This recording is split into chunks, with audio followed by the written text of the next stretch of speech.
That's your His coach? dad. His dad's the head coach. What's Michael his Peters. name? Marcus. That's Marcus Peters. Marcus Peters. Okay. I literally have his phone number. I was trying to figure out who it was, huh? Huh? How you know Marcus? I Oh, just you got a ran into picture. him? Yeah. I think that's in his career. He's done now playing? Yeah, he's done now. But yeah, he was my DB coach. That's cool. That's Doug Flutie. He's like Hall of Famer.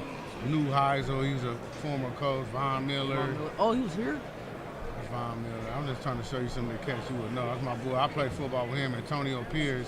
Oh, Antonio Pierce raw. He was coaching at the Raiders. Fred Smoot, he played for the Redskins and a couple other teams. That's Marcus Allen. I got Justin Jefferson somewhere. Wait, was this is yesterday's? Yesterday, yeah. Lorenzo Neal again. Devin I just took a picture with him. Amon St. Brown. Yeah. You know Rob Woodson. He's a Hall of Famer. Oh, Rob Woodson. Jerry Rice. Rice. Oh yeah, they had the guys out. Tell me when you're ready. Justin. JJ. Damn, you met some really cool people. That's crazy. Give me the 3, 2, 1, and we'll get to it.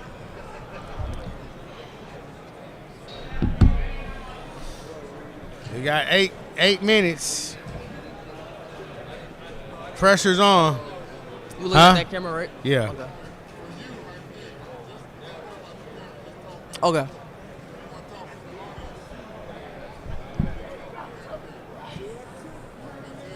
All right. Live on Radio Row in San Francisco for Super Bowl 60. We are here with the young man who is going to be flipping the coin. Do you know they got a lot of people bet money on that coin flip? Yes. Oh my God, a lot of people on DraftKings, on every app. So I hope I choose. I don't know. I hope I choose the right flip. I hope I got that flick. Yeah. So tell us your name first of all. Dominic Davis. I'm a senior at McClemens High School in Oakland. Yeah. Right on. And do you play sports? Yeah, I play football right now. This season we did go to state. We lost in state, unfortunately, but it was still a fun experience. But yeah, I'm playing I played football. Okay. Now, how many years did you play varsity or? My freshman year, I was gonna play varsity, but they said I was too small. I was so close to playing varsity. My sophomore year played varsity, junior year played varsity, senior year played varsity. I would say this year was definitely my best year though on varsity. I had crazy stats this year. Well, give me some stats I want to know about them. So I played running back, nickel, and safety. I had like over 1,800 rushing yards, 32 touchdowns. Oh wow! Yeah, I had crazy stats. On defense, I had 4 picks, 40 solo tackles. So you got some wheels in. What do you run a 40 in, if I may ask? No, 40. Last time I ran a 40 was my junior year. I ran a 4.6. Okay. I gotta run it again my senior year. I'm definitely running way more faster than 4.6. Okay. Now, do you run track? Yeah, I'm in track season right now. Okay, that's 100, smart. 200. So just trying to get faster, more explosive for my up and coming journey on football. Yeah, speed kills. No substitute for that speed, that first step. Yeah. Those quick twitch muscles and that first step. Now, normally you're not running that much in football, but that first step and it really does matter. The first step. Yeah, explosive. Well, so how did you get to be the official person who gets to flip the coin for the Super Bowl? So we have a program at our school called SPAT, and they're connected with the NFL. They have a really close relationship. So the NFL was looking for student athletes around the Bay to win the Super Bowl tickets, and then I just happened to be one of those kids who won the Super Bowl tickets. Now I'm here. Wow. Yeah. That's exciting. That's pretty cool, man. You got picked out of one out of how many people? Thousands.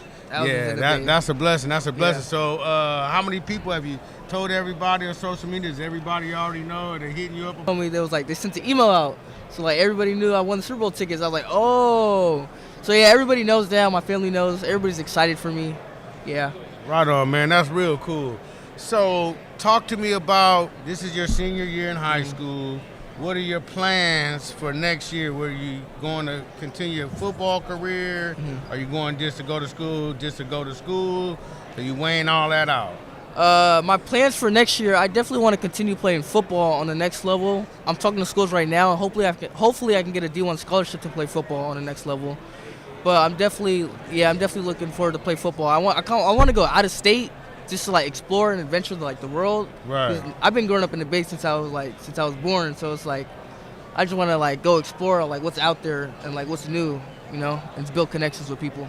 All right, well, we definitely wish you the best of luck. You're a very well-spoken young man, and you seem like you got a good picture in your mind. Tell us who you're going to be rooting for in the Super Bowl. Ooh. Or who you think's going to take it? I'm going to say this. I'm a Niners fan. I'm a Niners fan, so I don't want to go for the Seahawks, but the Seahawks defense are really good. But I'm going to go for the Patriots. I'm going to go for the Patriots. I know. I don't like the way the Seahawks did us. Hey, I know it's mixed emotions to root against the team in your division. Yeah. But it's kind of cool if you lost to the champs, but then it's also bittersweet because, they got the bragging rights and the. I mean, they deserve it. Their defense is really good. Offense is good. They deserve it. So when you go to college, do you know what you want to be, or do you know what you want to major in? I was thinking about majoring in psychology. I'm not certain like what type of field of psychology I want to do, but I'm definitely thinking about like probably psychology, human development. Okay. Yeah. Work with kids. Right. Now, so you got to tell us about your coach and your coaches. You just said something about NFL, the dad. Our coach, Michael Peters, Oakland legend coach. He's been winning, been going to the championship consecutively for at least over, I want to say 14 years. And his son played in the NFL, Marcus Peters, which was our DB coach last year. So, yeah, just being close with them and working out with Marcus Peters, obviously ex-NFL player, building my craft with him, getting better. It's just helped me out a lot in football. Right on. So, when you get done with this Super Bowl thing, what do you plan to do? Do you want to share this experience with people? Are you going to put it on your Facebook? Tell us what you're going to. Definitely going to share the experience with people. Want to tell everybody how it was, the experience of it, and I'm pretty sure a lot of people already found out because like all the other interviews I've been doing. But like, yeah, I definitely want to share the experience with my family members and my friends back at school and home. Now, I know you play football, but when it's that many people in the stands, everybody's gonna watch you millions. Do you have any nervousness or butterflies about? I think so. I think I'm gonna have butterflies. I don't know. Even though it's not like my favorite team's playing, I think it's just like the atmosphere I'm gonna be in. It just gives me like the chills. I know I'm gonna get the chills. It's gonna be very loud, thousands of people, hundreds of thousands of people watching. There's gonna be celebrities there. There's so many people. I'm definitely gonna get the chills when I'm on the field. One last thing. Do you have a favorite coach or mentor that's been that you look up to that's kind of guided you in your football career that you want to thank or acknowledge? Definitely. My head coach on my football team, Michael Peters, a.k.a. Coach Pooh, I definitely, is for me. He tries to get me a scholarship. He helps me out. I don't know. It's just like, he's cool. All right. Well, I know you got a lot of other interviews and people to see. We want to thank you for stopping by Sports Fans Rap. Can we get you to give Sports Fans Rap a shout out? Shout out Sports. What is it? Sports Fans Rap. Shout out Sports Fans Rap. There we have it. Dominic Davis, the official coin flip guy for the Super Bowl 60. If you got heads or tails, this guy's the one that you want to be like, hey man, flip that heads for me. Let me put some money on my bet. All right, thanks for coming, man. Thank you. Appreciate Thank you for having me. Well-spoken young man. Appreciate it. We get a picture. I was looking at the clock, Bridget. Look, Bridget, I was looking at the clock. I know you over here like she's not playing with the time either. Hey, Kevin, you mind? Okay.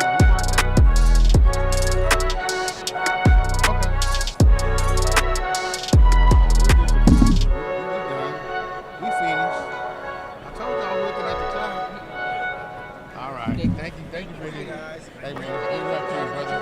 I got it with mine. Yeah.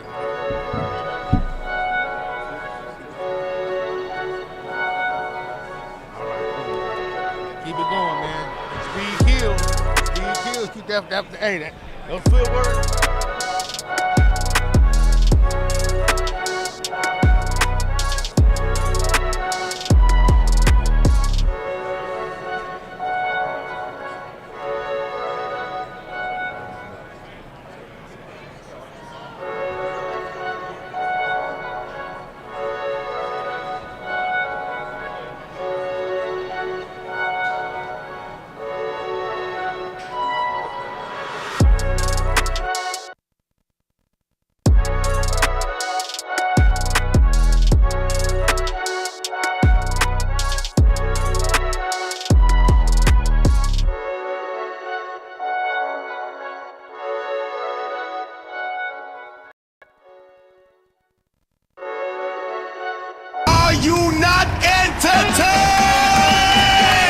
Welcome to the Bay Area Black Comedy Competition and Festival, where comics battle for cultural glory. Just you, a mic, and a crowd ready to judge you. One punchline decides your fate. Some crumble, some become legends. Modern gladiators don't wear armor, they wear jokes. Many enter, few ascend. Only killer comedians leave this ring. Who's next? Are you not entertained?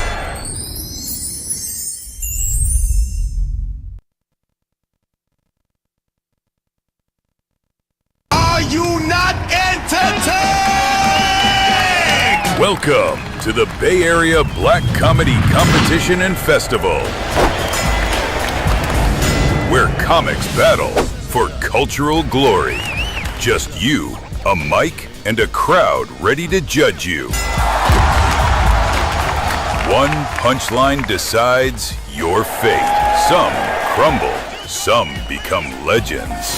Modern gladiators don't wear armor, they wear jokes. Many enter, few ascend. Only killer comedians leave this ring. Who's next? Are you not entertained?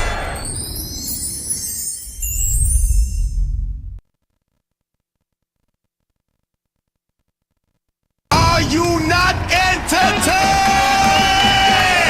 Welcome to the Bay Area Black Comedy Competition and Festival, where comics battle for cultural glory. Just you, a mic, and a crowd ready to judge you. One punchline decides your fate. Some crumble, some become legends. Modern gladiators don't wear armor, they wear jokes. Many enter, few ascend. Only killer comedians leave this ring. Who's next? Are you not entertained?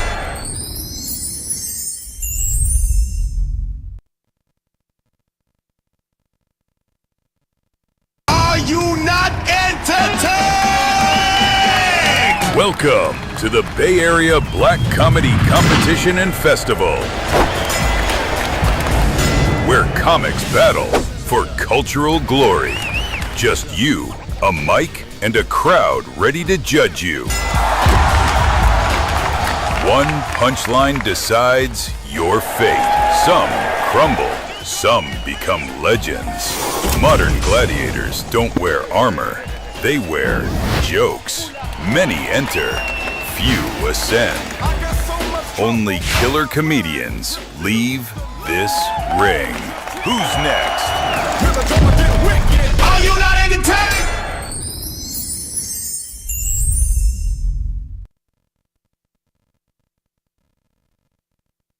Are you not entertained? Welcome to the Bay Area Black Comedy Competition and Festival, where comics battle for cultural glory. Just you, a mic, and a crowd ready to judge you. One punchline decides your fate. Some crumble, Some become legends. Modern gladiators don't wear armor, they wear jokes. Many enter, few ascend. Only killer comedians leave this ring. Who's next? Are you not entertained?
sitting up straight. Yeah, you told me. I'm trying to remember everything you tell me to do.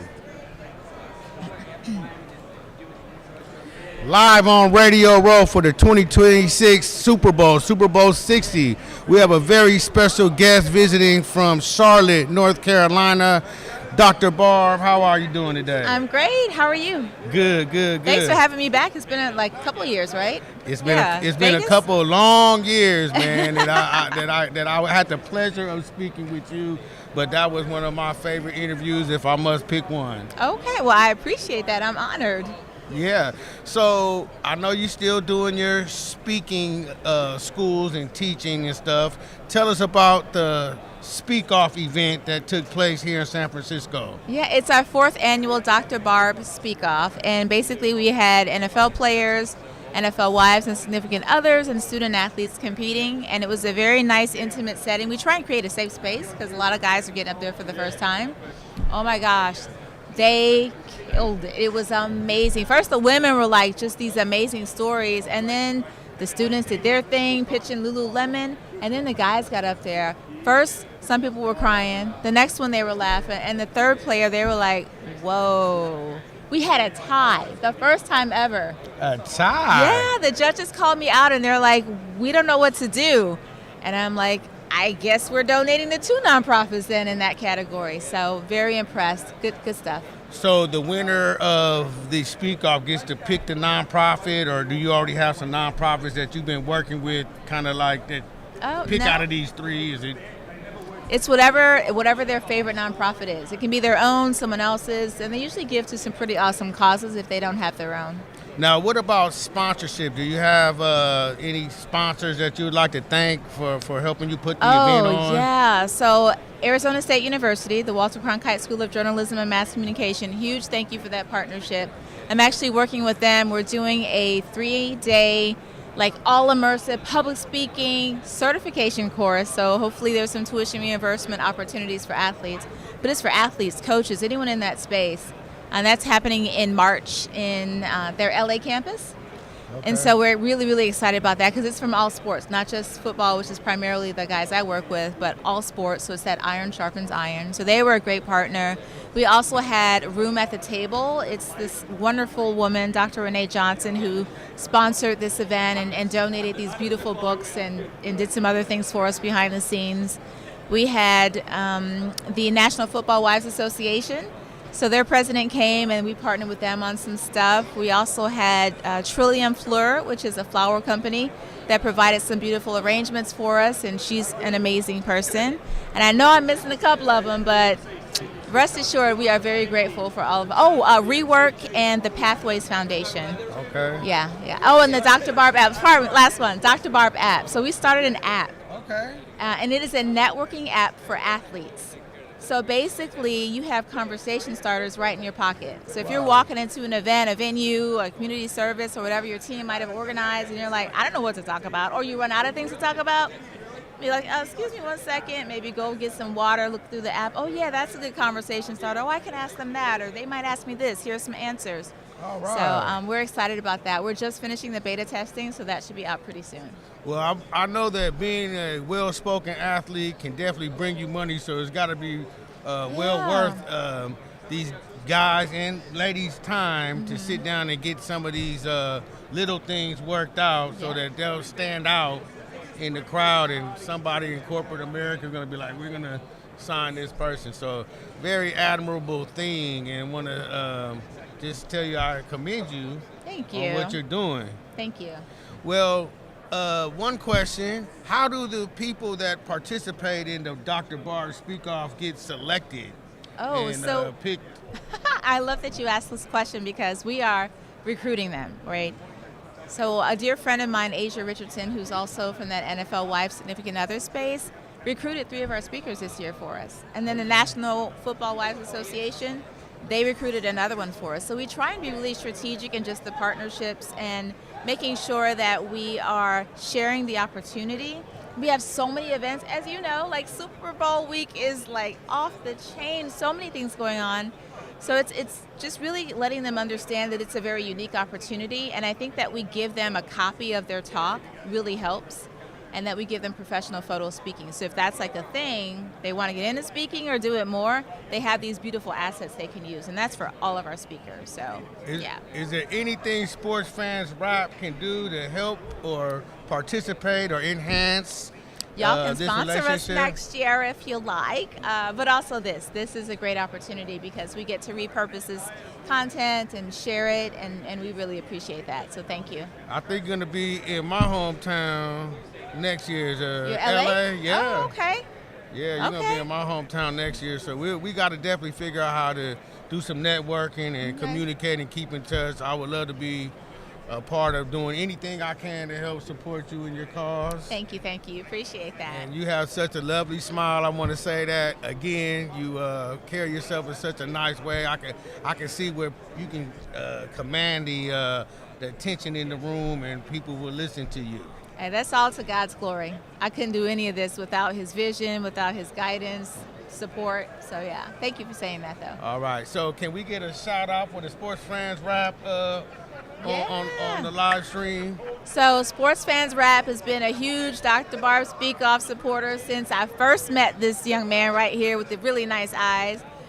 You have beautiful eyes. Thank you. And so just really want to just encourage you to check out their content. Is so multifaceted that I think it really brings value that maybe not you'll get in some other places. So definitely check them out. Stay tuned. There's always something new and different, which I love. Thank you. And you support our motto that once you own your voice and story, no one can take it from you. So All thank you. right. Thank you, Dr. Barr, for coming out. Are you going to pick a team? Are you watching the game on Sunday? Or is this all business up here? I am secretly rooting for the Seahawks. Secretly rooting. I've been working with them for like 4 or 5 years in a row. So, and who do you have? Do you have a team that you have more players or people that? well, I visit about a dozen teams every year and work with their rookie class or with the entire roster. So I kind of root for a lot of teams throughout the year. That's good. You're rooting for all your people. It's a blessing, yes. Well, but I'm a Cowboys fan, I got to say. Oh, Yes. I got a picture with Emmitt, man. It was kind of hard to get okay. to him when I left. I was like, man, I got to get a picture with Emmitt Smith. You can't get to Michael Irvin, but yeah, it's okay. I'm still a fan of the guys, and I know that they can't give everybody a picture, but, you know, I'll get my feelings maybe a little hurt. My pride just a little bruised. We'd be maybe. all right, though, right? They Yeah. have so many people coming at them. You know, we Does understand. the speaking thing, did you have something for bruised egos? Any? No, nothing for that. Okay. Well, thank you so much once again for coming on, Dr. Barb, and we will see you, and we'll be keeping in touch and pulling for you and trying to do what we can to help support your cause. Okay, thank you so much. Thank Y'all, you. thank you. Every student deserves access to the tools shaping the future. We're democratizing AI, putting powerful, offline-capable laptops into the hands of underserved communities. But hardware is just the beginning. Through adaptive learning systems and sports-to-STEM mentorship, we transform how students build skills and confidence. From court to code, from potential to mastery. This isn't just about technology. It's about opening doors that were never meant to stay closed. AI for real work. AI for real people.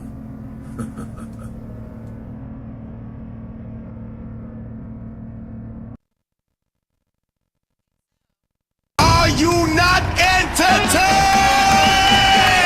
Welcome to the Bay Area Black Comedy Competition and Festival, where comics battle for cultural glory. Just you, a mic, and a crowd ready to judge you.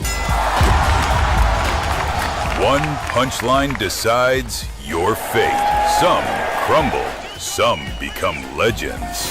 Modern gladiators don't wear armor, they wear jokes. Many enter, few ascend. Only killer comedians leave this ring. Who's next? Are you not entertained?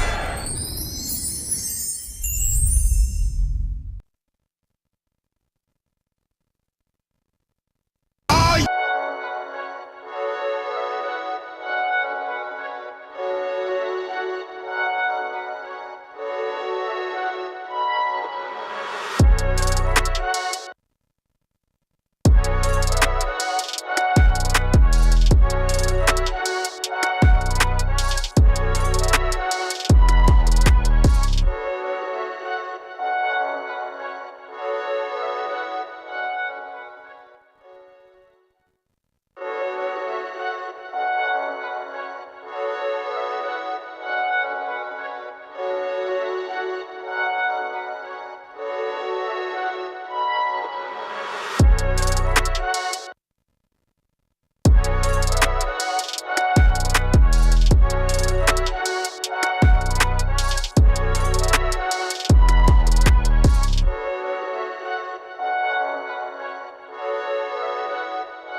Hey, we're back live at Radio Row, Super Bowl 60, and Sports Fans Rap, Urban Advantage Television, and the premiere of the Wake Up Everybody podcast. And right now, I have the pleasure of welcoming to the microphones a gentleman I had the chance to interview back in the Vegas Super Bowl when the 49ers lost. Sorry, 49er fans.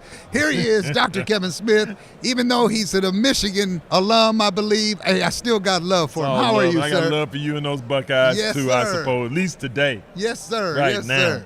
Well, listen, man, tell folks about the groundbreaking, natural way that you are helping cure migraines and a lot of maladies that folks are afflicted with.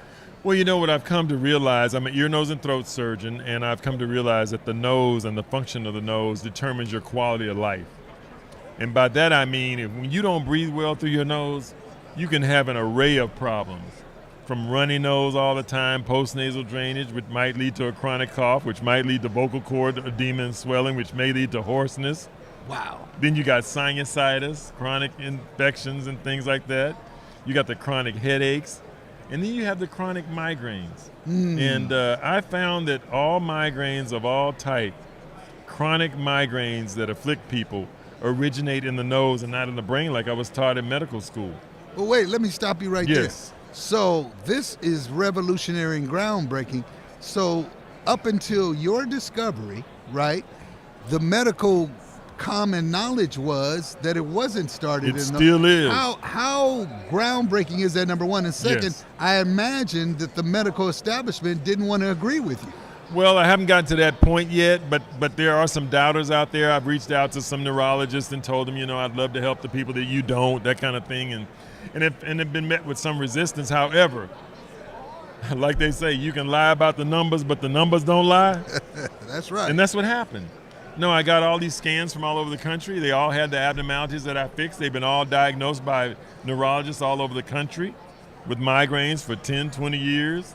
Wow. And then it works in 90% of the people. Is They it a never have minor another surgical migraine. procedure? It is. For me, it is. It takes about an hour. I normalize the nose. I'm making an abnormal nose normal. The best way I can explain it is those early COVID tests that really hurt because they went deep into the nose. And they stop hurting once you remove it. These people with these abnormalities, it's like having a permanent COVID test or 2 or 3 of them shoved in their nose, and the pain won't go away until it's removed, and that's what I do.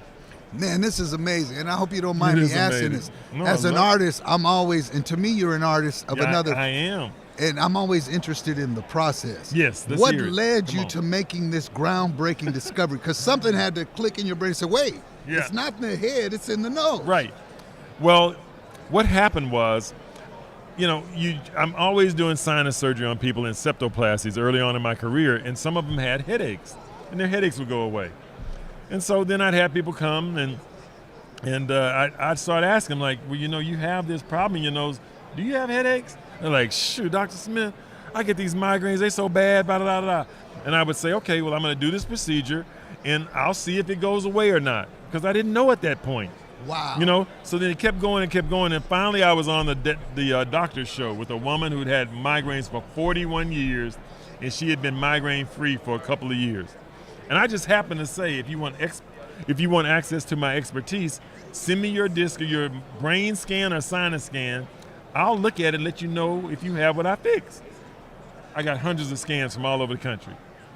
And I'm looking at all the scans, and all of them have the abnormalities that I've been fixing all this time. Wow. And I leaned back, and I was like, oh my goodness. And my office manager goes, you know you're curing migraines. Wow. I said, it was hard to even admit that I really am, but I am.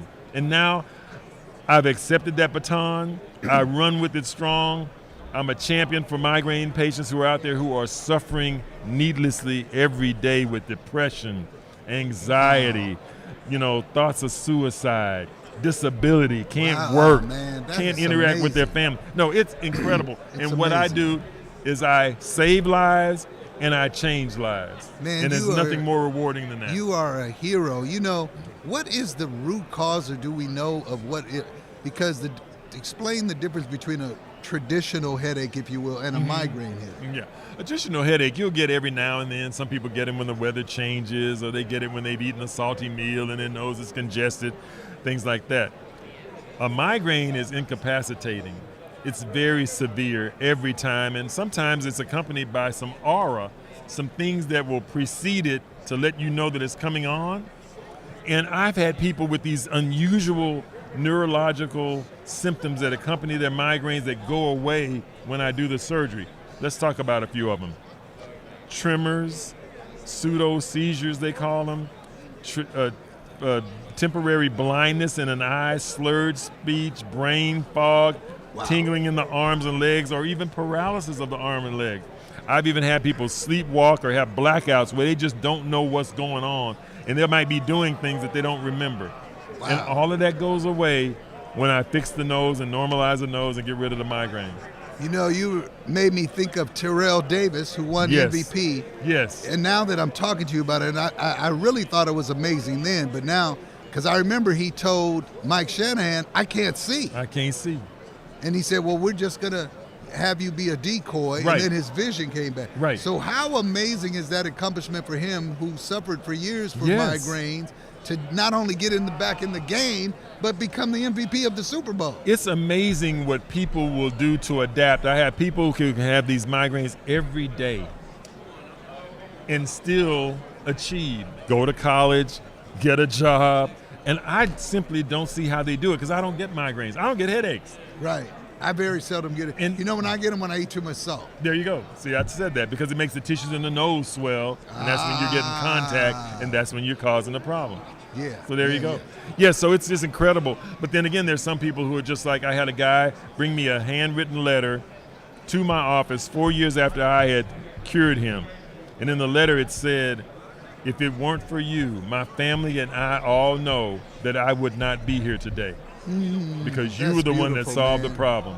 God bless you. Yeah. I got to ask you this question. I imagine the big pharma and the drugs, because, you know, we all know big pharma is $1 trillion industry. Yes. And Yes. and I was just talking to Anna about this, and my mother, she had a health issue. They gave her one medication, then she had side effects, and they gave her another medication, Right. another medication. Right. And that's what they do. They don't Yes. really cure the problem. They No. just keep you medicated. Right. Are they in stark opposition to what you're doing? Because I'm imagining once this really catches on and millions and millions Right. of people understand this, Yes. that's going to cost their bottom line. It will be a conflict. It will be. It's not as big now, but there are 40 million people in the United States that need what I provide, and there are 1 billion in the world Wow. that needs. I had a lady just out front that heard me mention this to Kyle Oh, Long, Oh. Howie Long's son. Oh, yeah. Was his father at a couple of Super Bowls back.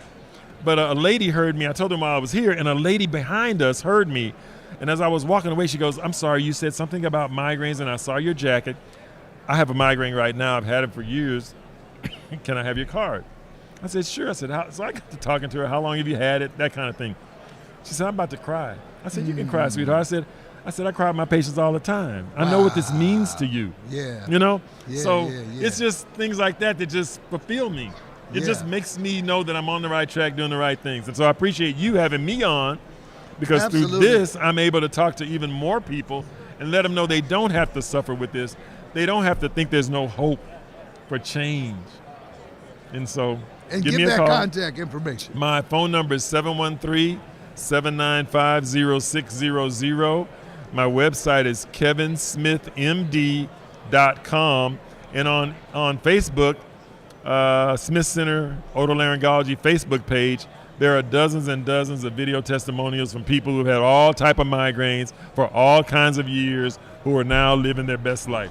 Wow, man. Hallelujah, brother. Thank I mean, you. you should be eligible. What is it? The Pulitzer Prize, Nobel Peace Prize, Well, or something. you know, Because this is amazing. Well, you know, I've talked to some neurologists. It's interesting. I've talked to neurologists because I think I need neurologists on board to kind of help me to see more patients and us to combine their knowledge of the brain with my knowledge of the nose. And I always say, I said, I'm willing to share my Nobel Prize. We can both win one. And they think I'm joking. no, But I'm not. And you it's should get it. to me, this is an easy one. It's a slam dunk. Do you want to get one or not? Yeah, yeah, So if yeah. you're out there, you're a neurologist, and you want to get a Nobel Prize, give me a call, 713-795-0600. I'm willing to share. 2 people can win Nobel Hey, Prize in man, medicine. and it'll be well deserved. Well, listen, man, congratulations. I guess we should end on a football question. Who you Yes. got in the big game? I have Seattle. Thank you. That's I why I just like you. I just Even though like- you I know, got a I know. Michigan Even hat though I got a on. Michigan hat Man, on, I like Seattle. That just do. defense is monstrous. I like the defense. I like the Donald story. Yeah. Of him. As long as he improving. doesn't turn the ball over, they'll be Right. It's a slam dunk. Just do what you do. Yeah. Yeah. We'll see. It ought to be exciting though. Well, listen, man. God bless you, brother. Thank you so much. And I and the really word I'm thank getting you. for you, man, within the next year, it's going to grow exponentially. Thank you. Because again, you're providing a much-needed service and improving the quality of life for folks. So I am. congratulations. Well, Donald, I really appreciate you having me on. Likewise, and I got to have you on the radio show. All you got to Let's do is do it. call in. Okay, let's do that. It's on Tuesdays, one of these Tuesdays. Let's do that. Yeah, man. Do 'cause I've that. been in that show for I 48 love doing years. that. Big. We got Okay. listeners all over the world. 48 years. Yeah, man. Well, and let's- you're on the launch of my podcast. Say, I'm on the Wake Up Everybody podcast. I'm on the Wake Up Everybody podcast. There he with Your is. host, Donald. There he is, ladies and gentlemen. And if there's a neurologist watching, get your Nobel Peace Come Prize. on, get Don't your Nobel slip, Prize. don't I'm trip. not Let's stingy. go. I'm not selfish. Let's go. Hey, man, thank you so again. much. We're live Radio Row, Super Bowl 60. Stand by your radio, your television, as Wake Up Everybody, the podcast, and Sports Fans Rap continue. You not Don't go nowhere. entertained. Welcome to the Bay Area Black Comedy Competition and Festival, where comics battle for cultural glory. Just you, a mic, and a crowd ready to judge you. One punchline decides your fate. Some crumble, some become legends. Modern gladiators don't wear armor, they wear jokes. Many enter, few ascend. Only killer comedians leave this ring. Who's next? Are you not entertained?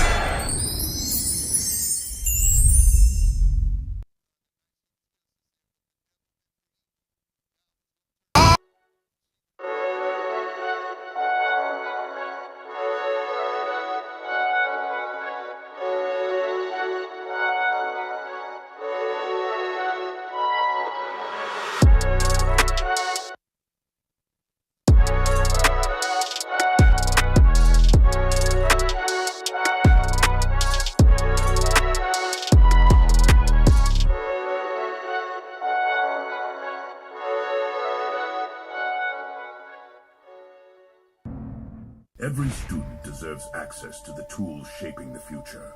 We're democratizing AI, putting powerful, offline-capable laptops into the hands of underserved communities. But hardware is just the beginning. Through adaptive learning systems and sports-to-STEM mentorship, we transform how students build skills and confidence. From court to code, from potential to mastery. This isn't just about technology. It's about opening doors that were never meant to stay closed. AI for real work. AI for real people.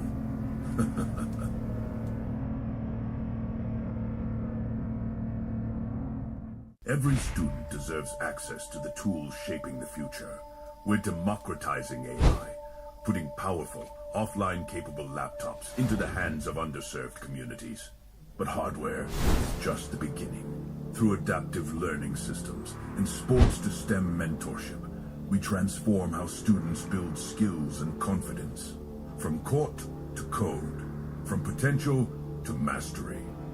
This isn't just about technology. It's about opening doors that were never meant to stay closed. AI for real work. AI for real people.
Ladies and gentlemen, it is indeed a pleasure and honor to welcome to the program the founder and executive director of SPAT, Harold Pearson. What's going on, sir? Hey, man, you got it, man. I'm just soaking it in, Now give people what the acronym stands for. Absolutely. SPAT, Student Program for Academic and Athletic Transitioning. So we are Nice. supporting student athletes in being ready for college careers and life beyond sports. So, man, you started this, you said, in 2003. What motivated you to do something like this? My own struggles motivated me. So I was a high school athlete in Sacramento, and I wanted to play a sport.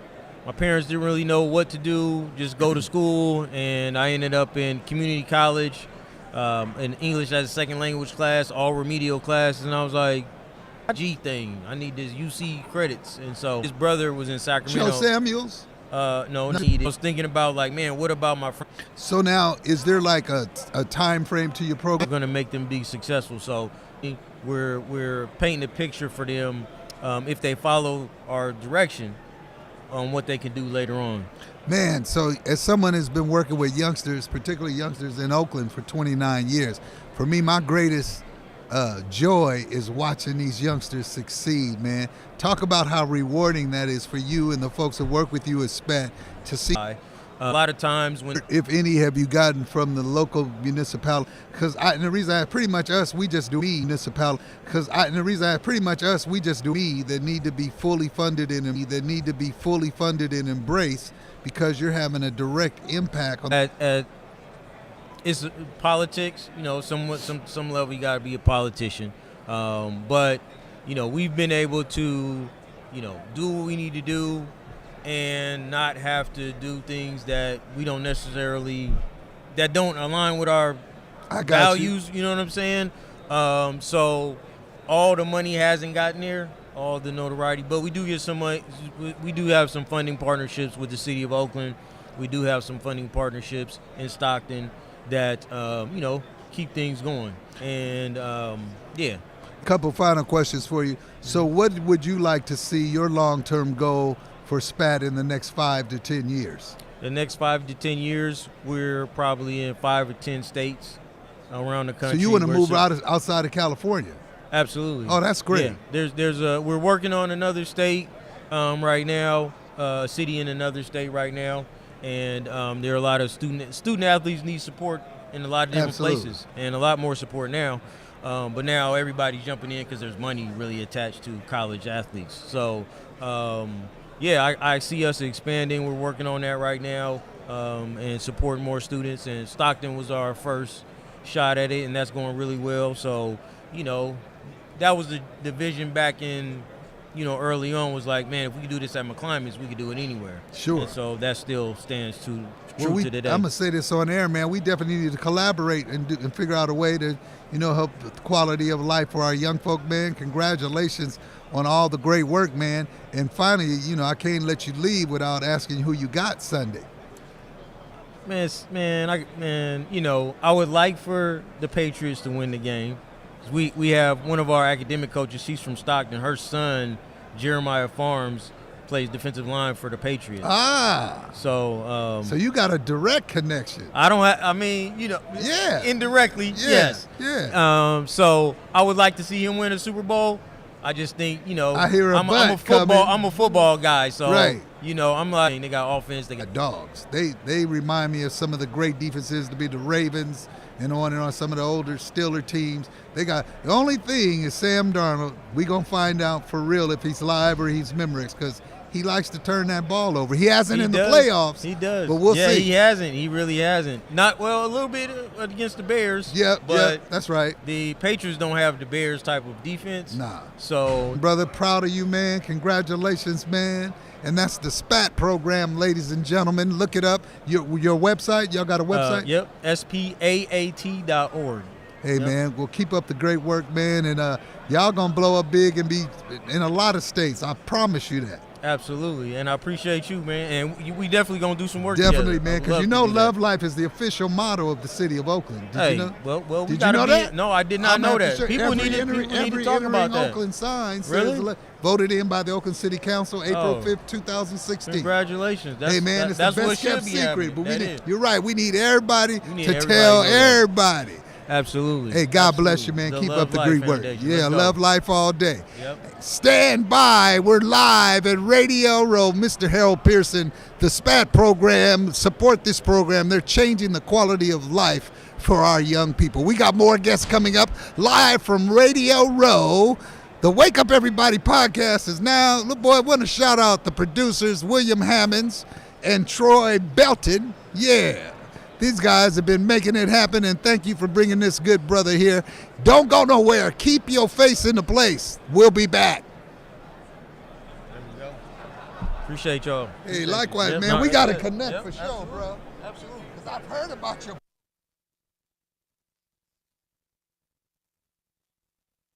So what we're doing here today is we're about to tell Dom that he's going to the Super Bowl. Check it out. So what we're doing here today is we're about to tell Dom that he's going to the Super Bowl. Check it out.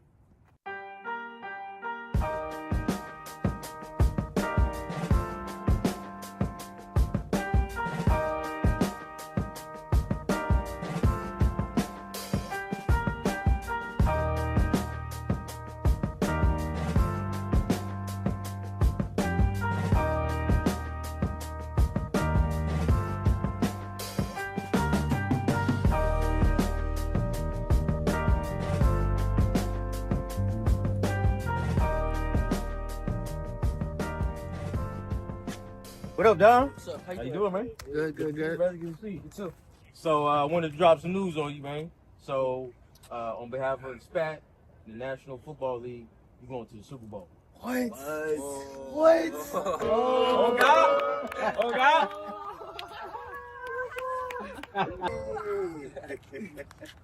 So this is a huge honor, but you're going to be involved in a part of the NFL coin toss. On the field? On the field with all the people, all the hoopla, and then you're also going to be on Good Morning America.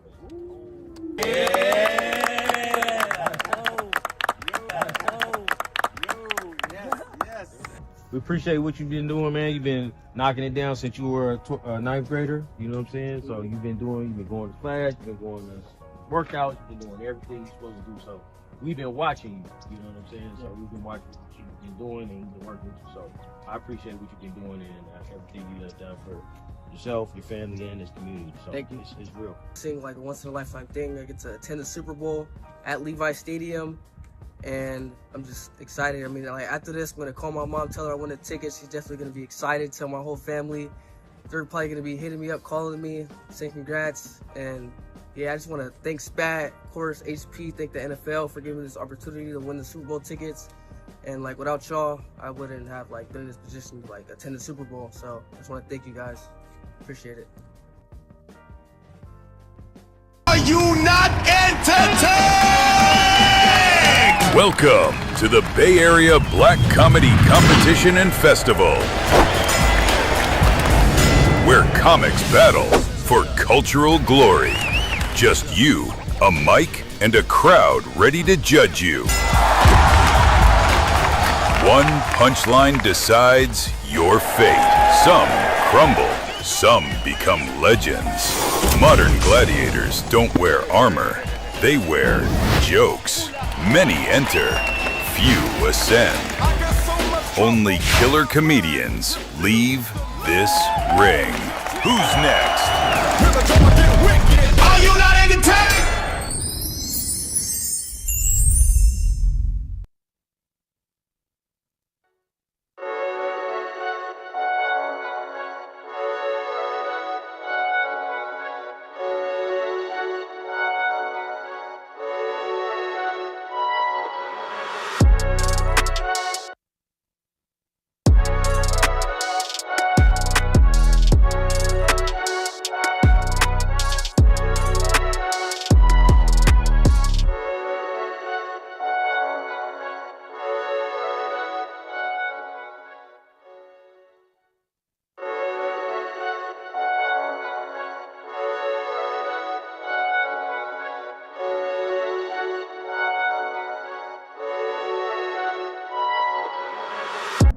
Every student deserves access to the tools shaping the future. We're democratizing AI, putting powerful, offline-capable laptops into the hands of underserved communities. But hardware is just the beginning. Through adaptive learning systems and sports-to-STEM mentorship, we transform how students build skills and confidence. From court to code, from potential to mastery. This isn't just about technology. It's about opening doors that were never meant to stay closed. AI for real work. AI for real people.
All right, Urban Advantage TV here as we continue to broadcast live from the Super Bowl Media Row here inside Moscone West in San Francisco. We've been going since Tuesday. We've unfortunately had a few interruptions, technical interruptions, and still do. with our streaming, the internet is in and out over here. So we're just trying to keep it going, and we'll keep delivering you content until about 4:30 p.m. today. So stay tuned right here, and we want to thank our sponsors, I Earn Life, the A Few Good Men, AFGM, Everton Jones, the United Players, San Francisco African American Chamber of Commerce, Urban Advantage TV, and you for watching and staying with us. Again, we're broadcasting live from the Media Center here at Super Bowl 60 in San Francisco. We'll be right back. So what we're doing here today is we're about to tell Dom that he's going to the Super Bowl. Check it out. So what we're doing here today is we're about to tell Dom that he's going to the Super Bowl. Check it out.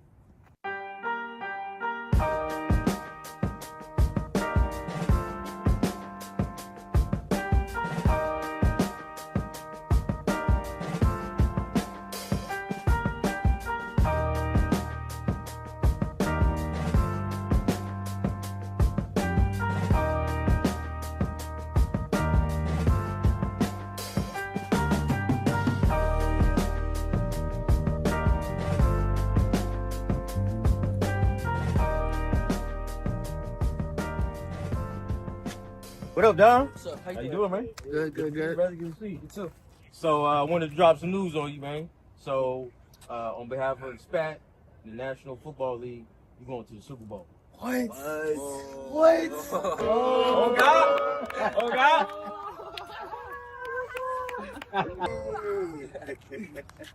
So this is a huge honor, but you're going to be involved in a part of the NFL coin toss. On the field? On the field with all the people, all the hoopla, and then you're also going to be on Good Morning America.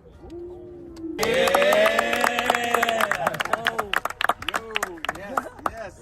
We appreciate what you've been doing, man. You've been knocking it down since you were a ninth grader. You know what I'm saying? So you've been going to class, you've been going to workouts, you've been doing everything you're supposed to do. So we've been watching you. You know what I'm saying? So we've been watching what you've been doing, and we've been working with you. So I appreciate what you've been doing and everything you have done for yourself, your family, and this community. So Thank you. It's real. Appreciate it. Yes, sir. Man, I'm just shocked and blessed that I won the Super Bowl tickets. It was definitely like an exciting moment.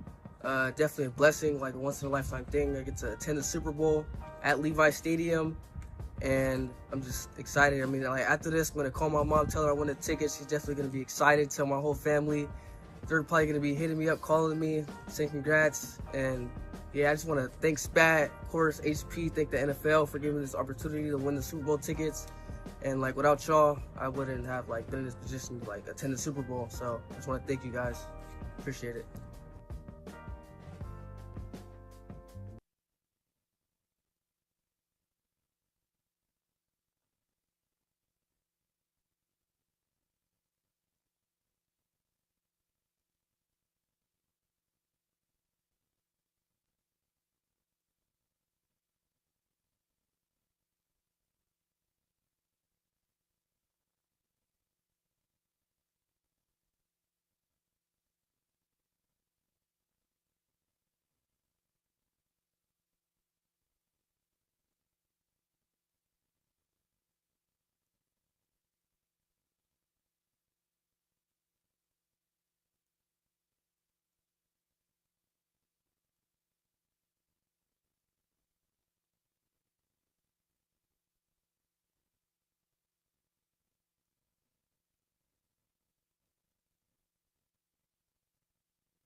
You have a mic there, Mark? No, let me get him.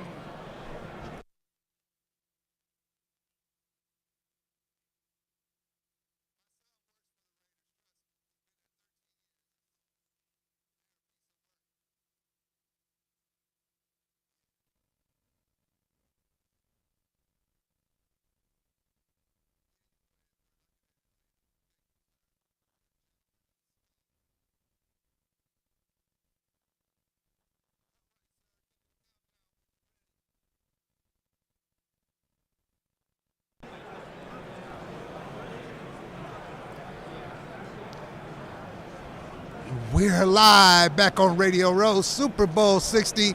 And right now I have two guests going to be joining me to the far right, Mr. Mark Singleton. He's with Rudolph Foods. And Hall of Famer, the great Devin Hester. What's going down, man? What's going on, man? Appreciate you having us on here. Oh, my pleasure, man. Let me start with you, man. First of all, big fan.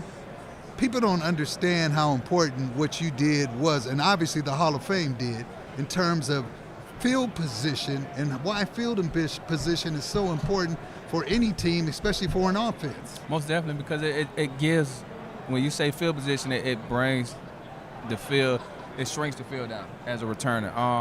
Not only sometimes we put points on the board where offense could be struggling, we go out and score a touchdown, or worst scenario, we flip the field where we give them a better opportunity where they only got to get a first down or two and kick a field goal range. So I got to ask you quick about the new iteration of the Bears, man. I wasn't sure about Caleb, but he showed me this year. I think he's the real deal. How you feel about it? I think so. I think what happened was a good OC came in with Coach Ben and kind of built the offense around what he's good at. Right. I think right now the type of plays that he's designing for Caleb, keeping him, he's utilizing him what he's good at. He's good at out the pocket, keeping players alive with his legs, and other than that, just the plays he's running with Swift. Swift was kind of on a drought last year, but he played with Swift and he coached Swift when he was in Detroit, and so he knows his weaknesses, he knows his strength, and right now Swift had a great season this year. Offensive, the receivers are doing great right now. He's utilizing the receivers at their best strength, and I think right now he's really earning trust in the team, and you can see that. Now you're working with the gentleman to your right, Mr. Mark Singleton from Rudolph Foods. Hey, Mark, welcome to the program. Now, how did you two collaborate, and what exactly do you do together?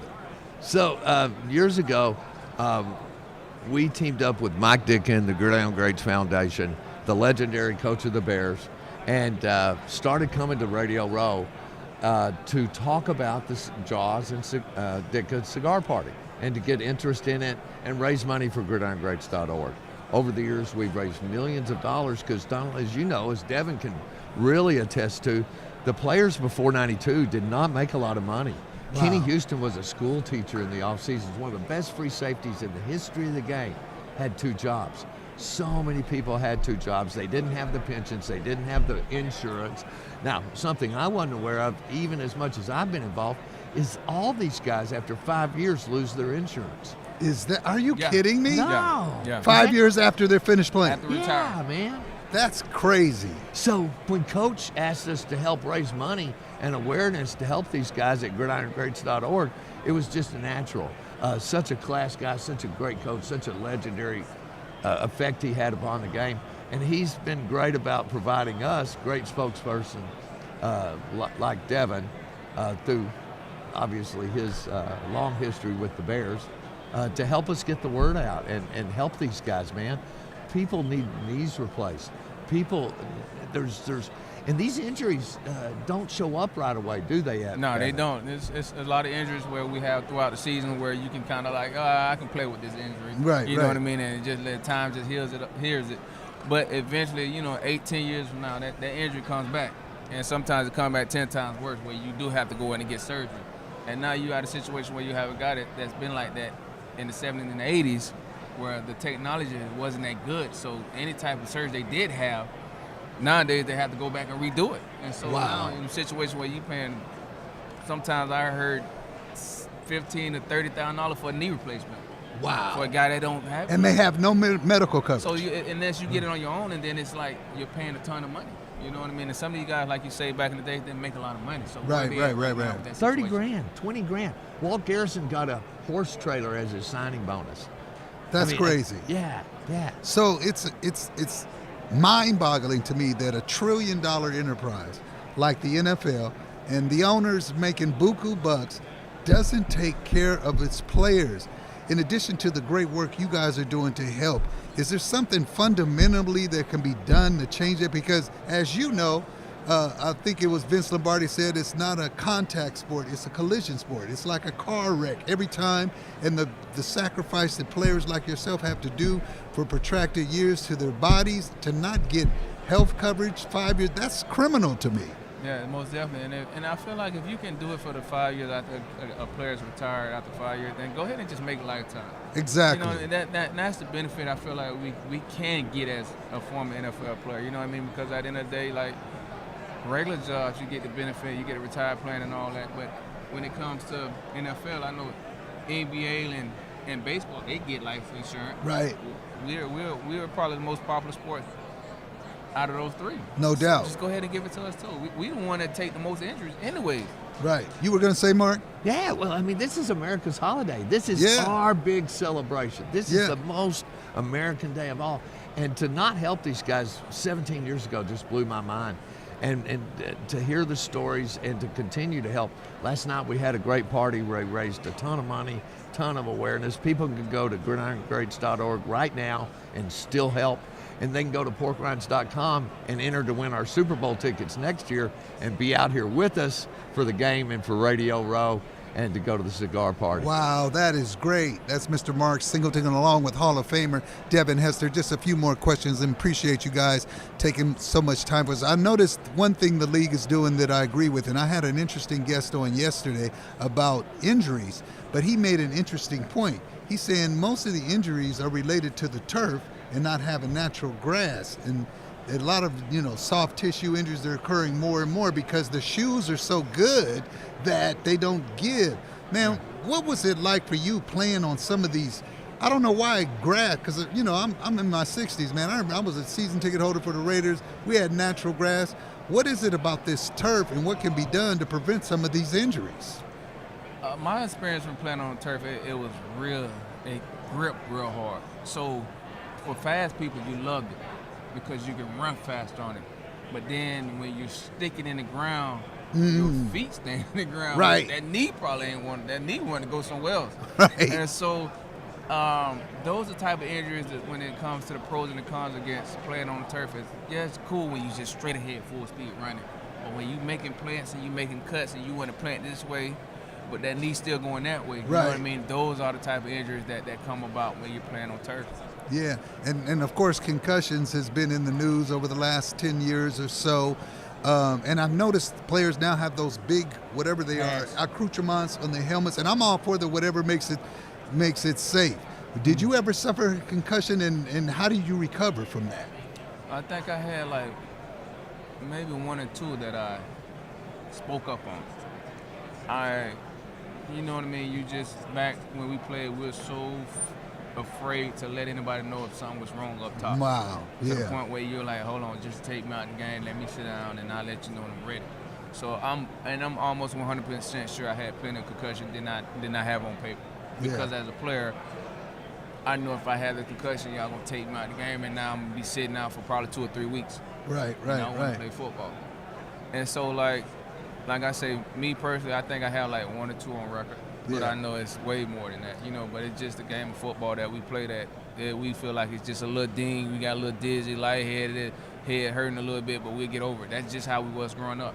Yeah, I played in the 70s in high school, and we had them little plastic helmets, man. And I knew they used to call it seeing stars, right? I knew I was seeing, and the coach said, how many fingers I hold up? He said, I said, do you think of this proposed 18-game schedule? That seems too much to me.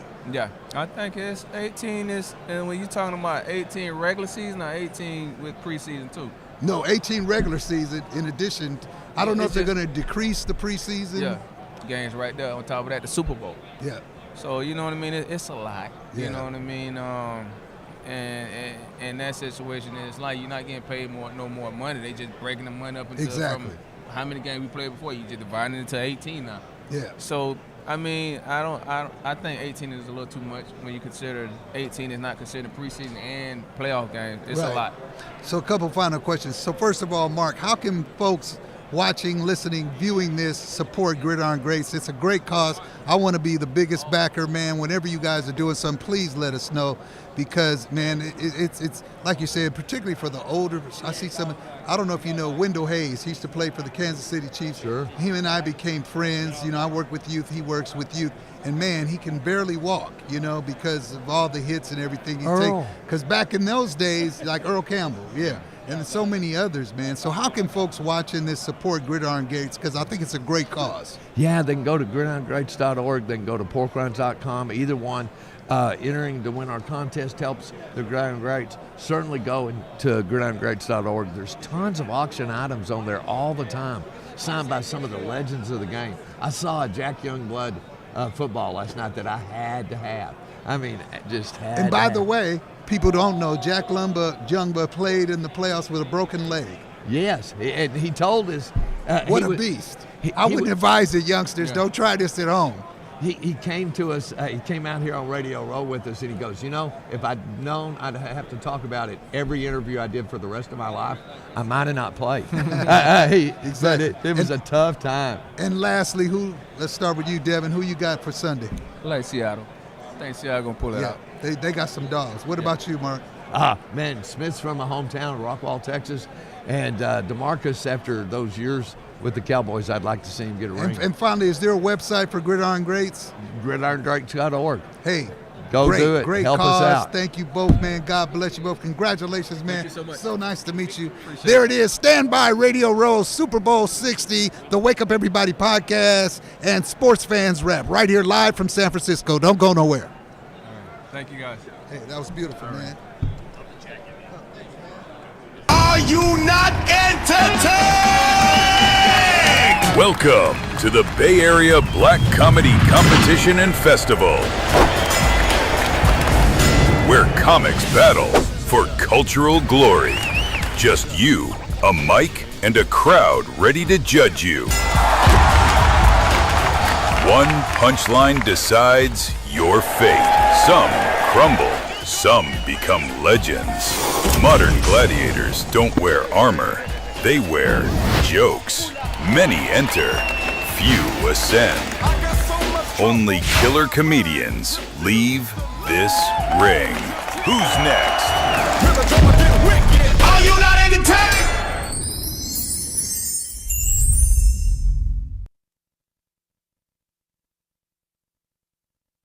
Are you not entertained? Welcome to the Bay Area Black Comedy Competition and Festival, where comics battle for cultural glory. Just you, a mic, and a crowd ready to judge you. One punchline decides your fate. Some crumble, some become legends. Modern gladiators don't wear armor, they wear jokes. Many enter, few ascend. Only killer comedians leave this ring. Who's next? Are you not entertained? Welcome to the Bay Area Black Comedy Competition and Festival, where comics battle, punchline decides your fate. Some crumble, some become legends. Modern gladiators don't wear armor, they wear jokes. Many enter, few ascend. Only killer comedians leave this ring. Who's next? Are you not entertained?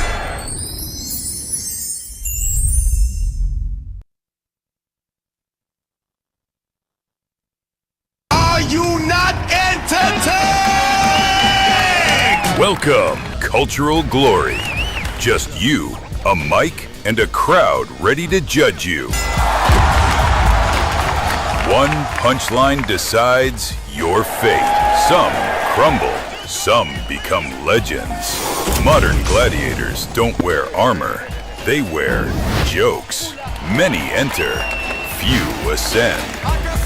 Only killer comedians leave this ring. Who's next? Are you not entertained?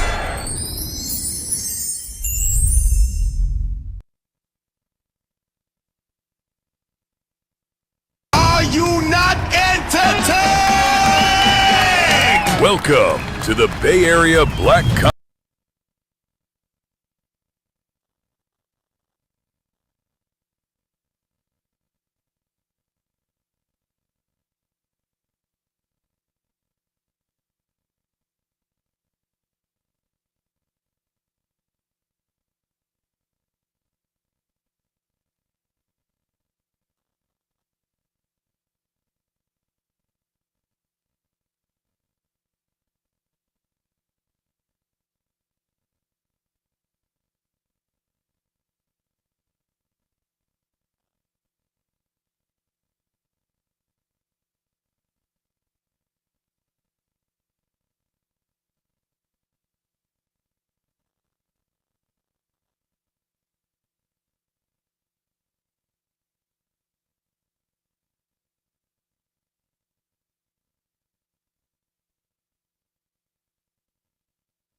I did have I had a wet ass jumper to it.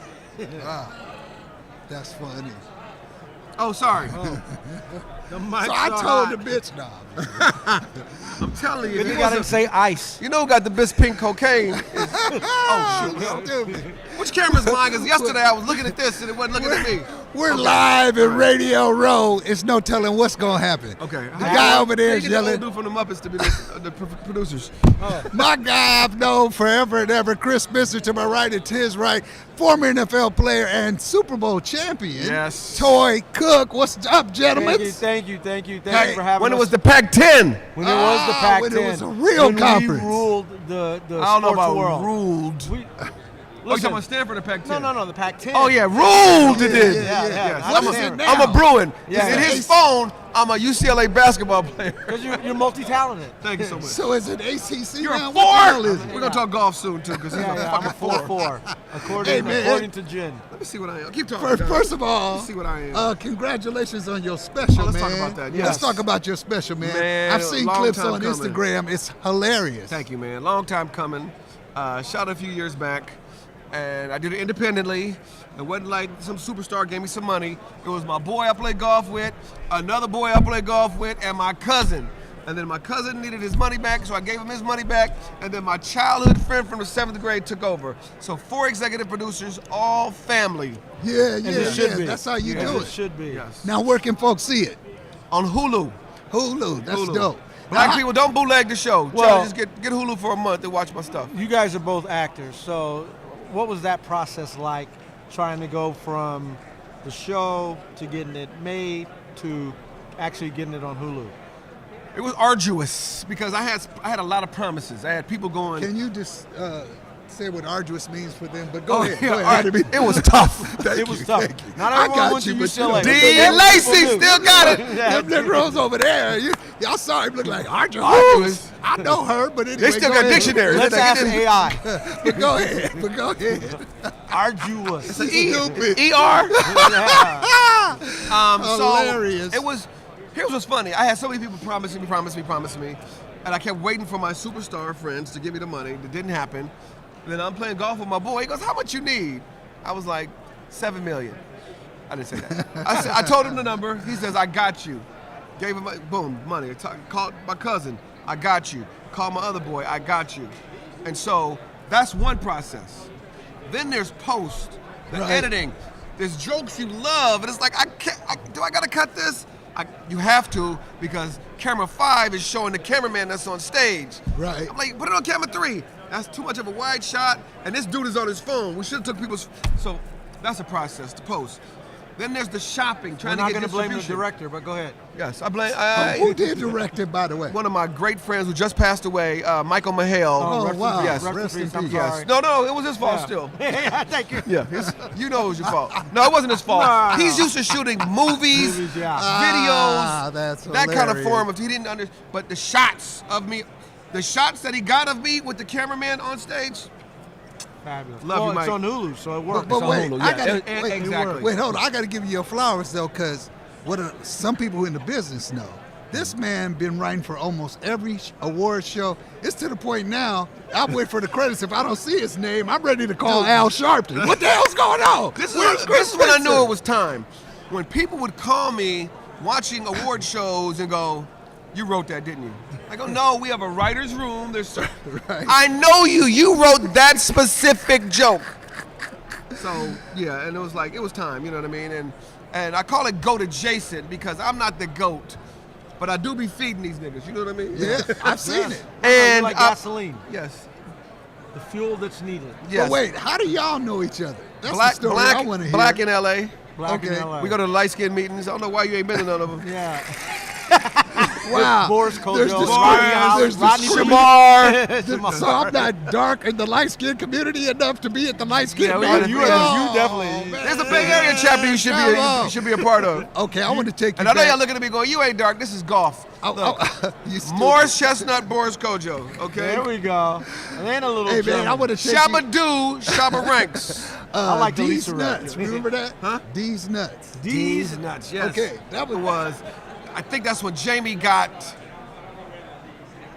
either Miami Vice. Yeah. And they're like, listen, I think he wanted to rearrange That's the right. schedule, and they're That's like, right. listen, you either gonna do this or you gonna do Miami Vice. And then the next thing I saw, he was on the South Beach like this.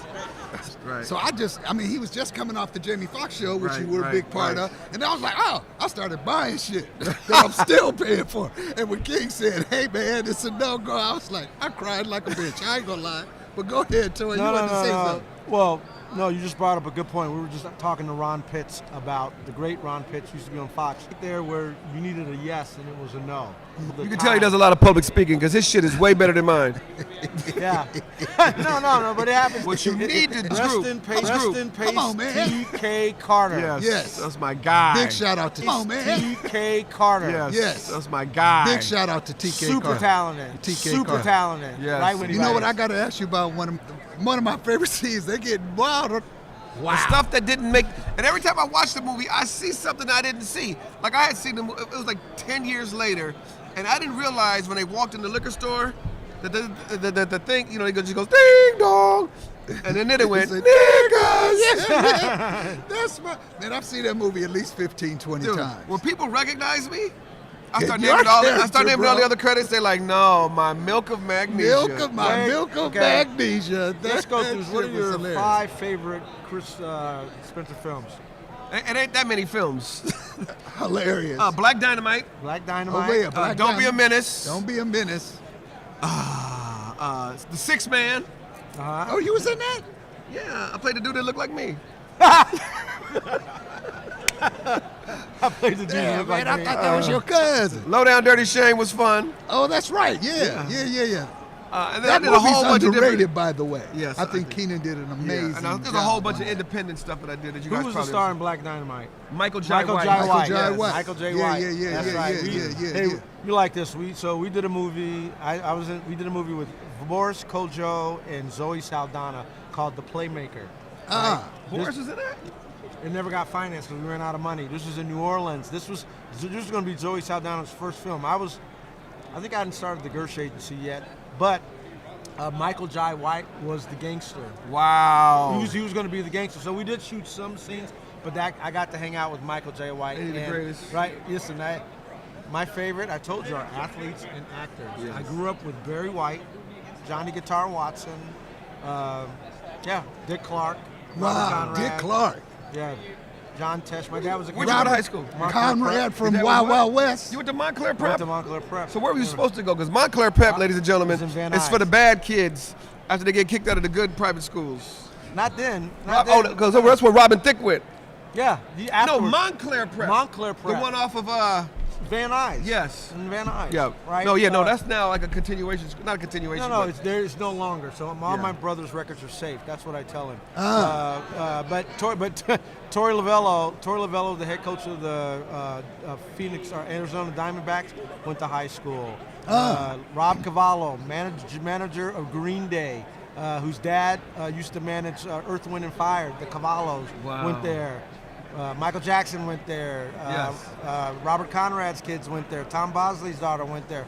Tom So as a kid, I used to go to the Tom. Wow, I used that's to- Dad what from you call Happy it, Days. Daddy. Happy Days, Yeah. yeah. No, I grew up on What's Happening in Carter Country. Oh, My dad right used to on. do those and going What'd to. your dad do? He was a cameraman. I just told this to On What's Happening? No on What's way. Happening. By yeah. the way, she passed the D.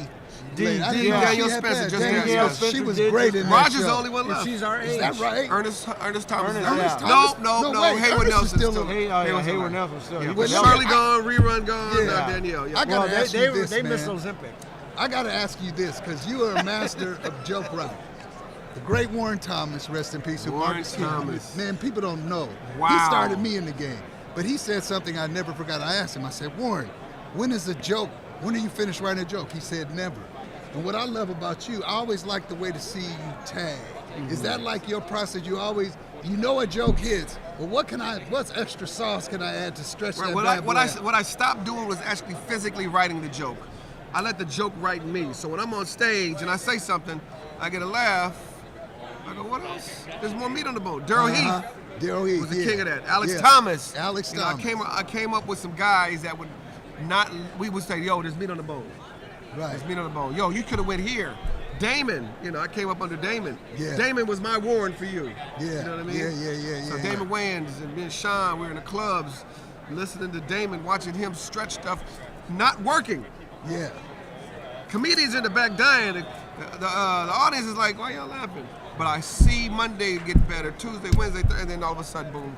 See, that's the thing. That's the other That's thing. great, man. You guys That's aren't a great nugget. Well, you guys aren't afraid of failure, right? Because that's all acting is getting rejection. Yes. You're like, Wait, man, I'm forgiving my old 60-year-old man brain. But what was the club in Inglewood that used to be on Tuesday nights? They would start at 12:45. Because Alex. Funhouse? No, not the Funhouse. Oh, dang, man. Inglewood Playhouse? No, it was actually like Inglewood in LA, right on the border. It was Tuesday night, and it was like you'd have a chair and a whip doing jokes up in there. Oh man! You're not talking about Mavericks Flat, right? No, not Mavericks Flat. You're not talking about Comedy Act. No, it was Tuesdays. Tripping on Tuesday? Because in fact, that's where Alex and what made me think of it, and Daryl started. There. I used to go with it. I know what you're talking about. When you come all the way down La Brea and it's on the right. Yeah, and by that big donut. Yes. Thing. What was the name of that, man? It's in the. But anyway, I'll think of it. But man, that was one of the greatest. Now you want to get. You're not talking about Birdland, right? No, not Bird. Oh, Okay. Birdland used to throw chicken bones. Yes. I You said never chicken, got a that's why I chicken remembered bone. it. Listen, that's the other thing Hilarious. comedians have is an incredible memory. Yeah, we have to. Right? You know yeah. every joint that you played in, every general manager. Yes, every girl. Every girl. Maybe not every girl.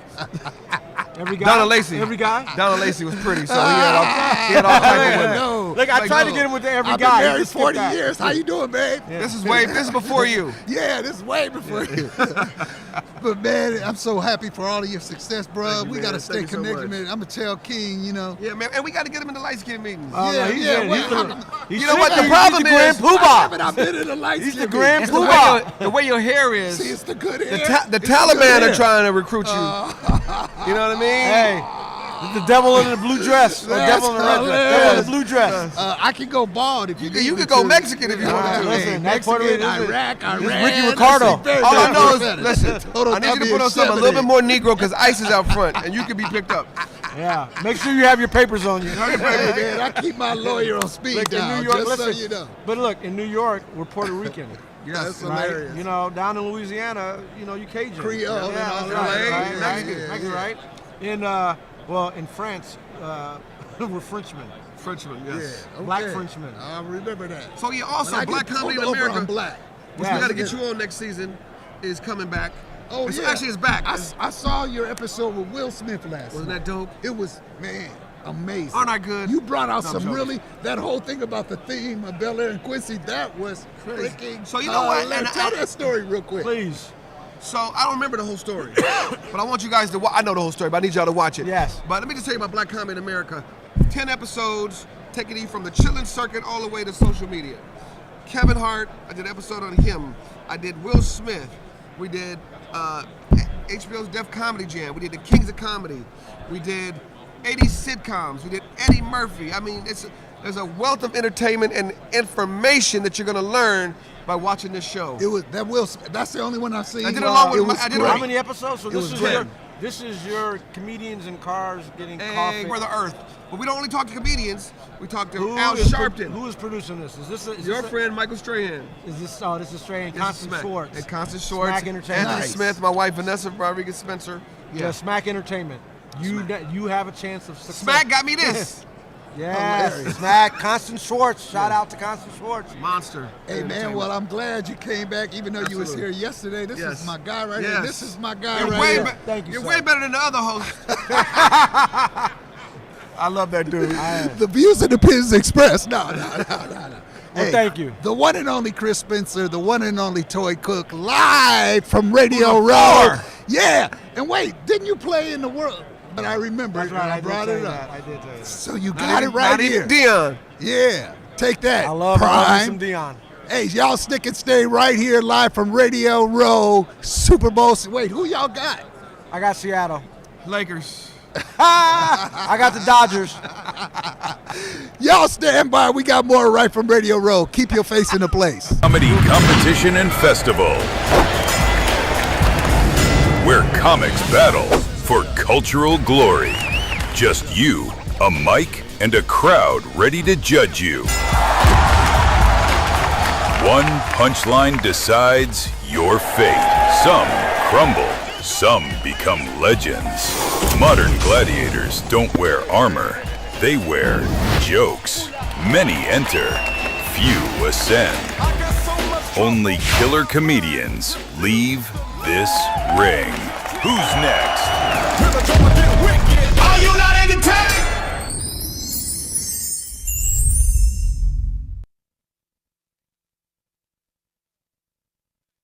Are you not entertained? Welcome to the Bay Area Black Comedy Competition and Festival, where comics battle for cultural glory. Just you, a mic, and a crowd ready to judge you. One punchline decides your fate. Some crumble, some become legends. Modern gladiators don't wear armor, they wear jokes. Many enter, few ascend. Only killer comedians leave this ring. Who's next? Are you not entertained?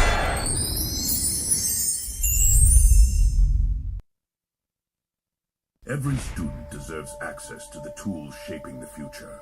We're democratizing AI, putting powerful, offline-capable laptops into the hands of underserved communities. But hardware is just the beginning.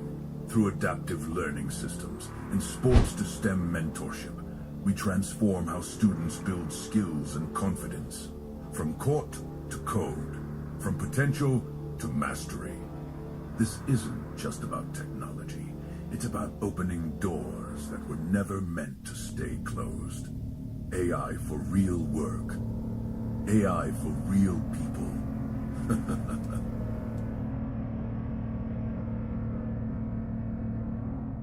Every student deserves access to the tools shaping the future. We're democratizing AI, putting powerful, offline-capable laptops into the hands of underserved communities. But hardware is just the beginning. Through adaptive learning systems and sports to STEM mentorship, we transform how students build skills and confidence. From court to code, from potential to mastery. This isn't just about technology. It's about opening doors that were never meant to stay closed. AI for real work. AI for real people.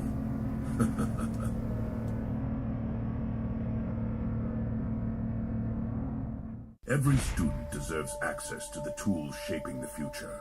We're democratizing AI, putting powerful, offline-capable laptops into the hands of underserved communities. But hardware is just the beginning. Through adaptive learning systems and sports to STEM mentorship, we transform how students build skills and confidence. From court to code, from potential to mastery. This isn't just about technology. It's about opening doors that were never meant to stay closed. AI for real work. AI for real people.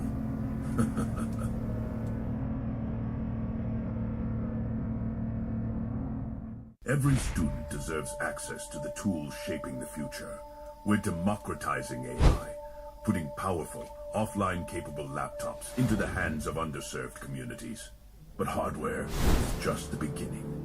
Through adaptive learning systems and sports to STEM mentorship, we transform how students build skills and confidence.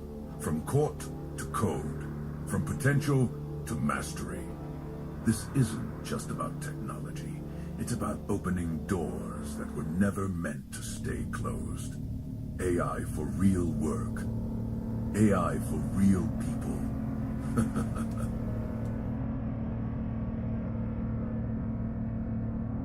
Offline-capable laptops into the hands of underserved communities. But hardware is just the beginning. Through adaptive learning systems and sports to STEM mentorship, we transform how students build skills and confidence. About technology, it's about opening doors that were...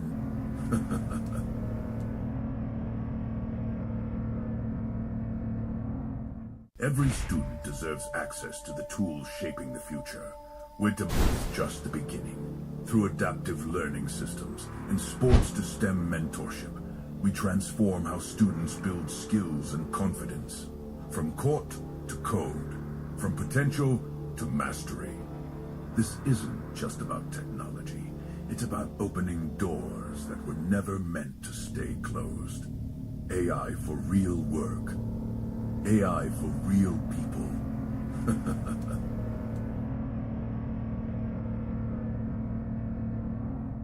Every student deserves access to the tools shaping the future. We're democratizing AI, putting powerful, offline-capable laptops into the hands of underserved communities. But hardware is just the beginning.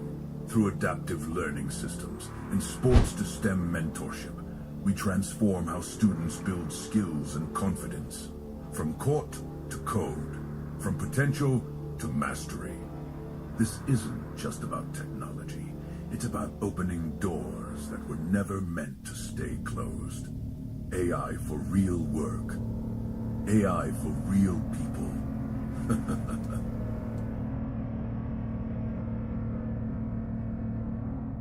Every student is... Test. And ladies and gentlemen, we're live back on Radio Row, Super Bowl 60, and I got a Super Bowl champion with a beautiful ring on his left hand right there. Show it to him, Tim. Blam. The great Tim McGuire. How you doing, brother? I'm good, brother. How are you? Hey, man, every day I wake up, it's a good day. First That's of all, right. congratulations on your career. How many years did you play? I ended up playing 12. See, now most... That ain't no fluke. That ain't no fluke, because the average career is like 3.5 years. 3.4. Yeah. Something like that. So how were you able to stay that long in a game that takes such a toll on your body? Well, first you're blessed. God bless the brother with the skills and the talent. And, it's really a self-belief thing with me. Mm. You have, when you come from nothing and you want to do something and be something, that's your motivation right there. I come from nothing, and I wanted to be something. I wanted to take care of Mom, obviously. Yes, sir. I saw my mama struggle, but we took care of her, took care Now, of that. where are you from originally? I'm born in Orlando. Oh, okay, I Orlando, don't know, Florida? it's the CTE kicking in sometimes. Sometimes Wait, that you had to CTE think kicking about it a little bit, but it's all good. But Orlando, Florida, but raised in Southeast Texas. Oh, Town yeah. called Port Arthur near Houston. Uh-huh. And where'd you go to college? I went to Texas Arlington, University Okay, of yeah. Texas in Arlington. Third round pick from Texas Arlington. San Francisco 49ers started the dream, not only for me, but my family too. Yeah. It's a great deal. Yeah. And man, so we were talking before we came on camera, and I was having a discussion about this yesterday. 10 new coaches hired. 10, not one black. What's your response to that? My response is it's ridiculous, and it's so obviously silly that they can't hire and fire black coaches like they do white. Right. If they hire them, fire them. That's what we do every year. But to not give guys opportunities, I really have issues with that, and they need to do something about that. And they tried with the Rooney Rule, but who cares? They're so crass about it. Right. I don't really give a crap about it. You're not going to tell me. That God complex that I call people who got more money they can ever spend. Okay. Come on, Tim. They want to control everything, and they make themselves look bad. Just find a guy who can do the job, and there are plenty of black men that can do the job. Right. Give them a chance. If they don't do the job, fire them. You do it every year. Yeah, and here's the thing about that Rooney Rule. For the folks watching don't know, that's where they have to interview X amount of black candidates. But, man, that's just like a dog and pony show, because a lot of times, even before they interview the brother, they already know who they going to hire. They're just doing it as a formality. Yeah. Something that we got to do. It's really sad. And what are you going to do about it? Yeah. You don't own the team. You don't have the money. You don't have the power. What are you going to do about it? Now, you played for one of the last dynasties, the Patriots, of course, but we don't count them. We don't count them. But, man, what did you think about that documentary series? Have you seen it, Have The Rise not- of the 49ers? have I not started seen watching it. it yesterday. Have It's not pretty seen- good. Hey, if nobody put a mic in front of me and say, "Hey, Tim," I was looking for you. Now, they didn't put a mic in front. Hey, where was my mic, people?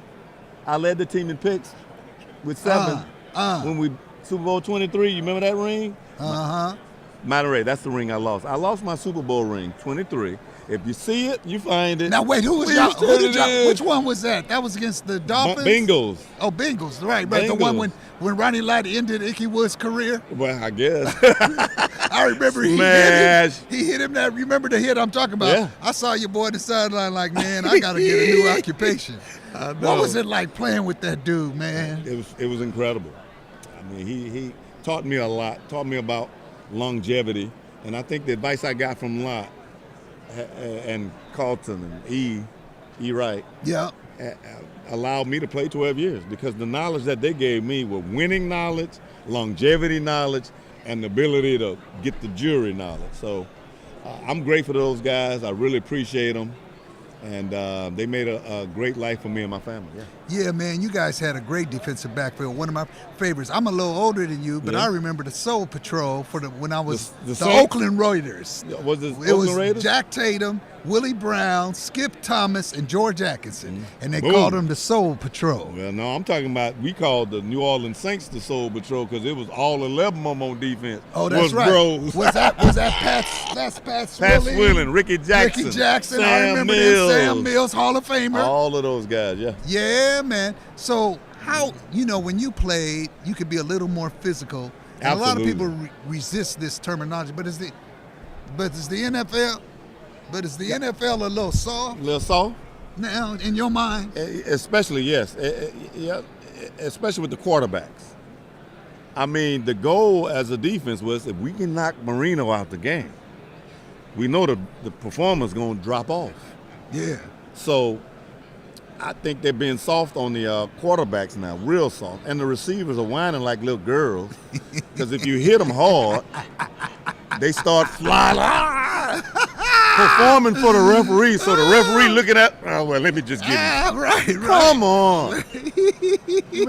and it's just crazy. May as well put skirts on the damn quarterback because these guys, they don't want us to hit them. I know they're giving them a whole lot of money. Right. And they don't want you to mess with that money. And these guys are the image that they build the leagues around the quarterback, so they don't want you taking them out. Right. Basically. So Now, you got to be nice to them. And if you don't kiss them on the way down, that's 15 yards, baby, an automatic first down. Hilarious. Are you kidding me? Now, I got to ask you were a great cover corner. You also could hit. But who were some of the toughest receivers you had to guard in when I played, it was those little quick guys, those little Tyreek Hill types. Oh, yeah. The big, slow Michael Irvin types did not care. Your slow ass ain't going to run me down. Outrun me. I can miss you at the line and go get your big slow ass. Running his damn mouth. You saw that? You had that video running around how he killed me. I dogged him. I was to had about 12 catches, 200 yards, but that's my boy. Man, if you don't get Mike, get my name out your mouth. If you're going to say my name, put some respect on it. 12 years, 3 Super Bowl rings. Now, how about that? Put some respect on it. How about that? Ain't many men walking around breathing can say that. Wow.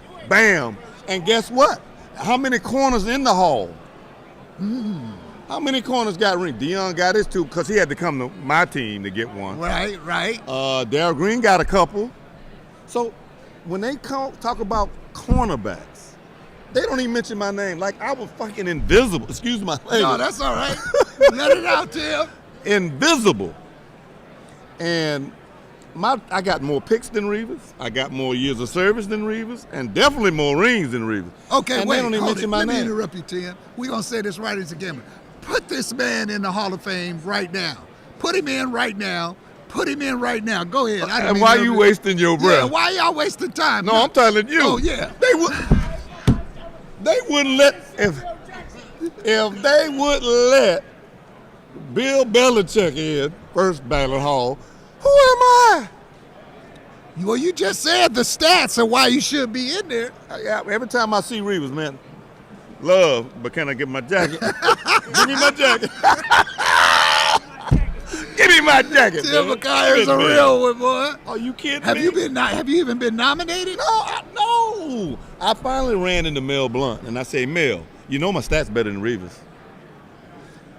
And he said, and then, give me your number. I gave him my number. I ain't heard back from him, but he got my number. He's on the senior committee. So maybe, I'm just saying, guys, you cheapen the league, you cheapen the hall, you cheapen the hall when you do these shenanigans. Right. Like Belichick and Kraft. Right. If those two don't go first, they did it with T.O. Right. We don't like T.O., so we just gonna do it on. It's just silly, Yeah. immature, childish. And here's the cowardly part. They do it in secret. They don't tell you who's voting. I want to know who said no. And Polian got all of a sudden, he got CTE. You didn't play the game.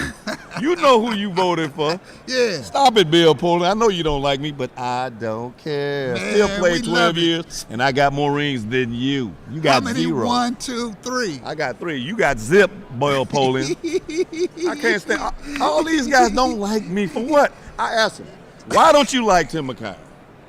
I go to the guys who are in the Pro Hall of Fame. Tim Brown, for example. Tim Brown. Well, don't nobody like you, Tim. Oh, so you got to be in the hall, you got to be liked? Are you freaking kidding me? Nah. Get out of here, man. No, it should be what you did on the field. Go and you look did at the it. tape. Yeah. I'm handcuffed. Give me give me these. I used to go get my picks. That's absolutely. I didn't get hit in the chest. I go get them. That's right. That's how good I was. And from Texas Arlington, because I didn't come in with all the bells and whistles. That's where Reavers came in, first round pick from Pitt. He came in on riding the wave. Right. I came in on a ripple. A little ripple. You know the ones when it rained and you got a little late in the puddle? Little ripple. But I outperformed all those guys. That's facts. All them rookies, corners that was drafted before me, they was smelling my rear and tell me what I ate. 6 picks, 23 passes broken up, fresh out of Texas Arlington, and had a pick 6 my rookie year. Wow. All that in the rookie year? My rookie year. Second year was just as good, didn't have the picks. The strike year. Right. Third year, broke the doors. 7 picks, 23 passes, all Madden team. Madden recognized my skills. Yeah. 1988, he recognized that. You don't win Super Bowl. And the third corner in a row, Tim McKay. Yeah, there you go. You know, people think, Tim, you just out here bitter, you angry, blah, blah, blah. I'm not nothing. My personality, and look at my skills. Look at my numbers. But why should that matter? You obviously speak your mind, and I'm supposed good for you. But that shouldn't have, Nothing my to do language, with shit to do with Hell. what you did on the field. Period. Nothing. Period. And it blows my mind. And another thing, too, they're not advocating for me. I don't know if Joe's not doing it, Ronnie's not doing it, Charles not doing it, Jerry's not doing it. None of those guys are saying advocate for me. But guess who advocated for Roger? Sharp? Who? Sterling Sharp. Oh, Sterling. Shannon, his brother. Yeah. He's in the Hall of Fame. You got to get my brother. Yeah. And he don't have none of the stats. He have none of the numbers. He got a sympathy jacket. Hey. They got guy Art Monk. You got Mark Clayton. You got Duke. You got a lot of deserving Mark guys. Clayton's in the hall? No. Oh. Who are not. Oh, gotcha. Better stats than Art Sterling. Monk isn't in the hall? No. The great Art Monk? Wow. Man, well, we got to get your former teammates, man, to start petitioning for you, bro. Because Exactly. you deserve to be in there. Seriously. How you going to give up 21 total points in 3 games? No touchdown. No touchdown. Wow. And I led the team in picks. And we blew through the Vikings, the Bears, and the Bengals, 21 total points. Yeah. And jury. Yeah. Come on. And in fact, they just showed that championship game against the Bears as part of that documentary. You mean the championship game? Yeah. When you was in Chicago and it was cold. Colder than Yeah, man. Well, man, I wish you nothing but the best, bro. I'm trying. We gonna advocate for you. Right. Can we do that? Yes. Is that all right with you, bro? No, when y'all out there doing y'all radio sometimes, when they see a corner do something, McKay did, but they swinging on this guy chain like Sauce Gardner. I'm not having no thoughts on these guys. Yeah. I'm not hating on these guys. Nah. But they ain't have my skills, bro. Nah, and it's a different game now, too. Totally. Well, corner's still the same. Yeah. Except they call an offensive pass interference. Yeah. If a receiver, they didn't used to do that. Yeah. So Michael Irvin wouldn't catch a ball on me if he can't push off. Big slow ass. Running his damn mouth.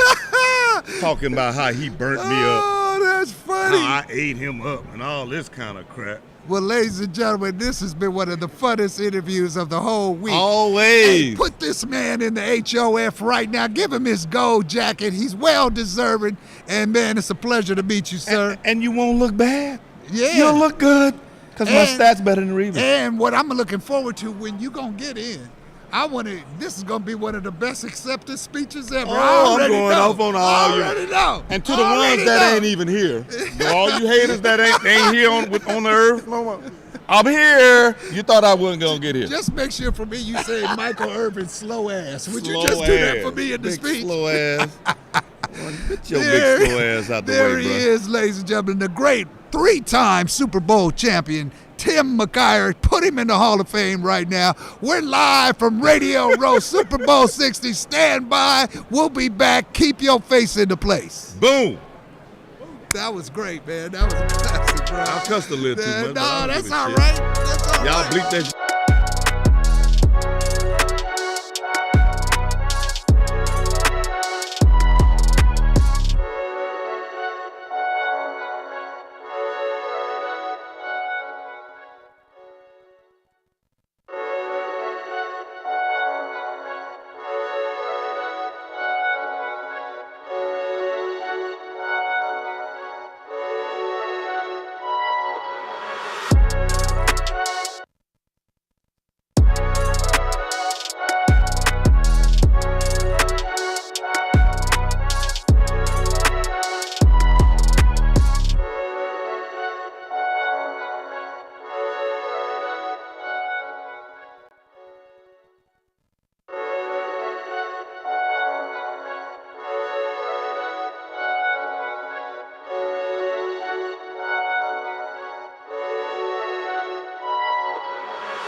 much more athletic and smarter. So.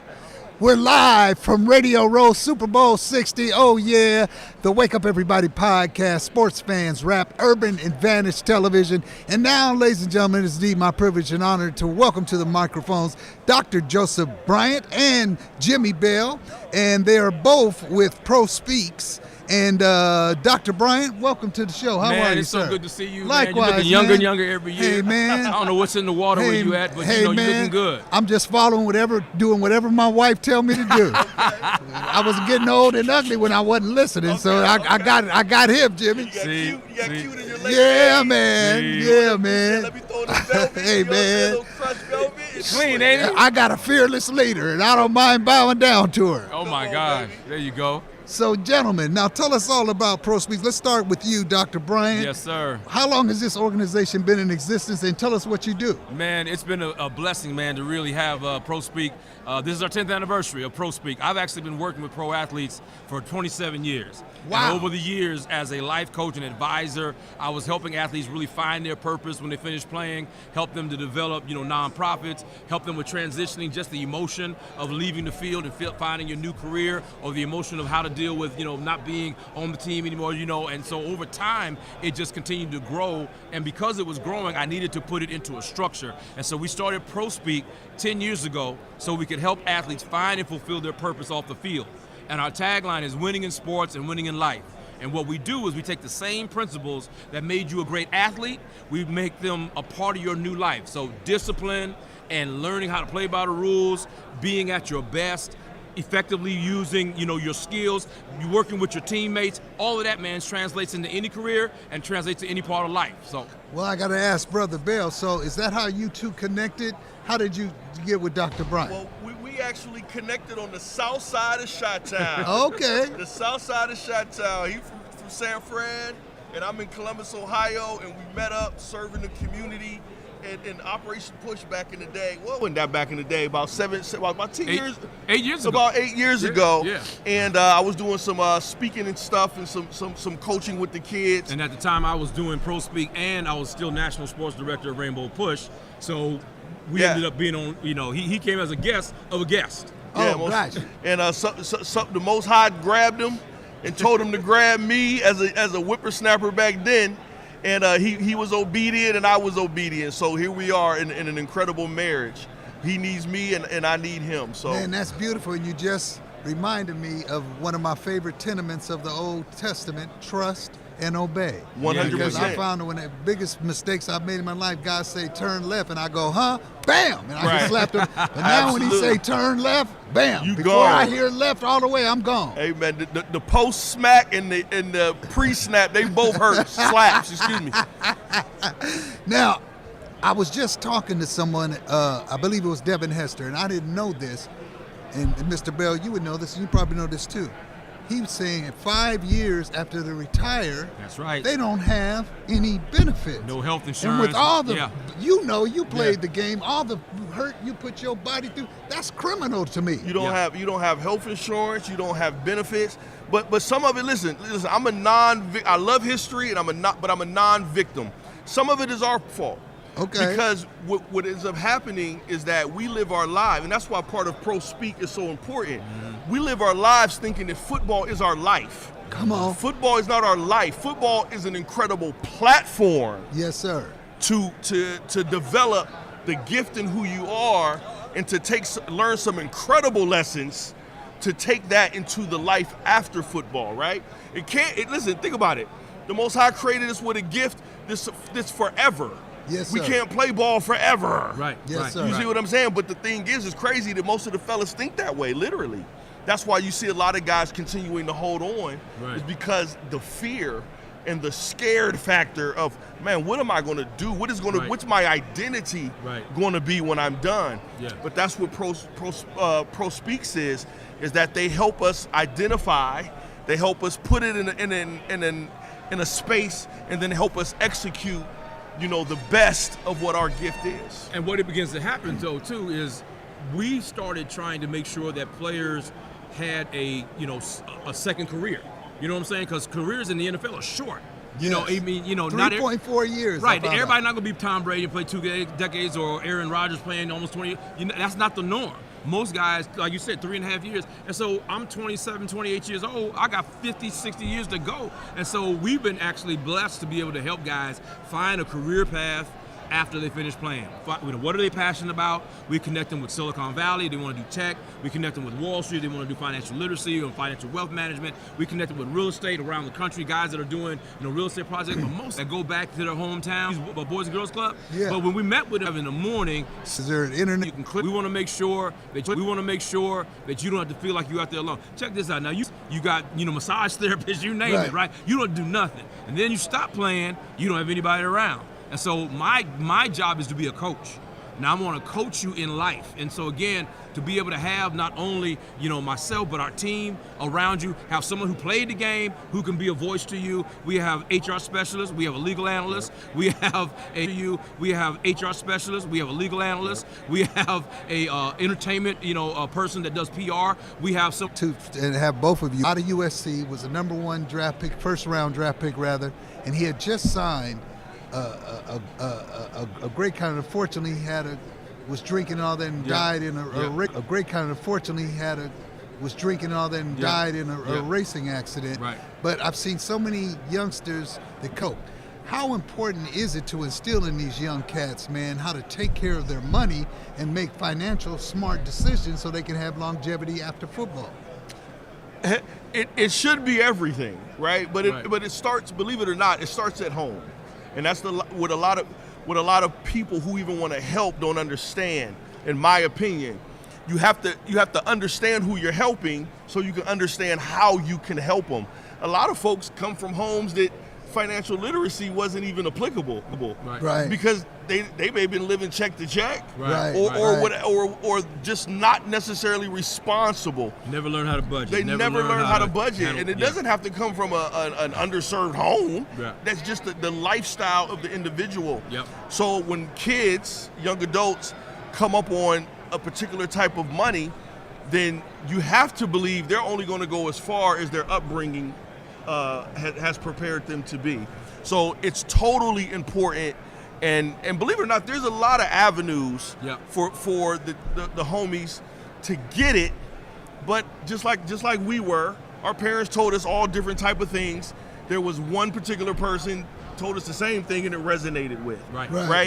Everyone isn't going to resonate with everyone, but again, that's the beauty of ProSpeak, is because ProSpeak is going to speak the language of the individual to make sure it's not just saying it, it's are you going to receive it? Right. And it needs to be received so it can be executed. Just talking it, just having it available, to me, that's just not enough.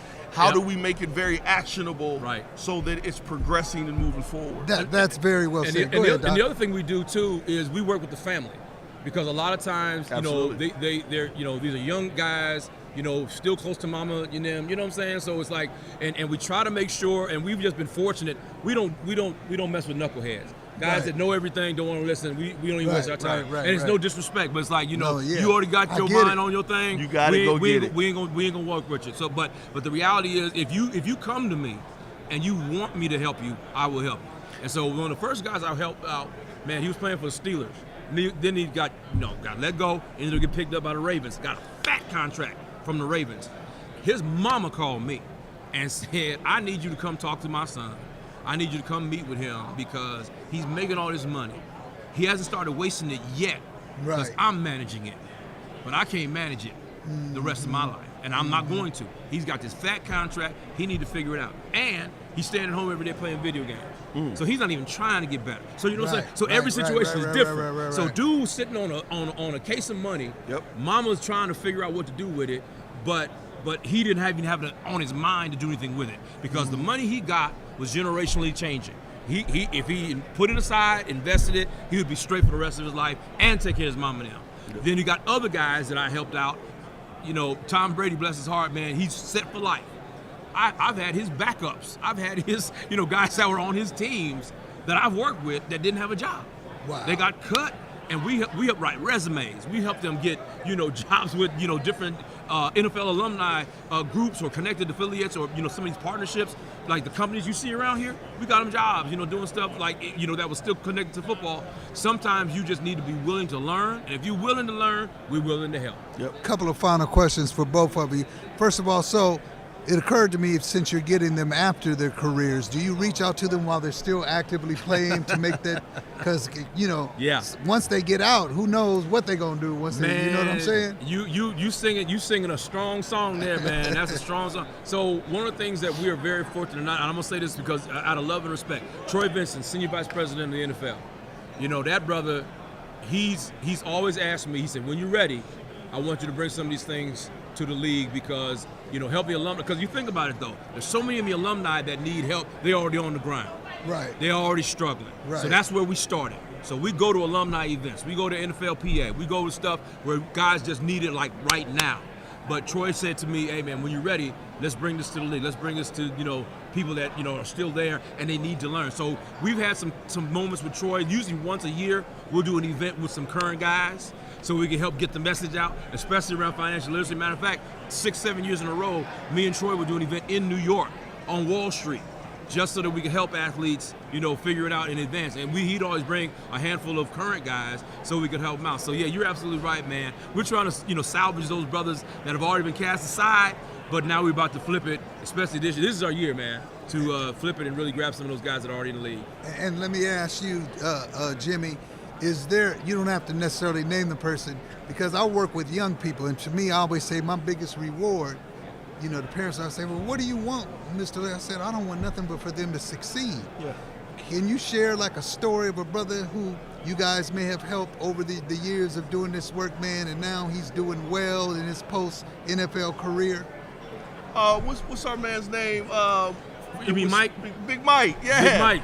You got Big Mike. What's Mike's last name? Let's not drop him. Oh, hallelujah. Okay. Well, we had a guy, Big Mike, real nice guy, greener than you would imagine. Green. When I mean green, I mean he went to Texas A&M, Hughes School.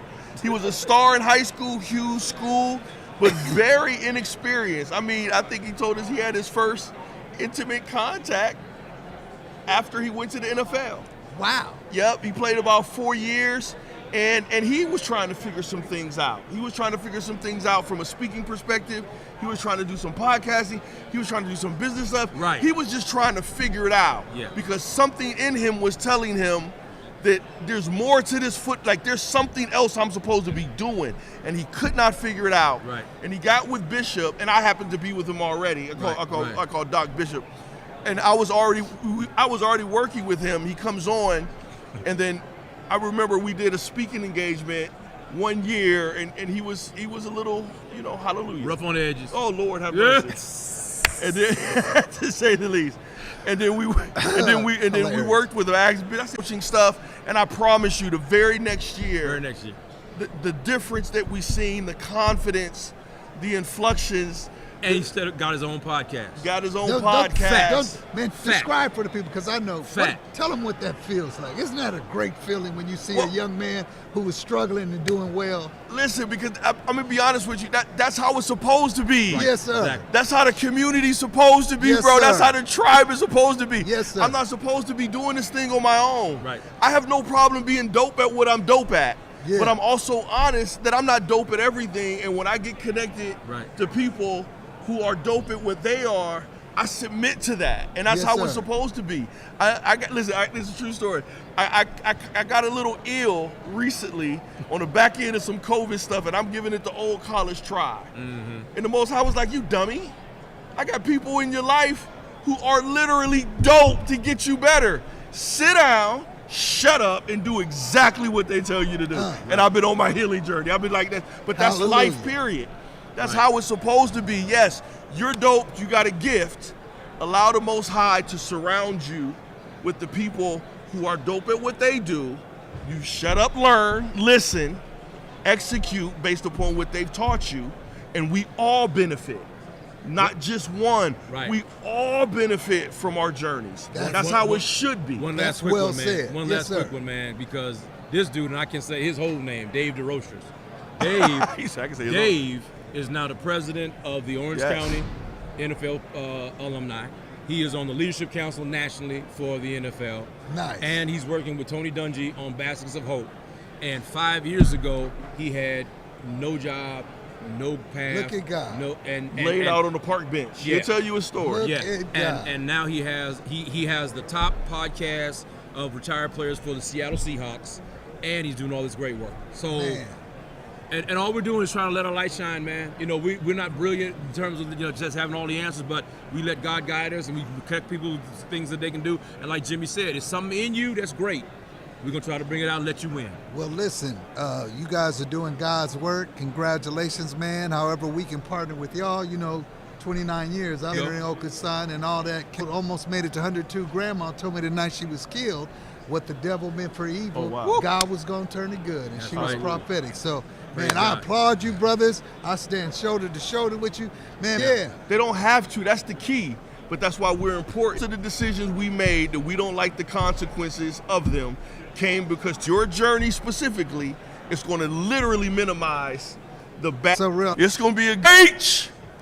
You a brother. Stop playing. Look, Are I was born. I'm from Youngstown, baby. Come on, bro. Youngstown, yeah, man. Yeah, no doubt. Right up the street. That's the football mecca. Listen, bro, they all done came Texas, through. But Ohio's the football They all mecca. done came through. We got ball players, baby. That's what we do. Yes, sir. I appreciate the acknowledgement. Yeah, man. Educate these brothers in media.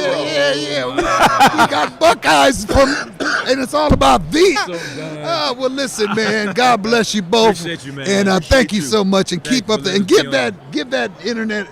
Prospeak.org. Hit us up. Prospeak.org. We got you. We got Oaktown. They doing All right. God's work. That's Hey, it. we live from Radio Row, Super Bowl 60. Y'all keep your face in the place. To God be the glory. We'll be right back. Thank you. Peace. Oh, that was lovely.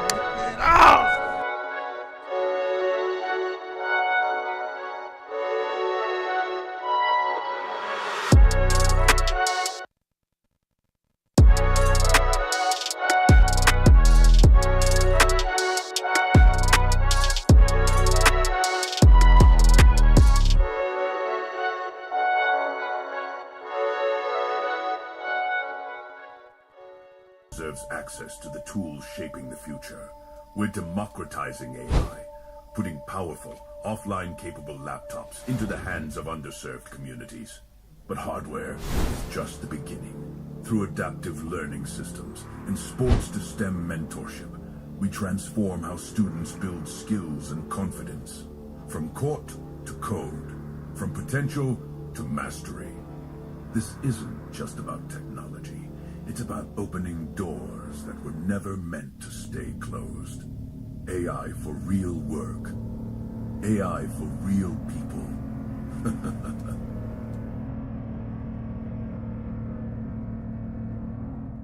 Every student deserves access to the tools shaping the future. Are you not entertained? Welcome to the Bay Area Black Comedy Competition and Festival, where comics battle for cultural glory. Just you, a mic, and a crowd ready to judge you.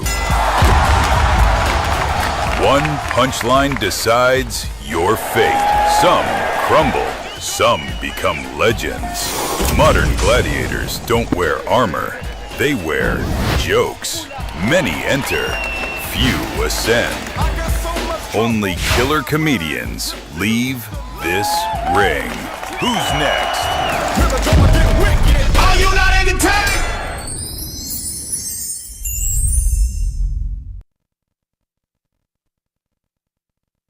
About to tell Dom that he's going to the Super Bowl. Check it out.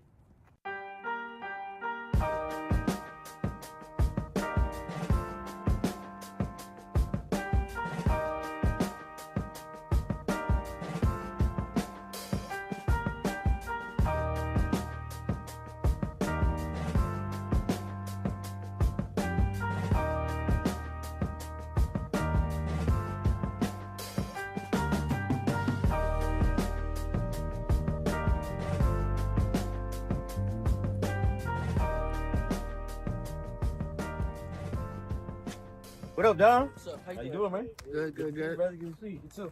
So I wanted to drop some news on you, man. So on behalf of the SPAT, the National Football League, you're going to the Super Bowl. What? What? Oh God! Oh God!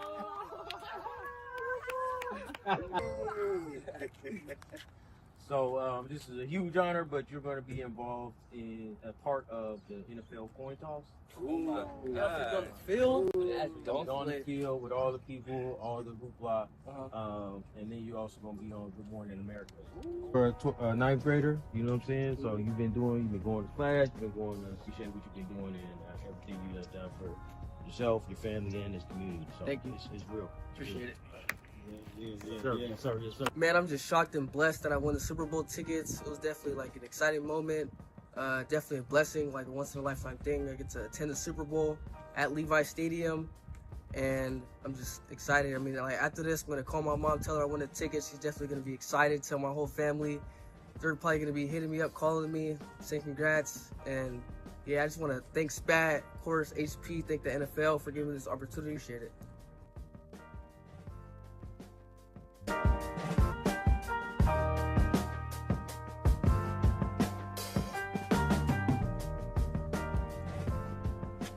What up, Don? What's up? How you doing, man? Good, good, good. Brother, good to see you too. So I wanted to drop some news on you, man. So on behalf of the SPAT, the National Football League, you're going to the Super Bowl. What?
the locker room back together? Not the hot seat, but Sirianni. Sirianni.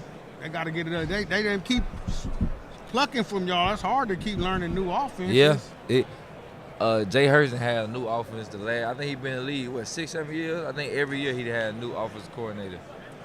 Come on, man. I mean, and he's a smart, dedicated guy, but, you know. It's tough. It's tough. It's tough. We'll see. Yeah. I don't know.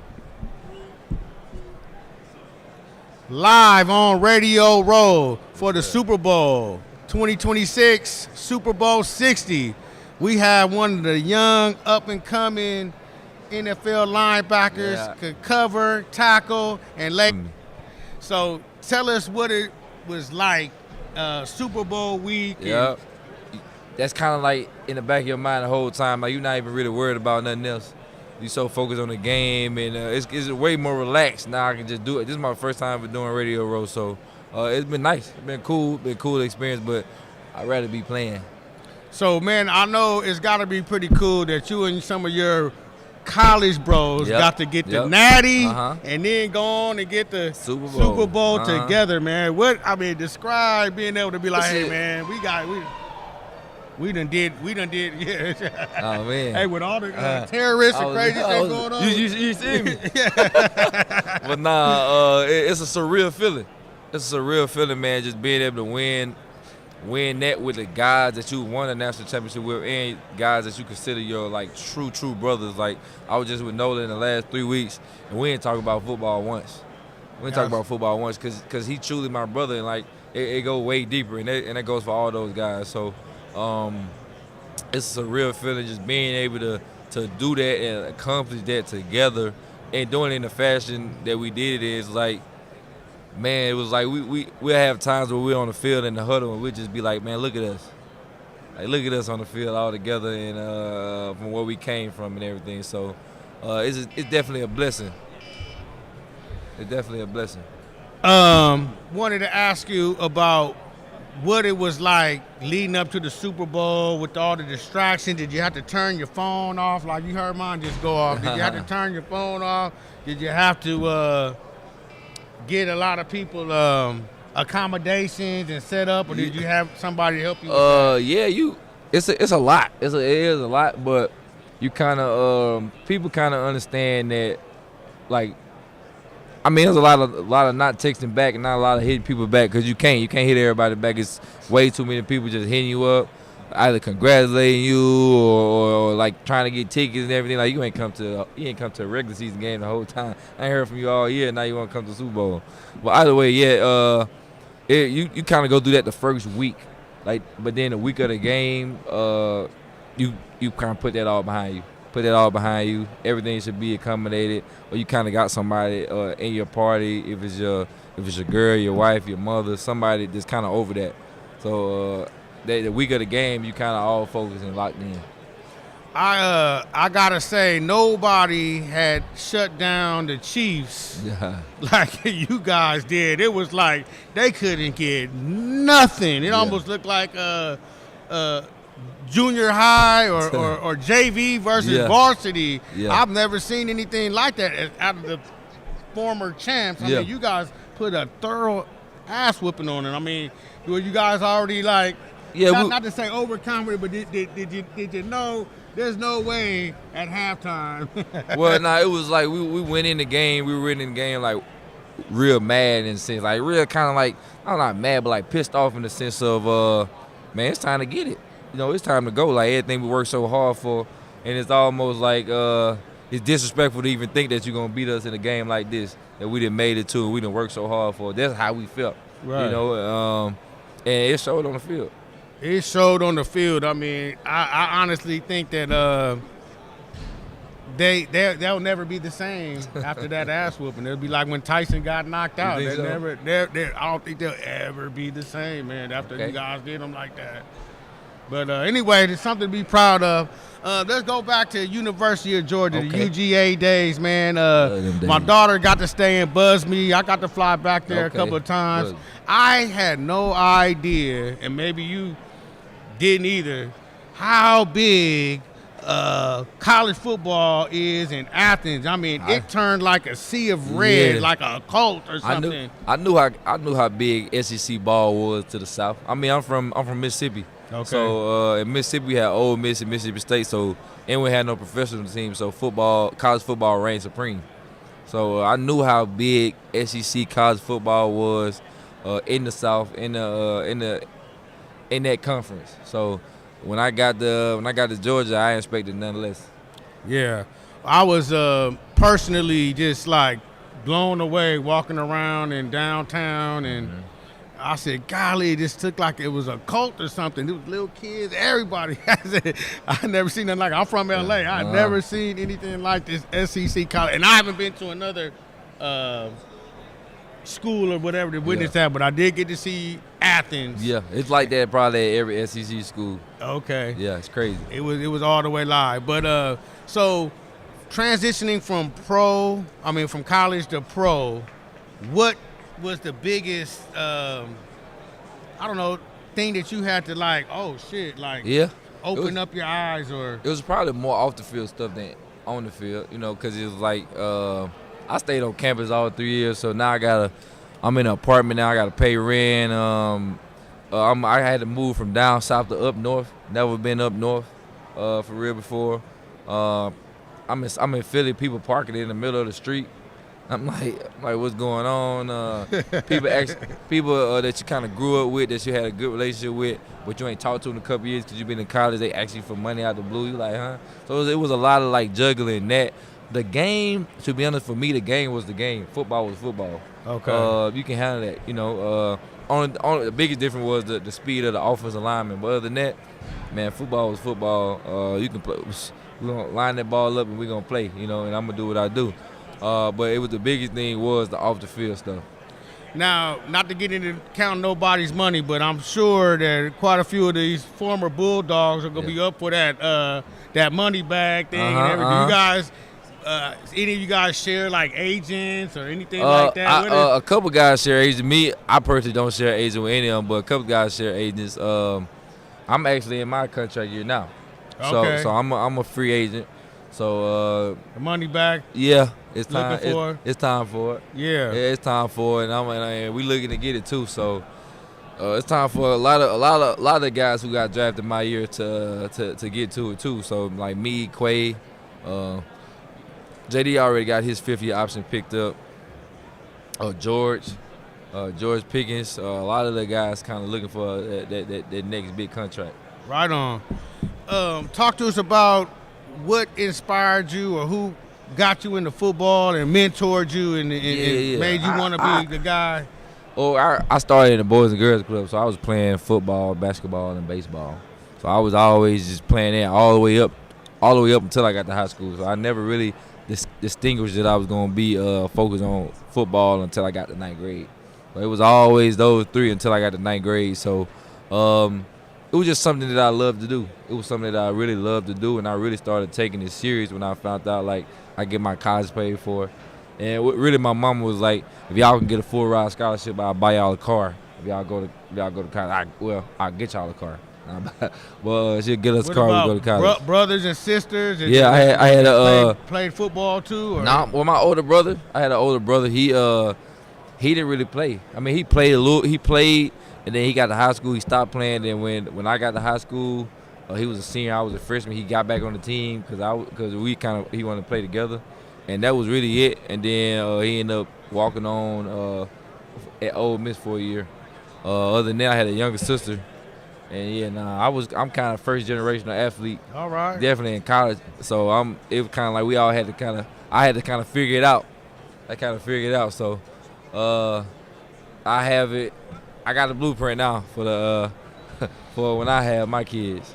Okay. So, yeah. So off season, like I talked to some of the guys that they say, like when I played junior college football, my buddy Antonio Pierce, he said he didn't do shit for about the first month after the season because banged up, and I'm 17 games, 18 weeks or whatever, and then if you playoffs too, man, that's a lot. Yeah.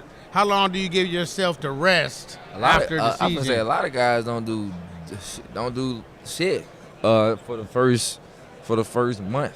But me personally, I gave myself 2 weeks. Yeah. 2 weeks of just not doing nothing, and that's all I could probably manage because I'm one of them guys I'm a workout regardless. Yeah, gym so rat. it's like so it's hard for me not to. It's hard for me not to work out. So I gave myself 2 weeks of not working out, and now I'm back to doing something. Now, I'm not doing anything like crazy. I'm still letting my body recover, but I gotta make sure that I'm keeping my. I'm trying to keep my physique right. Trying not to eat bad and everything like that, but. This week coming up, like Monday, I'm back into it. I'm really kind of back into it. But I do a lot of business work in the off season too, because I ain't got nothing else to do but do my extra business and acquire businesses and build them up and everything like that. All right, this guy got a businessman here. Yeah. Do you have anybody like? I'm sure the UGA connection. Do you guys work out together during the off season or try to link up? A lot of guys be in Georgia still. We do link up in the off season, but unless I go to Georgia, I'm not really working out with those guys. But a lot of guys do work out together in Georgia. I haven't been back to work out in Georgia in a minute. Okay. But we'll see each other all the time, like Georgia guys, and we'll always go out, go grab dinner or something. And just go out and relax and chill. But as far as training, most guys kind of got their own locations and everything like that. So you go back home to Mississippi for the off season? No, I don't go back home.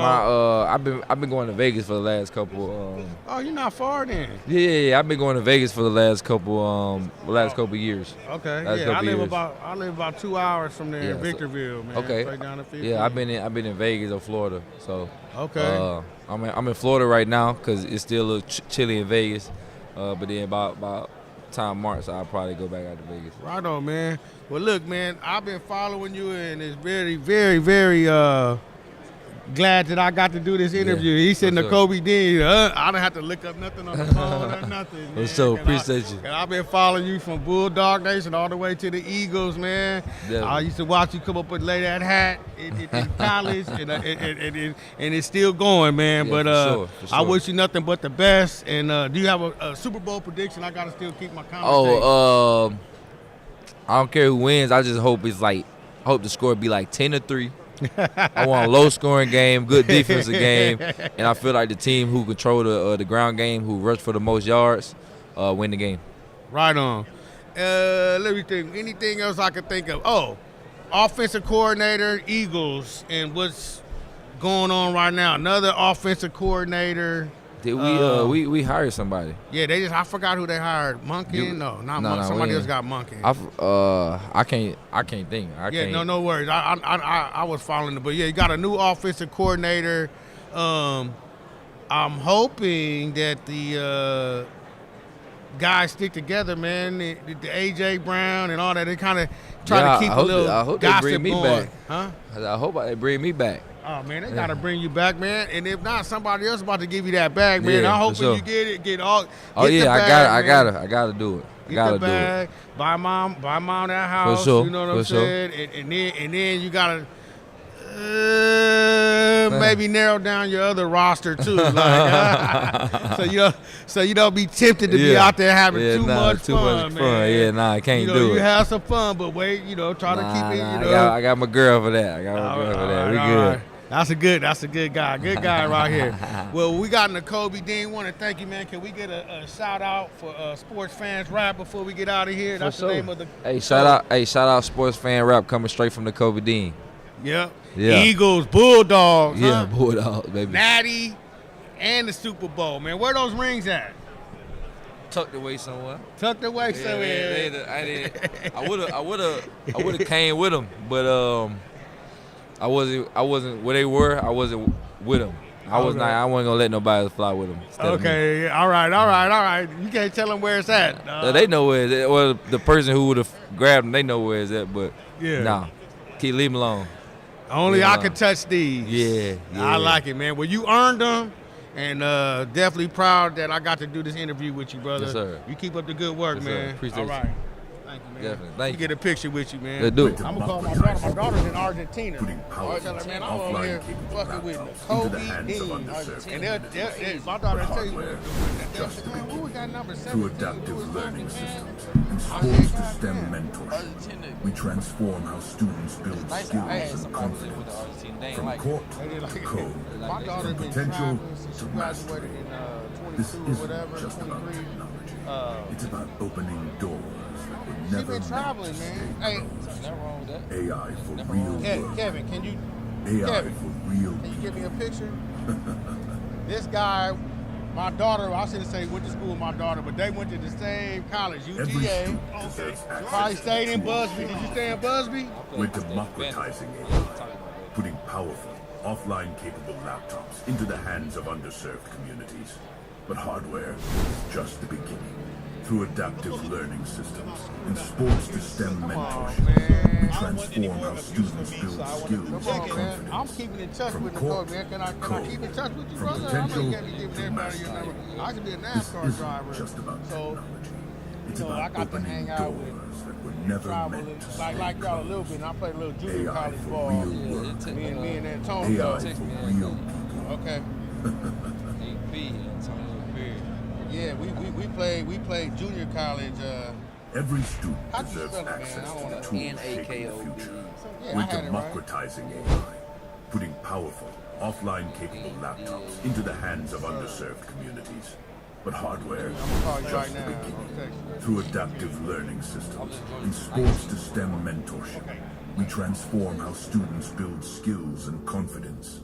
From court to code, from potential to mastery. This isn't just about technology.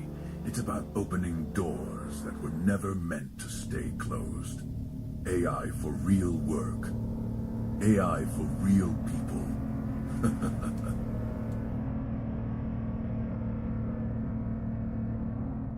Every student deserves access to the tools shaped.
watching.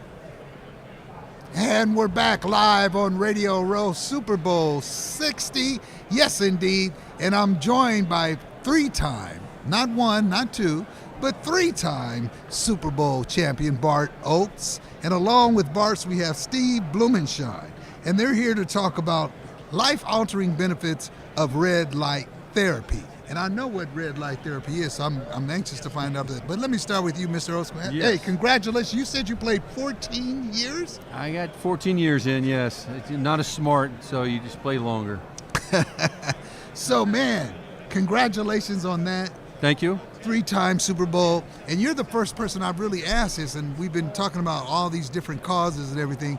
But what is this week like for a player from the time you land to take care of all the media responsibilities, the family? What is that week like? A lot better than playing in the game, I can tell you that. You play in the game, you don't enjoy it. It's not a fun week at all. Wow. I mean, it's not a fun week leading up before. Then you get here, you get isolated.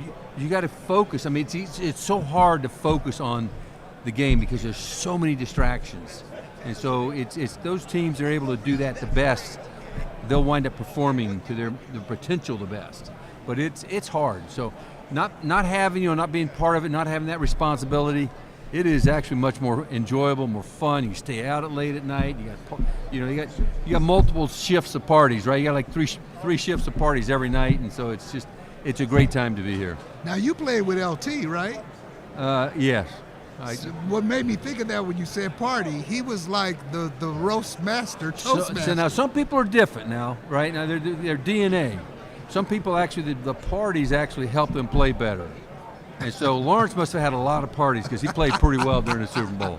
What an incredible athlete, man. Oh my gosh, he was awesome. Wow. I'm just glad that he didn't practice full speed in practice. Wow. I really love those Giants teams. And you beat the 49ers that year. I won some money, stopped them from a three-peat. I won a little bit of money on that one. Did you Mr. really? I feel like I should give you a tip for that one because you guys. That was a very unlikely win, right? That was, and nobody had you guys picked. Well, duh. Yeah. So we have a backup quarterback. We right. got Otis Anderson, the oldest running back in the league, and so we lost our starting running back. We lost our starting quarterback. And every team's going to overcome that. But when you got Lawrence Taylor and a defense on the other side, Bill Belichick, by the way, was the defensive coordinator. You just play that game, and that's what we played.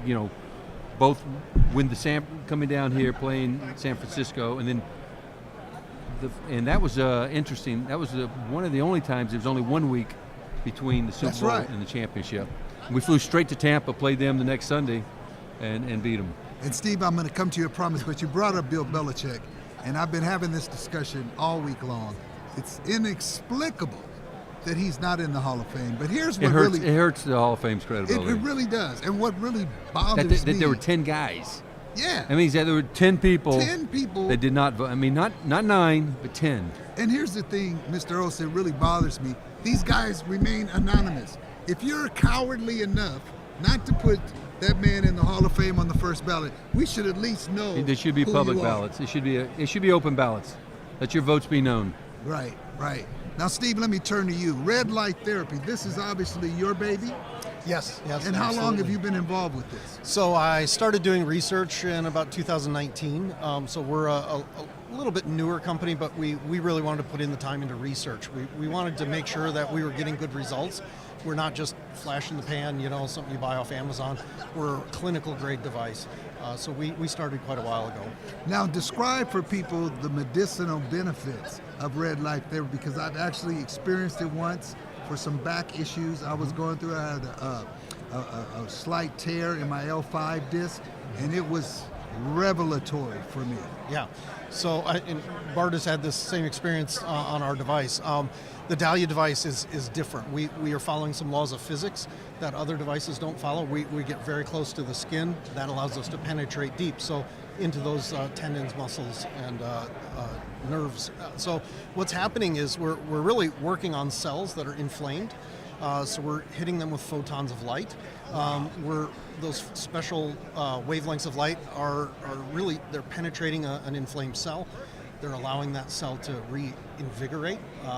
It's ATP. We're playing with the mitochondria to help it perform better. It creates energy, and that allows the cell to heal. So it's a great process, amazing. and the nice thing is it's pain-free. Bart fell asleep.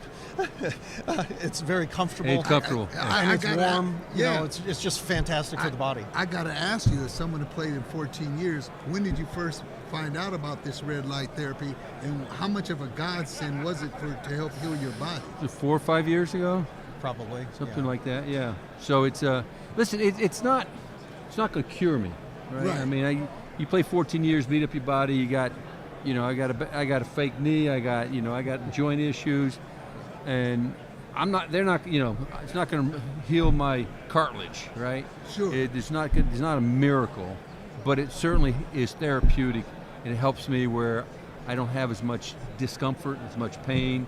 Which allows me to do more.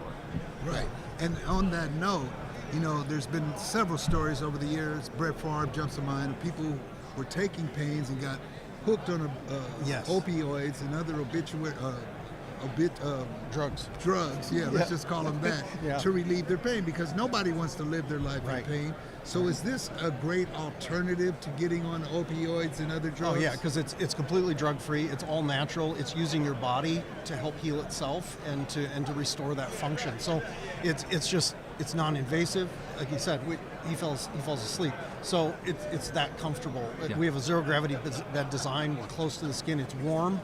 It's quiet, and it's just a little me time. But it's also, while it's great for pain, it's also great for performance. So a lot of athletes are starting to use it before a game or right after a game or a workout, because it's starting to help those muscles heal really fast. So you get a little faster recovery time. That means you can hit the gym again. You can work a little harder, faster, better. It's really about performance on the player side. Now, this would seem to me, what do I know, something that the NFL should and would want to embrace. Have they been cooperative in working with you all to get this therapy to the players who need it, or is this a thing that you approach each team individually?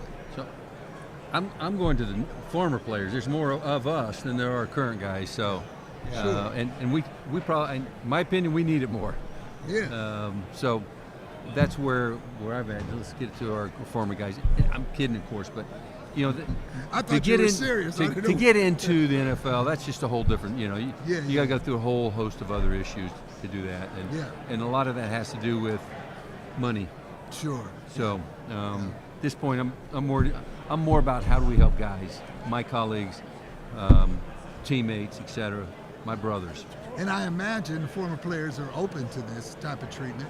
Well, because we probably experienced that discomfort, the pain longer, more years of it, and have gone through probably more searching, surgeries, etc., than current guys. And I didn't know this till today. I was interviewing, I believe it was Devin Hester earlier, and this was shocking to me that 5 years after you retire, you no longer have benefits? No longer have insurance. Insurance? Yeah. What the heck? Well, listen, it's not the NFL's fault. That's a collective bargaining. Sure. Where they say, that's up to the Players Association, the union, to say that's an important issue to us. But as they've kind of done, they maintain they represent current players, and so the benefits for former players aren't as big of an issue. Wow. But nevertheless, I'm not getting into that. Listen, I hear you. there's a lot out there, the technology that people are more than happy to help former guys. And we're just like trying to educate guys. Here's some of the technology out there, and give them access. That's great. And Steve, a couple of final questions for you both. Let me just ask you this. So what is your hope to this? How do you want to see this program, this therapy that you're giving to a lot of people in need? How do you want to see this grow in the next 4 or 5 years? Yeah, I mean, our passion is wellness, right? We want to see these guys thrive as they age. As an alumnus of the NFL, we want them to feel better. We want them to have great longevity and lower disability, right? So there's a nutrition component to it. So our goal is to really help these guys live a long, healthy, low disability life, and light therapy is just such a great part of that. And is there a particular company, or is it your company that actually manufactures the red light, or how does that work? So we're unusual in that we are not importing from a foreign country. We actually manufacture it right here in the U.S. Oh, great. So we designed it, engineered it, filed all of our patents on it, and so we're kind of an unusual device that we're made here and not just a foreign country. And is there a website or information you can give? Yeah, I mean, folks the company's watching? the company's called Dahlia Health, and so they can find us at dahliahealth.com. And where are you all located at? We're right in the smack dab middle of the country. We're in Des Moines, Iowa. So it's cold. Field of We're loving it Dreams. here. Yeah, Field of Dreams. Field of Dreams. Yeah, just down the road. And final question, it's mandatory for everybody that sits at this table. Who you got Sunday, Bart? Seattle. Smart man right there. What about you, Steve? Yeah, I'm going to have to go with the same. So, well, listen, man, this is great. And like I said, it was very much in terms of a pain relief for myself. Yeah. And I recommend it highly, red light therapy. And give that URL one more time. Yeah, no problem. DahliaHealth.com. Dahlia Health. Gentlemen, thank you both for All taking right, so thank much you. time. It was a pleasure to meet you, sir. Pleasure. And Thank you you. put a little money in my pocket when you beat the Niners. Hey, stand by. We're coming back live from Radio Row, Super Bowl 60. Keep your face in the place. We'll be right back. Are you not entertained? Welcome to the Bay Area Black Comedy Competition and Festival, where comics battle for cultural glory. Just you, a mic, and a crowd ready to judge you. One punchline decides your fate. Some crumble, some become legends. Modern gladiators don't wear armor, they wear jokes. Many enter, few ascend. Only killer comedians leave this ring. Who's next? Are you not entertained?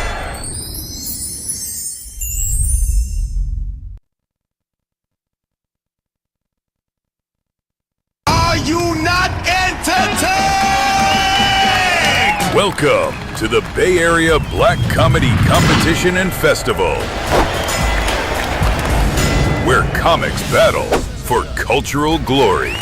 Just you, a mic, and a crowd ready to judge you.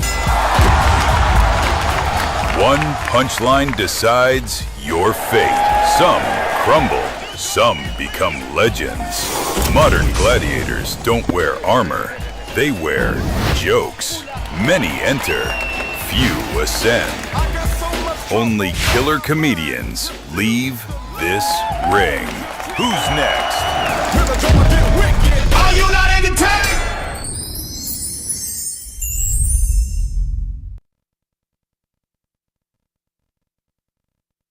Are you not entertained? Welcome to the Bay Area Black Comedy Competition and Festival, where comics battle for cultural glory. Just you, a mic, and a crowd ready to judge you. One punchline decides your fate. Some crumble, some become legends. Modern gladiators don't wear armor, they wear jokes. Many enter, few ascend. Only killer comedians leave this ring. Who's next? Are you not entertained?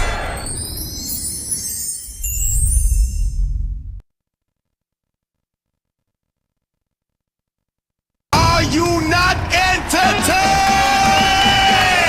Welcome to the Bay Area Black Comedy Competition and Festival, where comics battle for cultural glory. Just you, a mic, and a crowd ready to judge you. One punchline decides your fate. Some crumble, some become legends. Modern gladiators don't wear armor, they wear jokes. Many enter, few ascend. Only killer comedians leave this ring. Who's next? Are you not entertained?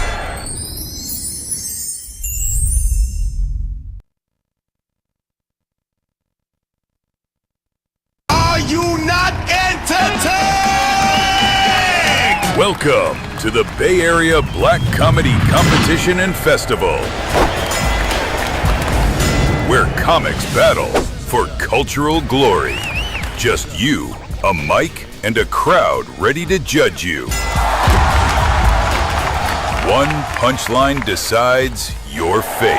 Some crumble, some become legends.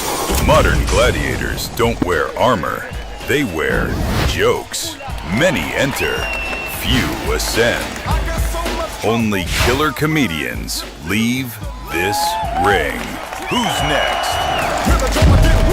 Are you not entertained?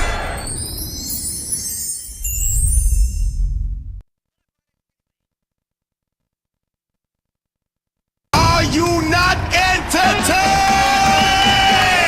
Welcome to the Bay Area Black Comedy Competition and Festival, where comics battle for cultural glory. Just you, a mic, and a crowd ready to judge you. One punchline decides your fate. Some crumble, some become legends. Modern gladiators don't wear armor, they wear jokes. Many enter, few ascend. Only killer comedians leave this ring. Who's next? Are you not entertained?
Live here on Radio Row for the 2026 Super Bowl 60. We have Keisha Walker here, who is the head of the VCGA Foundation and also the Insight thing. One is a nonprofit organization, the other one is a for-profit. And tell me about your company and your nonprofit. Absolutely. First and foremost, thank you so much for the opportunity today. Super excited to be here in San Francisco. I was raised in Southern Cal. Okay. And I've got family that raised me right here in the Bay Area in Oakland. All right. So super excited to be in my second home, or third home now. All right. But BCJ Foundation is a nonprofit that I made history in 2020, where I gave students in what we call digital deserts the opportunities to get access to technology through the love of gaming and esports.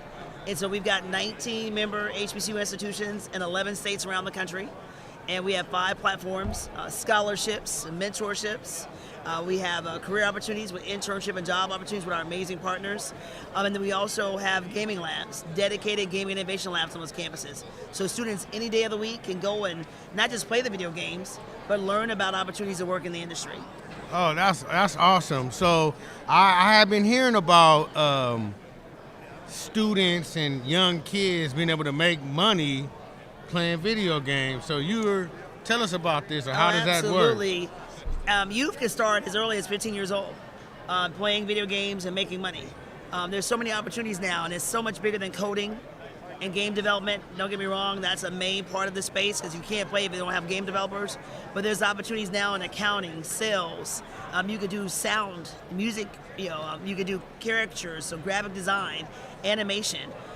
There's sales, logistics, so many opportunities. A lot of people now are doing social media, and they're influencers. They're evaluating and talking about video games, all forms and ways to get paid. We've got people that are managers. They do esports game productions, event production. So there's so many avenues that you can work in this space. And what's cool about the industry is, unlike a lot of companies and jobs, you don't have to go to school for 4 years. You can get a certification and start working right after high school. Or you can go to a 2-year college and get an associate's degree and make as much money as people who've gone to school for 4 years, 5 years or more. So give me an idea. What would the average video game player make, or how much? What is starting pay, and what would be like the top if you were the best? I don't know. Oh wow! Well, we've got some male and females out there, people of color that look like us, that are making millions of dollars a year, just streaming, and people are watching them play video games while they're playing. And they're talking about the games, and they've got partnerships, endorsement deals with major brands because of their time and their influence in the gaming space. It can go all the way down as simple as $35, $40 an hour, right after you complete certifications for students who are coming out of high school, who want to work in this space. And gaming is technology. So I tell students, it gives you an opportunity to get into technology through gaming. If you don't like STEM, you don't like STEAM, but you like playing video games, there's opportunities out there for you. And our schools are now going into a new level. We're doing certifications in drones, AI, and AR and VR certifications. So again, expanding students' opportunities from the degrees at their HBCUs to add on and strengthen their resumes, to have them prepared to go walk out and be and work and do anything they want to in the world, especially in the tech space. So some of these AI companies are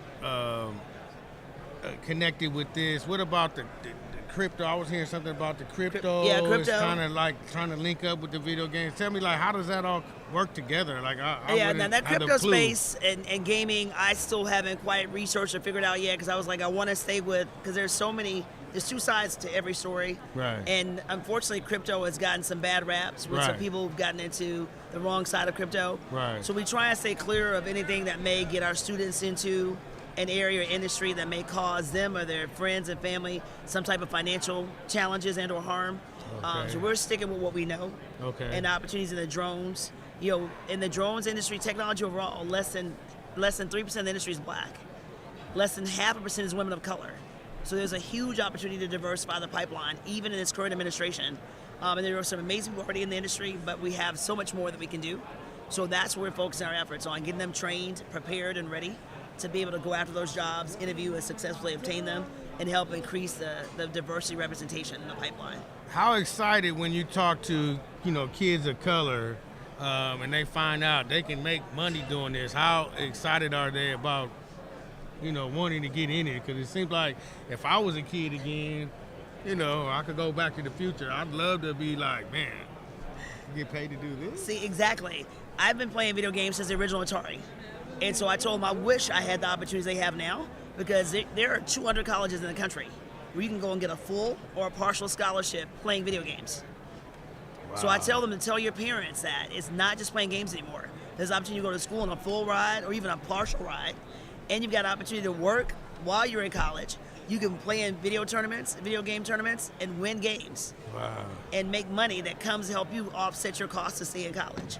So I tell kids, let your parents know, make sure I've got the right gaming equipment, make sure I'm doing the research, know the right colleges I can go to and play and get paid or receive scholarships to play, and help me, encourage me to stay in the space.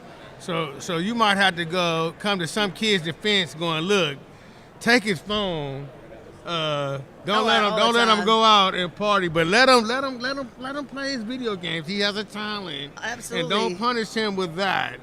Could you get some? Because it might be hard to talk to some of our people about telling them how to parent, but this can have an effect on their future. So just take the phone when you punish Absolutely. them. Have you had to do that or ever had to do that? And we've got data that students that play video games, GPAs, grades are higher than students that don't.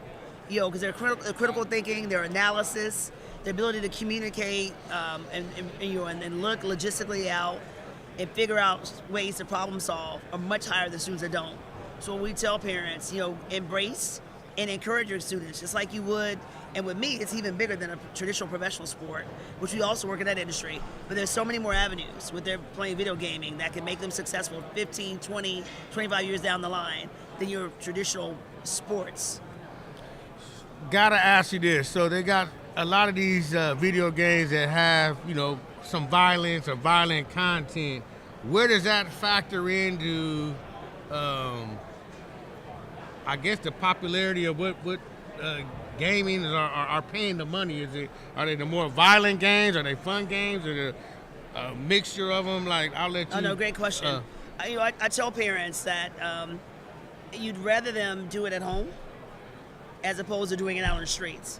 And we've seen and had a lot of gangbangers, drug addicts, drug dealers who have changed their lives and are now using their love of these violent games, the Grand Theft Autos of the world, and they're making money, making more money than they ever did on the corners or hustling, and they're playing video games right now. Yeah. And so, I tell people, I said, get them a place where they can find their special zone and area and in an industry game that they love, and then figure out how to eventually, if you don't like the games they're playing, there's all kinds of other game options out there. Give them the option to move into another game space or area, and then figure out a way and what's going to work for them and what they'll enjoy and like to do.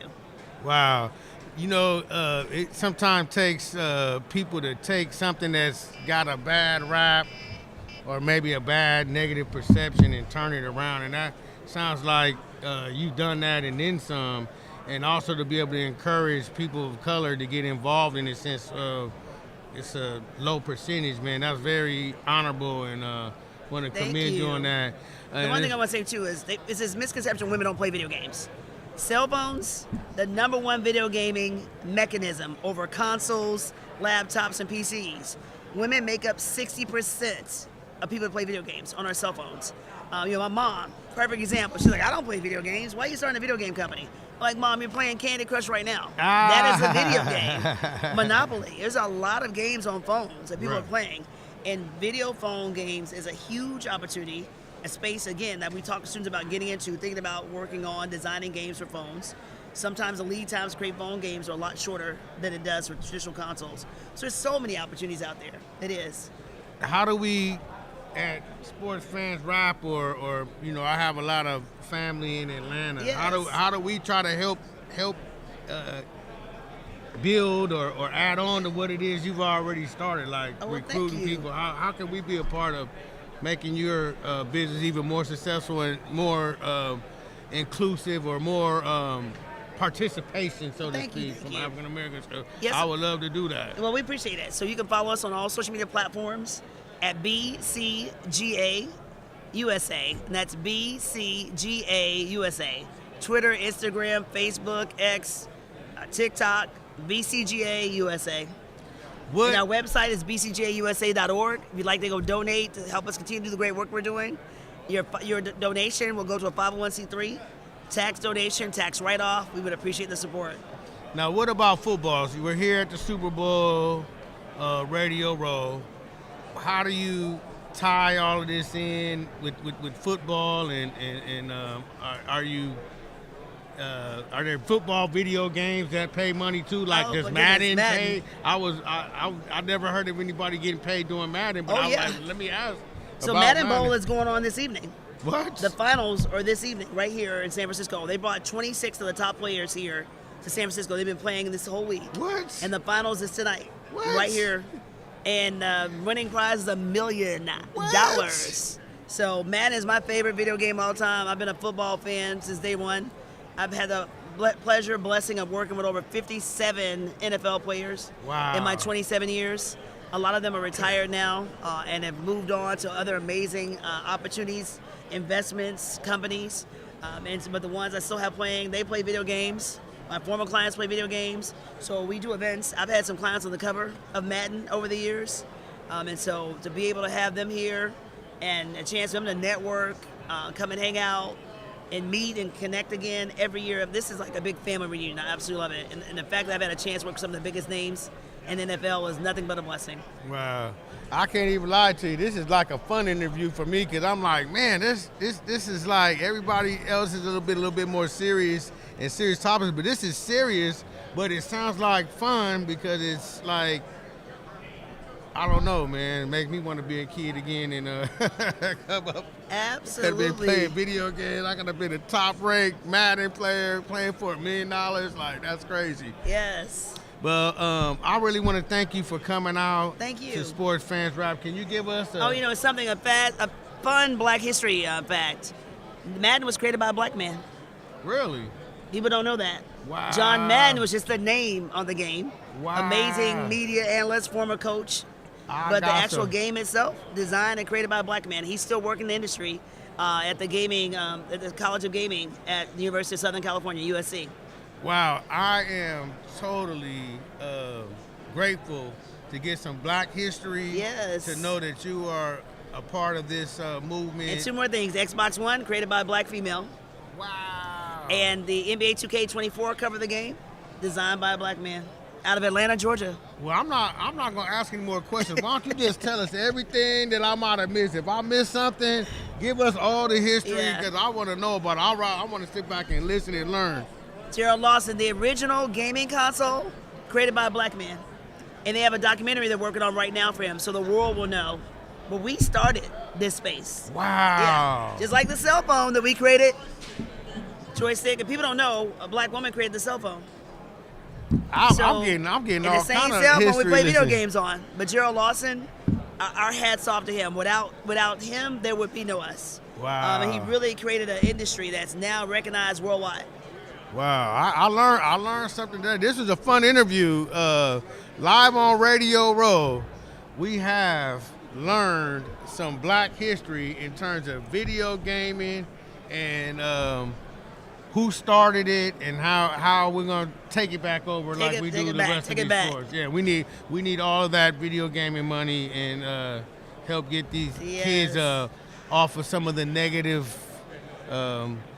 things they're participating in and give them like, hey man, you like to play video games anyway. Yes. Why don't you take it a little more serious, enter a tournament? Yes, absolutely. Yeah, do the tournaments as you get higher up. Is it like a ranking system that you'd have to get into to enter like this Madden final? There is, absolutely. So there's brackets, just like the brackets Final Four to get to the Final Four. Yeah. In college basketball, to get to the Super Bowl, there's brackets in gaming as well. Okay. And so you normally start in your city, state, and/or if you're in a semi-pro league or a professional gaming league, there's brackets as well that you compete in, and you get eliminated. Some have double elimination, some have a single elimination, but yeah. Well, and there's rankings, especially when you become a professional gamer. There's rankings. I'm talking people making $15, $20 million a year. Well, plug your company and how they can link in with you one more time, and then give us a Sports Fans Rap shout out before you go on to your next interview. And I want to thank you for coming on Sports Fans Rap. Oh, yes. But definitely plug the community with how they can tap into this, because I definitely would like to know that. Well, very special thanks to Sports Fan Rap. And I want to say I'm Keisha Walker, founder and chairwoman of BCGA Foundation and Insights Marketing. Please follow us on social media, BCGA USA on all platforms. Again, BCGA USA. and also on our website, bcgausa.org. And on for Insights, it's Insights MPC. And that's INSIGHTS MPC. Keisha Walker, you're amazing. You're gonna get the kids that might not have been acting good or whatever. They're only gonna get their cell phone took, and they can still play video games. Still play video games, as please. long as they're being taking it seriously. The parents aren't gonna be taking the video game. Yeah, They'll take the phone. Or look, worst case, make them. Hey, if you don't have your grades right, I'm holding your games, video games, until you get your grades straight. All I right. promise you, they'll turn the grades around. All right. I love it. Well, nice talking to you, Nice Queen. talking to you. Thank you so And much for keep today, it Tim. going. All Amazing right. job. Thank you. Thank you. In the future, we're democratizing AI, putting powerful, offline-capable laptops into the hands of underserved communities. But hardware is just the beginning. Through adaptive learning systems and sports-to-STEM mentorship, we transform how students build skills and confidence. From court to code, from potential to mastery. This isn't just about technology. It's about opening doors that were never meant to stay closed. AI for real work. AI for real people.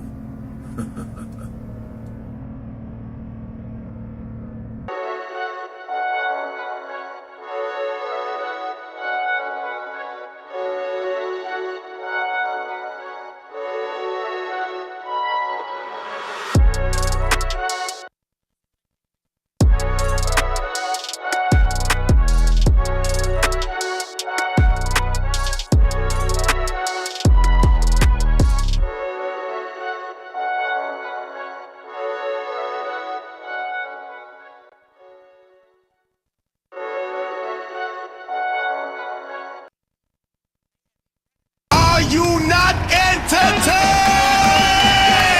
Welcome to the Bay Area Black Comedy Competition and Festival, where comics battle for cultural glory. Just you, a mic, and a crowd ready to judge you. One punchline decides your fate. Some crumble, some become legends. Modern gladiators don't wear armor, they wear jokes. Many enter, few ascend. Only killer comedians leave this ring. Who's next? Are you not entertained?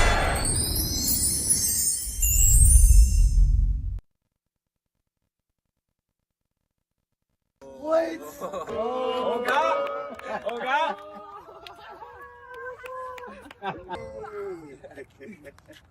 So this is a huge honor, but you're going to be involved in a part of the NFL coin toss. Ooh, on on the field?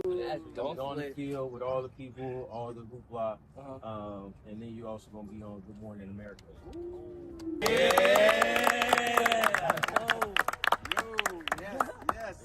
We appreciate what you've been doing, man. You've been knocking it down since you were a ninth grader. You know what I'm saying? So you've been going to class, you've been going to workouts, you've been doing everything you're supposed to do. So we've been watching you. You know what I'm saying? So we've been watching what you've been doing and you've been working with you. So I appreciate what you've been doing and everything you have done for yourself, your family, and this community. So Thank you. It's real. Appreciate it. Yes, sir. Yes, sir. Yes, sir. Man, I'm just shocked and blessed that I won the Super Bowl tickets. It was definitely like an exciting moment. Definitely a blessing, like a once in a lifetime thing. I get to attend the Super Bowl at Levi Stadium, and I'm just excited. I mean, like after this, I'm gonna call my mom, tell her I won the tickets. She's definitely gonna be excited. Tell my whole family. They're probably gonna be hitting me up, calling me, saying congrats. And yeah, I just want to thank SPAT, of course, HP, thank the NFL for giving me this opportunity to win the Super Bowl tickets. And like without y'all, I wouldn't have like been in this position to like attend the Super Bowl. So I just want to thank you guys. Appreciate it. About to tell Dom that he's going to the Super Bowl. Check it out.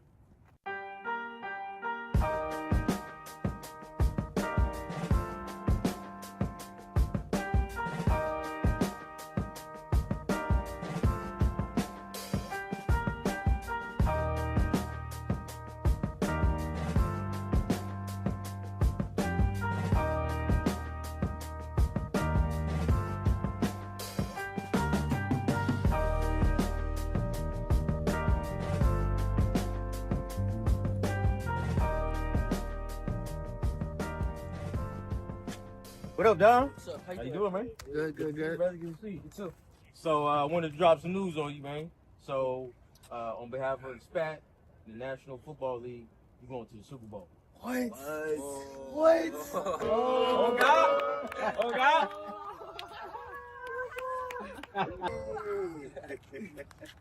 So this is a huge honor, but you're going to be involved in a part of the NFL coin toss. Oh my God! On the field?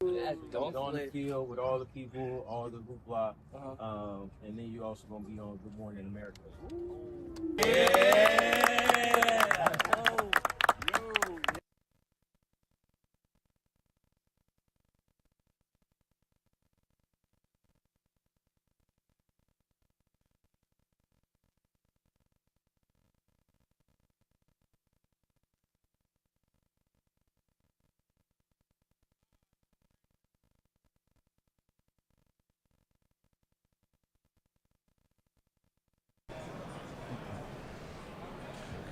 Live on Radio Row, San Francisco, Super Bowl 60, 2026.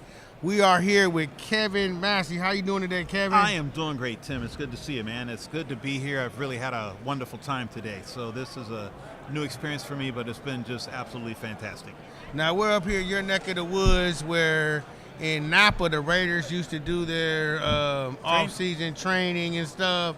How is that make you feel knowing that they moved to Vegas and they kind of took that from your city? Was there a lot of tourists and stuff come up there for that time? Yes, actually, when I did the Raiders for a number of years, when they did their training camp, so I provided services to the team, and player engagement. So what that meant was I would work with the players and I work with the coaches. So if the coaches wanted something, I would get it. So it'd be any number of things, and just it could be anything. It could be get a dog sitter for them when they come to the camp in Napa. It could be get a babysitter if they needed a babysitter. I would get them pretty much anything. So that brought in a ton of people into Napa in terms of the players coming, and so I got to meet a lot of players. I worked with a lot of players. I worked with some of the coaches. I worked with the general manager that was there. I worked with the general manager, and I worked with his executive team. So it was great, and it did bring a lot of people every year. I look forward to it, going out to seeing the players go through their drills and through the practices and basically trying to make the team. It was exciting to watch that, to get it at that level.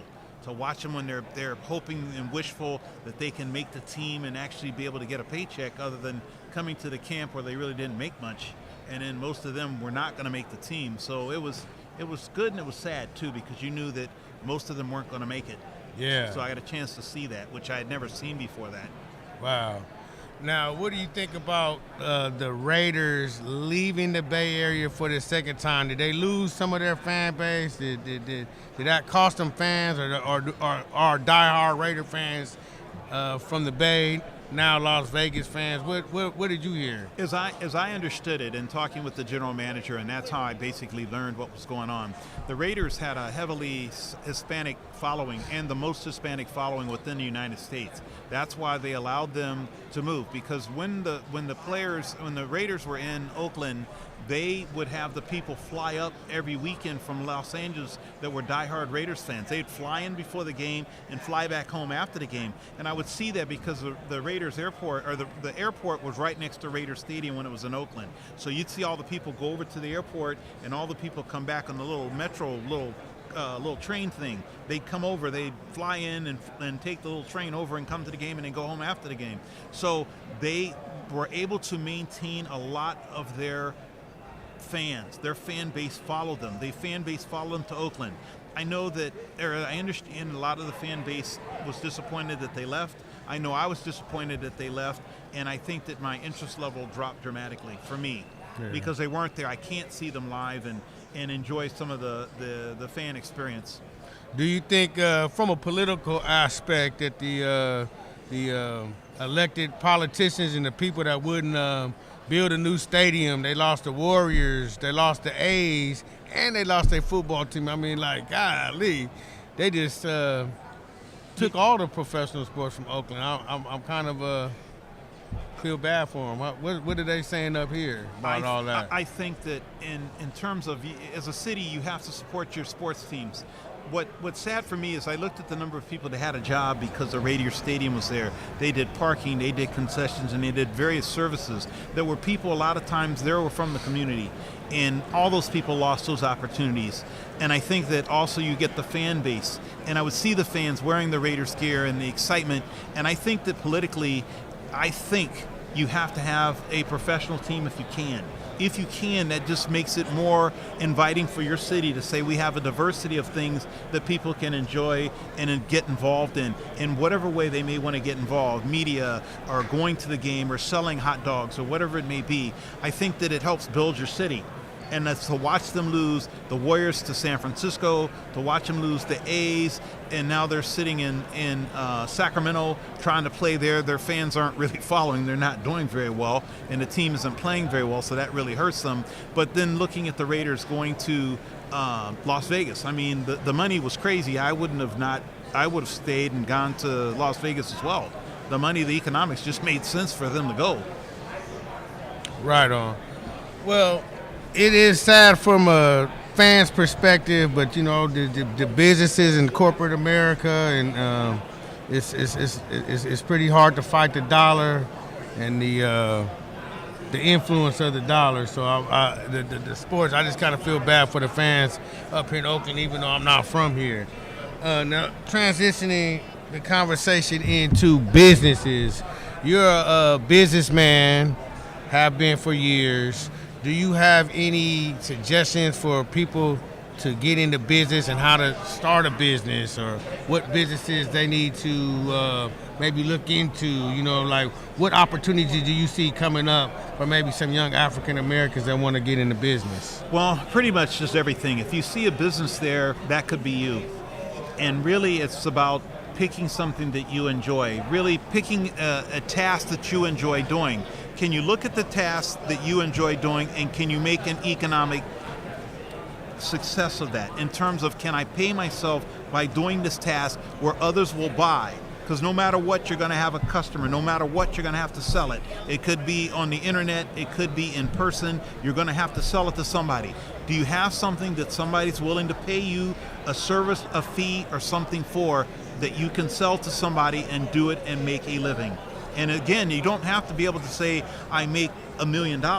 If you could say, hey, look, I have a business and I can make a reasonable living, that's worth it if you are in control. Because then you know exactly what's going on. You know exactly what's going on from the business perspective of what do I need to do. You take education things to be able to improve it, to be able to sell. What things would I open? There's so many things. The world is changing so rapidly. And so as a black man, and my father always had his own business, so I only knew, looking at my whole example, like your example, your father had his own business. My example was the same.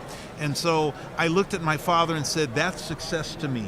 I don't have to go in. He doesn't have to go in and listen to somebody telling him what to do. He has to figure it out.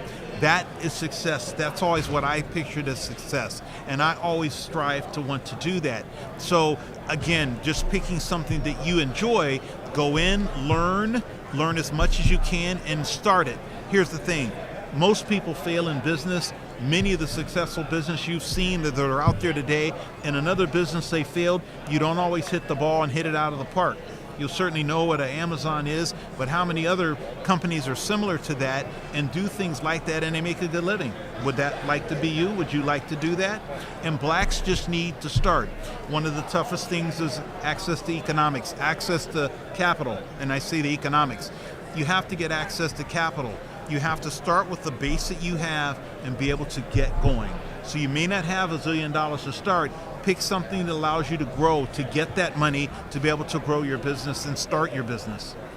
Have you ever thought about being a consultant for people of color and helping them get started in buying franchises, or how to buy franchises, or how to get the access to the capital? Have you ever considered trying to do something like that where it would make it easier, it would make the process less difficult? Have you ever considered doing any consulting? Or? Yes, as a matter of fact, I do. one of the things I do is for my friends that are people of color, and I pretty much have limited to them because they don't have some of the people to be able to show them where to go, who to talk to. I have some friends that have started businesses, and I sit down with them to look at it and say, it's easier because I'm on the outside looking in. Here's some things, let me introduce you to some people that can help. Here's some things that I observe that you need, or they'll tell me what they need, and I sit down and say, no, you don't want to go that direction because I know this direction is not going to necessarily have the effect and the success that you want and the speed that you want. Here's maybe another direction. And so, yes, have I done that? Yes. Am I looking to do it more? Yes. I actually enjoy that. And I feel it is our mission as business people that are getting to be seniors like myself to do that. That is our job. Under the current politics and the president, they're trying to get rid of the diversity, equity, and inclusion, and they've gotten rid of it in a lot of places, and it seems like a lot of corporate America has taken the knee to bow down to the power of the president in the country.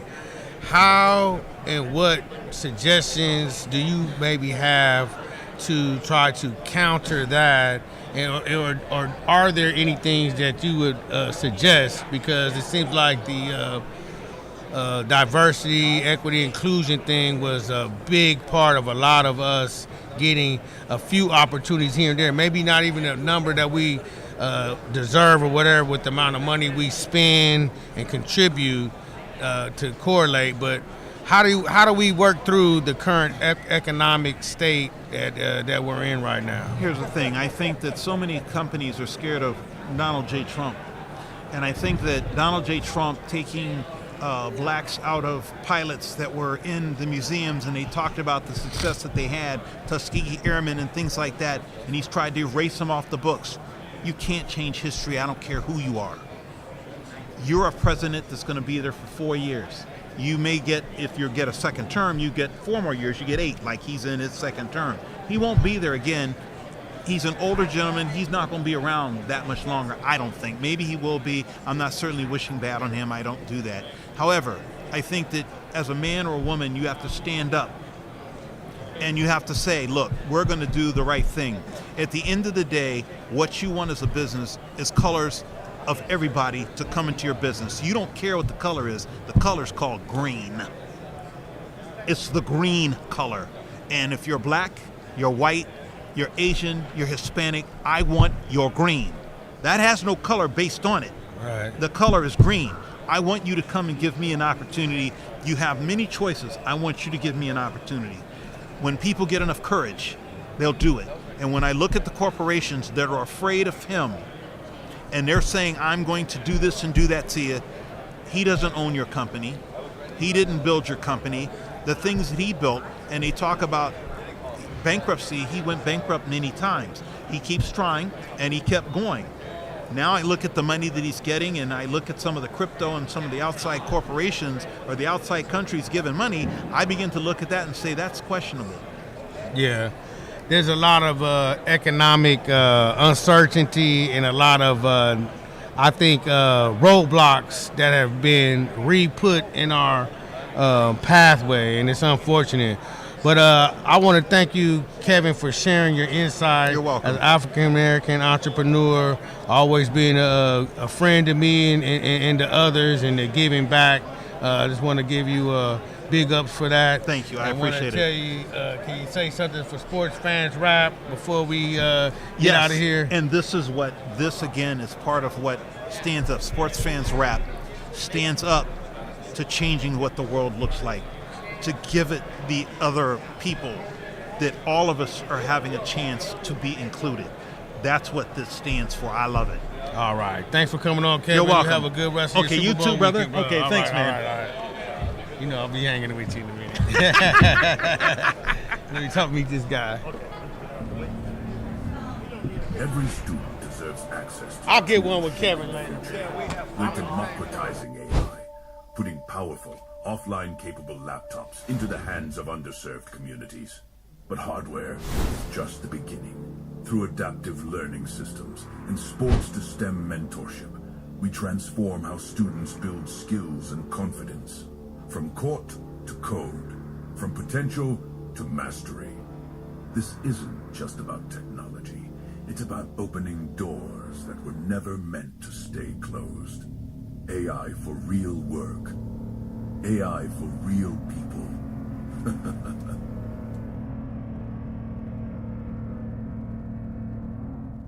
Every student deserves access to the tools shaping the future. We're democratizing AI, putting powerful, offline-capable laptops into the hands of underserved communities. But hardware is just the beginning. Through adaptive learning systems and sports-to-STEM mentorship, we transform how students build skills and confidence. From court to code, from potential to mastery. This isn't just about technology. It's about opening doors that were never meant to stay closed. AI for real work. AI for real people.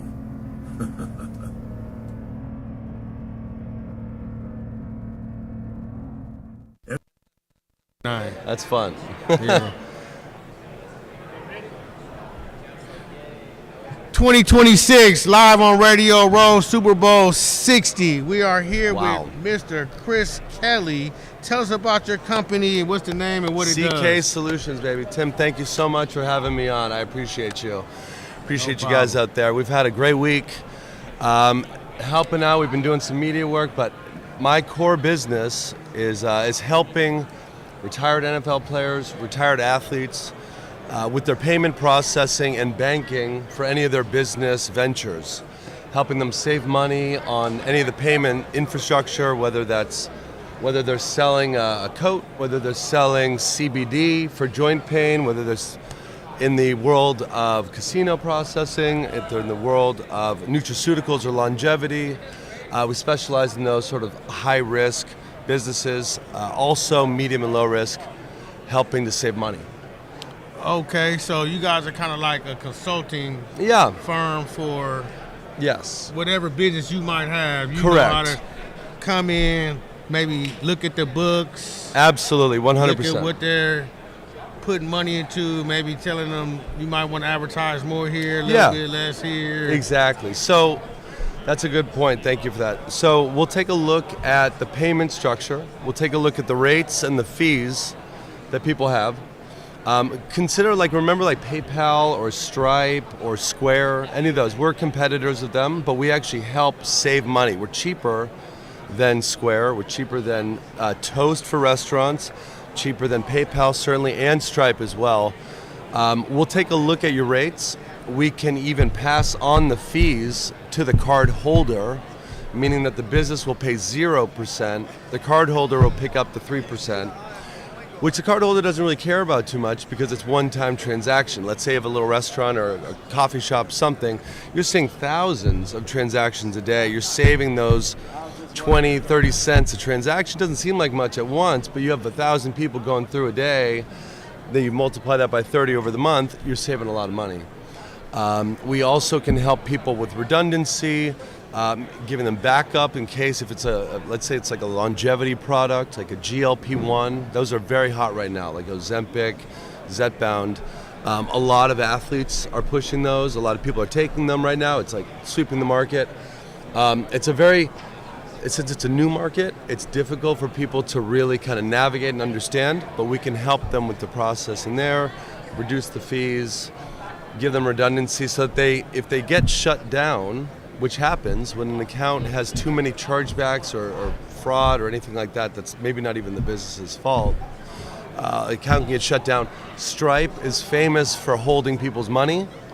Stripe is famous for allowing you to start processing. They do very little KYC, know your customer. They do very little KYC. You have something weird happen in like 3-4 months, you start doing some bigger volume, they shut you down, hold all your money, right? All of a sudden they're holding 50 grand, 100 grand. I've had a customer that had 30 million held. He had a crypto casino in the US. Anyway, it's crazy. So happy to help. We do the best we can. Now, I'm sure you have probably different packages for how much work it entails. How do you make your money, or how do you if you save them a certain amount of money, is it a one-time fee? How do you go about approaching the companies that you're helping Good and question. saying, look, you give me this and you have me for X amount of time and Yep. then we're done? Or they're with No, you for are they life, with buddy. you? Okay. For life. We're hooked on for life. I'll come in, do an analysis, free analysis. We'll take a look. We'll also have a no cancellation policy, like no cancellation fee. So it's zero if you ever want to leave. That's no problem, but you won't leave. The rates never change. We'll come in every quarter, do an analysis. I'll even teach the customer, the client, how to read the statement so they can look every month to see, and they can know what they're being charged. They can see, okay, good, we're still saving a lot of money. This is what was promised. This is what's delivered. You see it. It's coming out of your bank. It's going into your bank, so you can do the math. But I will come in and personally do a review every quarter. And then as long as the business is open, we'd love to take care of them. So accounting and tax advice and stuff like that, is that tied in somewhere to We that? can refer people. Accounting for sure. Okay. That's easy for us. The important thing, honestly, is the relationship. Because we've had clients that then refer us to their neighbor, to their family. You know, we're building from there. So there's no minimum. You know, we try to stay with customers that have been in business for a few months. We do startups if it's a nice business, a business plan. But we rely on referrals. So we're only as good as our last customer. It's important that we do them right. I never go hiding. I'm always available. If someone wants to see me, we can always talk about the rates.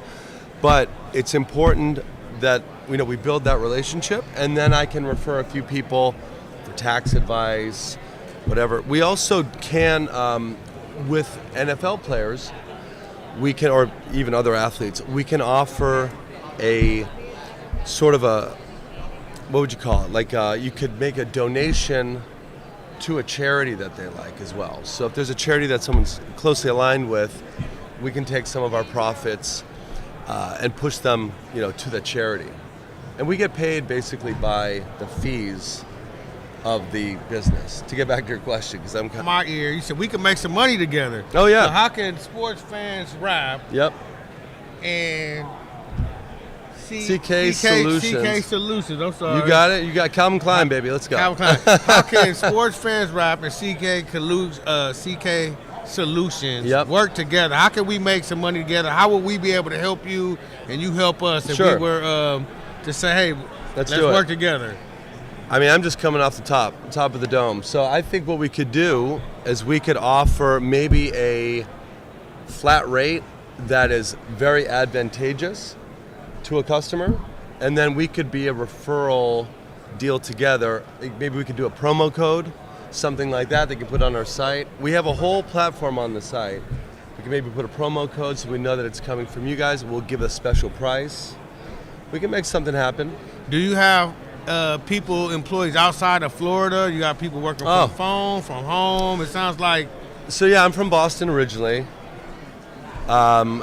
Live in Miami. Clearly you're going for Seattle. Well, then, I am right? going I'm just for playing. Seattle. The Seattle guys were fun. I interviewed a couple of Sam Darnold yesterday, actually. I asked him a couple of questions. But the Seattle guys are looking very loose, very fun, man. It was a party in there. Those Yeah. guys are crazy. They're so funny. I was like, man, don't make me like you guys. You guys are awesome. But yeah, we're a domestic company. We're based here in Florida now. We're in Miami. But we can actually even process internationally as well. We'll focus on the domestic stuff, the USA stuff. If you have a business that's outside of the USA, no problem. Come to us anyway. We have a lot of clients outside. But I think that's the best thing we could do. We can promise some savings. We can show it. We'll use a promo code or whatever, and then we can give a nice low flat rate that will definitely save your viewers money. That's 100% guaranteed. Chris Kelly, why don't you go ahead and give a shout out to your company and tell the people out there how to log on or where to look on the computer to find you. Thank you. While you're here right now and Thank you. tell I us how they appreciate can that. reach out. I really appreciate this opportunity. We've been growing year over year. It's been fantastic. I'm really proud of the team. We have about 30 agents working for the team. We have a couple really great support staff as well. We're at CK Solutions with an S .co. cksolutions.co. I'm Chris at cksolutions.co if you want to email me.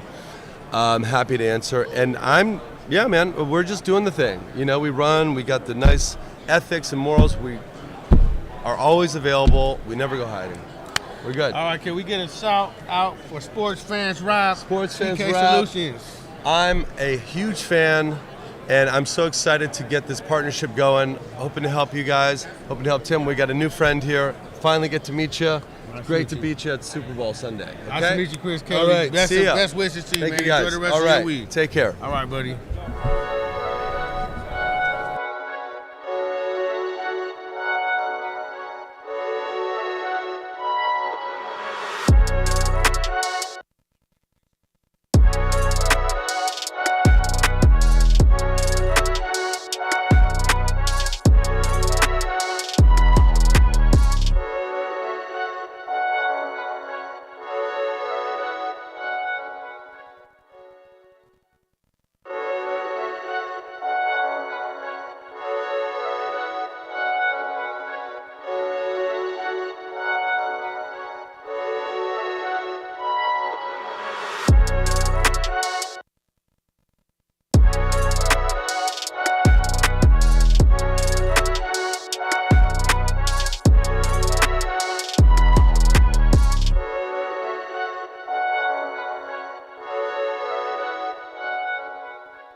Are you not entertained?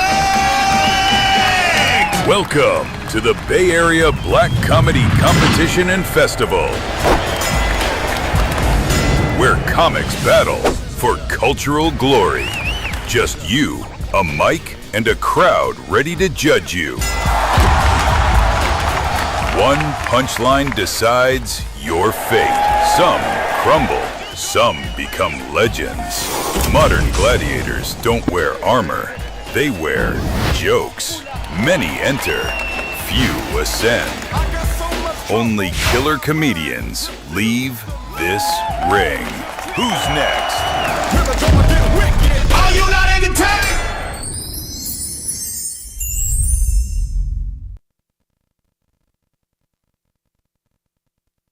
Are you not entertained? Welcome to the Bay Area Black Comedy Competition and Festival, where comics battle for cultural glory. Just you, a mic, and a crowd ready to judge you. One punchline decides your fate. Some crumble, some become legends. Modern gladiators don't wear armor, they wear jokes. Many enter, few ascend. Only killer comedians leave this ring. Who's next? Are you not entertained?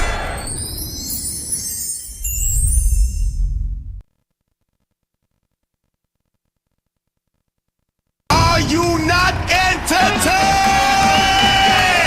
Welcome to the Bay Area Black Comedy Competition and Festival, where comics battle for cultural glory. Just you, a mic, and a crowd ready to judge you. One punchline decides your fate. Some crumble, some become legends. Modern gladiators don't wear armor, they wear jokes. Many enter, few ascend. Only killer comedians leave this ring. Who's next?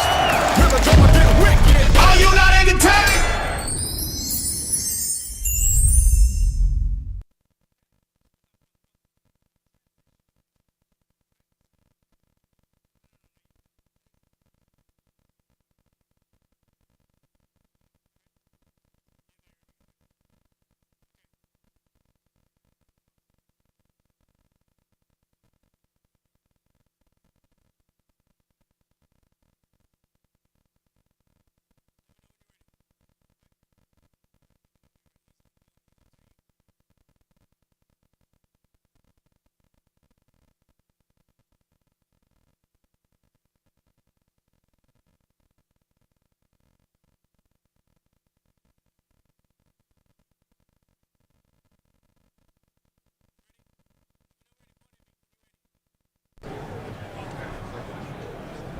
We are live at Radio Row. Now, technology has evolved, right? And it's evolving.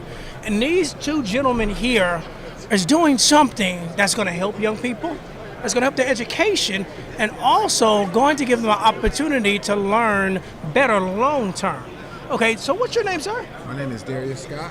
Darius Scott, how are you, sir? Oh, I'm doing really well today, man. I'm just enjoying this experience and looking to enhance our program.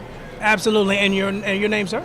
My name is Alex Perez. I'm real happy to be here. All right. So first of all, I want to talk about the actual product itself.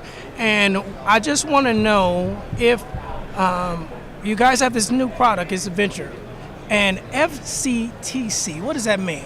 FCTC is from court to code. We like to call it FCTC, make things simple. And it is a proud sponsorship from Wonderful Togo Incorporated. Okay. And how did that come about?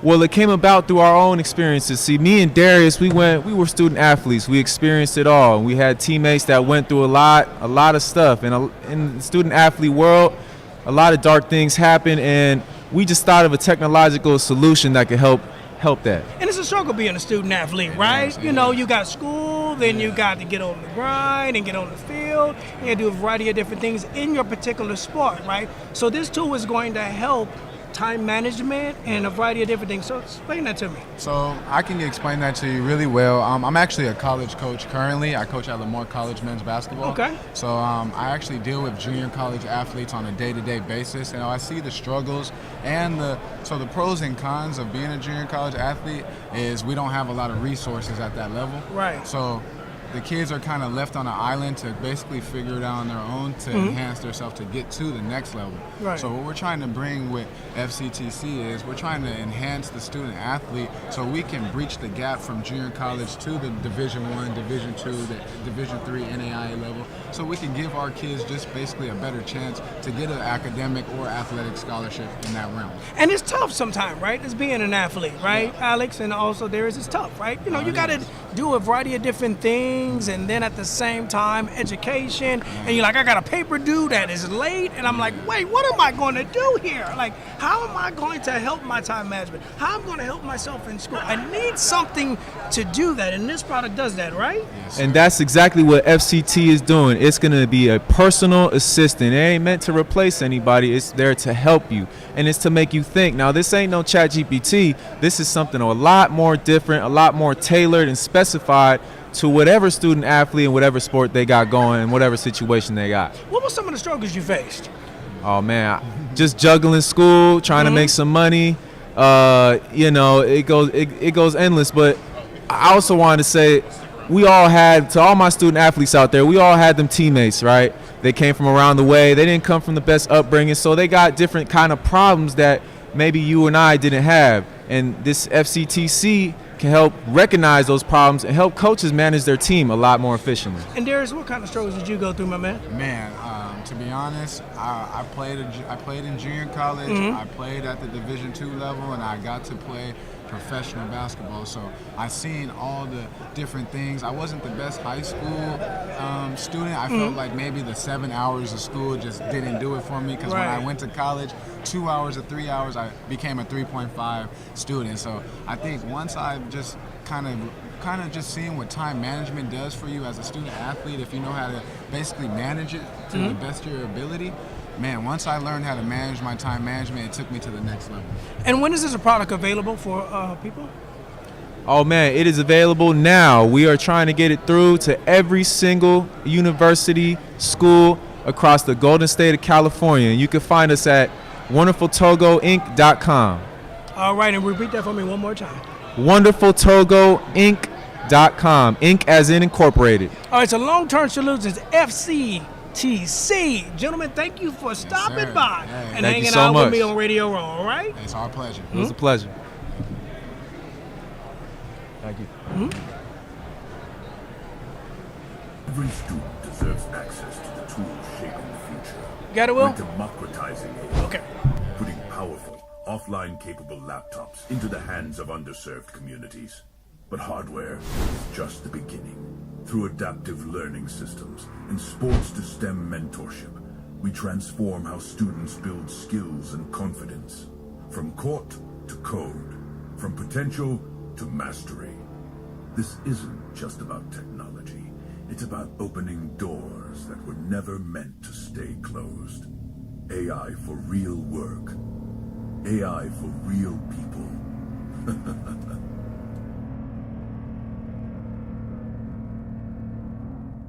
Every student deserves access to the tools shaping the future. We're democratizing AI, putting powerful, offline-capable laptops into the hands of underserved communities. But hardware is just the beginning. Through adaptive learning systems and sports-to-STEM mentorship, we transform how students build skills and confidence. From court to code, from potential to mastery. This isn't just about technology. It's about opening doors that were never meant to stay closed. AI for real work. AI for real people.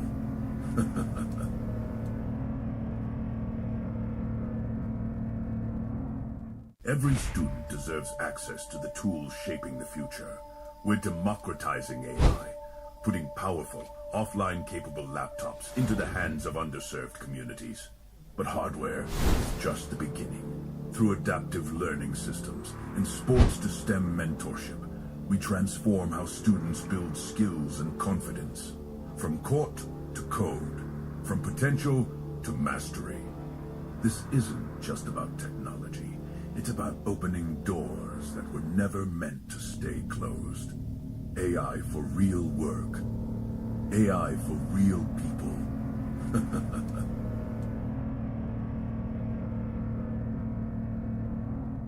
Every student deserves access to the tools shaping the future. We're democratizing AI, putting powerful, offline-capable laptops into the hands of underserved communities. But hardware is just the beginning. Through adaptive learning systems and sports-to-STEM mentorship, we transform how students build skills and confidence. From court to code, from potential to mastery. This isn't just about technology. It's about opening doors that were never meant to stay closed. AI for real work. AI for real people.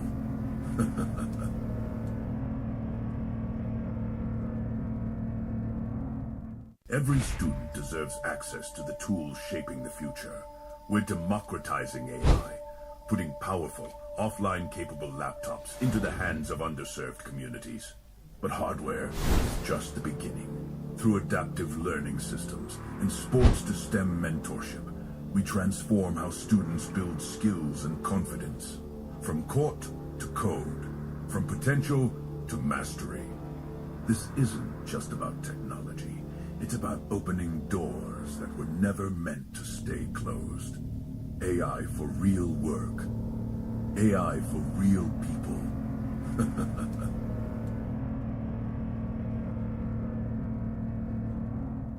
Every student deserves access to the tools shaping the future. We're democratizing AI, putting powerful, offline-capable laptops into the hands of underserved communities. But hardware is just the beginning. Through adaptive learning systems and sports-to-STEM mentorship, we transform how students build skills and confidence. From court to code, from potential to mastery. This isn't just about technology. It's about opening doors that were never meant to stay closed. AI for real work. AI for real people.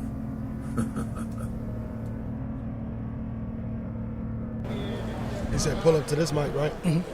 All right, live from Radio Row. And now listen, last night, I don't know if y'all was watching the television down, but there were some gentlemen on there, I'm telling you, they took you back to old school. I mean, old school singing. This is the Players, the brothers, the Players choir with me, and I got 3 members with me. So what's going on, man? How you doing? What's up, big dog? Good. How you doing? So tell me about last night, man. I'm blown away just sitting here with y'all. Tell me about last night. Man, last night was amazing. If you didn't tune in, we definitely got on the NFL honors and absolutely rocked it. Shout out to y'all. Shout out to everybody out there that did tune in. And if you didn't tune in, you can go catch it on YouTube and anywhere that they're showing the replay of it. But we definitely rocked it last night. So how did this come about? Well, started with the Players Choir. Miss Melanie Few put that together, right? And we've been doing a few Super Bowl Soulfuls celebrations, which used to be the Super Bowl Gospel, and that kind of led us into doing things with the NFL Honors, and they had us 2 years ago do something as just a number, as a tribute, and then this year they asked us to open up the show. Yeah. And you know, when you open up the show, you got to bring that energy. Right. You got a chance to see Earl Stevens. I mean E40. Yes. You know, you had a chance to see Too The Short. legend. You had a chance to see. You had a chance to see Jamal Roberts from American Idol and a variety of different artists, and just being on that stage again, excellence and stuff. And I thank God for the opportunity you guys are on. Now, after football, man, after football, you started singing. Now, wait a minute. Come on now, y'all got to help me with that. Started singing after football. Now, what position did you play? I know you was a Niner. You played here in the Niner, right? Yeah, I was a wide receiver. That's right. And yourself? I was an offensive lineman. All right. And I was an outside linebacker and defensive end. Okay, and so you brought the defensive end brothers? Oh, yeah. So which one is the baritone and which one was the bass? Man, we all. The funny thing is, we all can sing each part. But if we had to sing today, I would probably be the baritone. He would be the bass, and he would be the tenor. What made you choose that song, "Bridge Over Troubled Waters"? And it's an old classic, Aretha Franklin. Good one, man. But tell me why that song? That you need the message behind it, man. The troubled waters, man. First of all, there's so much stuff going on in the world, man, and we all just need, somebody to help uplift us, somebody that we can just lean on every now and then. And it's just a reminder, hey, you going through some stuff, but you go through it, but I'm gonna be right behind you, right beside you, lifting you up, because you're gonna go through it, and you're gonna continue to feel it. So that song was just a reminder, like, these people in the NFL, these greats, we've lost them, but we're all here together to uplift each other and show that, hey, things will be better, and we're here to uplift. So what's next for you guys? Well, we got the Super Bowl Soulful happening tomorrow night. Okay. On BET. That's right, BET. Happy Black History Month. That's right, and we are celebrating Black History Month with these gentlemen here that are doing a fantastic job of singing last night at the NFL Honors. Now listen, give everybody the platform where they can catch up to you and book you. They better book y'all fast. They better book y'all fast, Do it though. fast. Do it fast. So all of our social media platforms, you can go on Instagram, you can go on Facebook, search Players Choir, and you will see our social medias, and that way you'll be able to reach out to us, contact our team, and get us on the stage near you. All right, thank y'all for joining me, okay? Yes, sir. Thank you. We appreciate it. All righty. We know how legendary you are. So now here y'all go. Let's do it. Right there, back there. You'll take this pic. Oh, who is that? That kind of pic. Okay, I thought you said. Look, I know I look good today. Okay. And by the way, I got one last question. Are you ready? Are you ready? Okay. Now, I know both of y'all play on. I know you played on a different team. You played on a different team, and you did. Who are you taking in the Super Bowl? All right, so I'm going with the Patriots this game. You know what I'm saying? I just wanted to be a good game, though. I'm going to lean towards the Patriots. All right, and next, who you taking? I play for a couple teams, but I still rep Denver, and I can never root, for the Patriots. So I know where this is going. I gotta say the 12, baby. Let's go. Denver cut me, and Seattle cost me a Super Bowl, so I'm gonna go with the Patriots. All right, so this is divided. But now listen, y'all, I'm gonna have to just even it out. I think the Patriots are going to do it this year. See, there you go. I'm going to have to even it out for the fellas, all right? Yes, Thank you for joining me, okay? Yes, all right. Somebody got to do it. Are you not entertained? Welcome to the Bay Area Black Comedy Competition and Festival, where comics battle for cultural glory. Just you, a mic, and a crowd ready to judge you. One punchline decides your fate. Some crumble, some become legends. Modern gladiators don't wear armor, they wear jokes. Many enter, few ascend. Only killer comedians leave this ring. Who's next? Are you not entertained?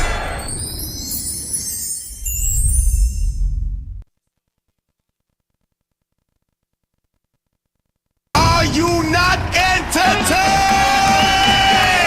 Welcome to the Bay Area Black Comedy Competition and Festival, where comics battle for cultural glory. Just you, a mic, and a crowd ready to judge you. One punchline decides your fate.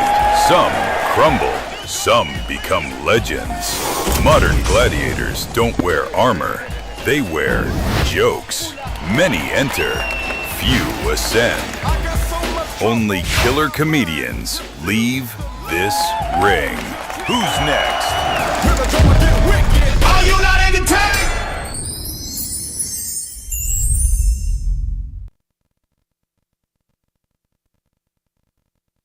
Are you not entertained?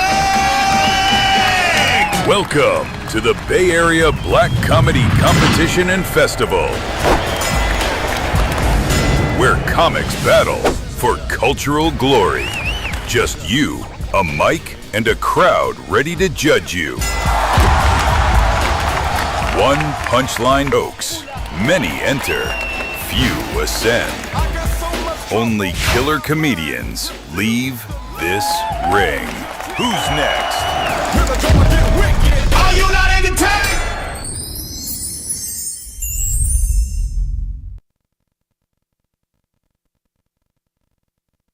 Are you not entertained?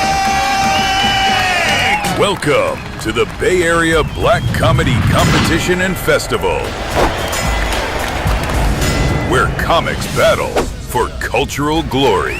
Just you, a mic, and a crowd ready to judge you. One punchline decides your fate. Some crumble, some become legends. Modern gladiators don't wear armor, they wear jokes. Many enter, few ascend. Only killer comedians leave this ring. Who's next? Are you not entertained?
you not entertained? Welcome to the Bay Area Black Comedy Competition and Festival, where comics battle for cultural glory. Just you, a mic, and a crowd ready to judge you. One punchline decides your fate. Some crumble, some become legends. Modern gladiators don't wear armor, they wear jokes. Many enter, few ascend.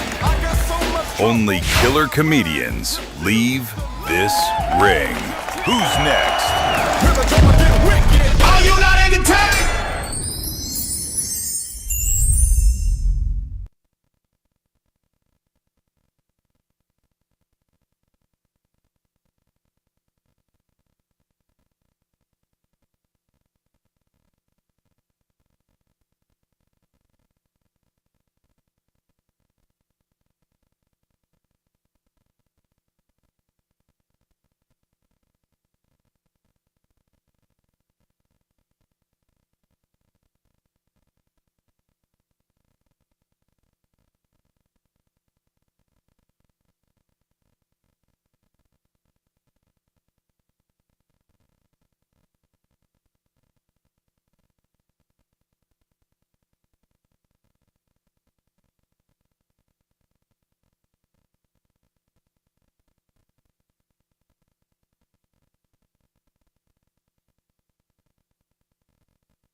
live on Radio Row from San Francisco for Super Bowl 60. We have three buff brothers, buff and tough brothers sitting here next to me.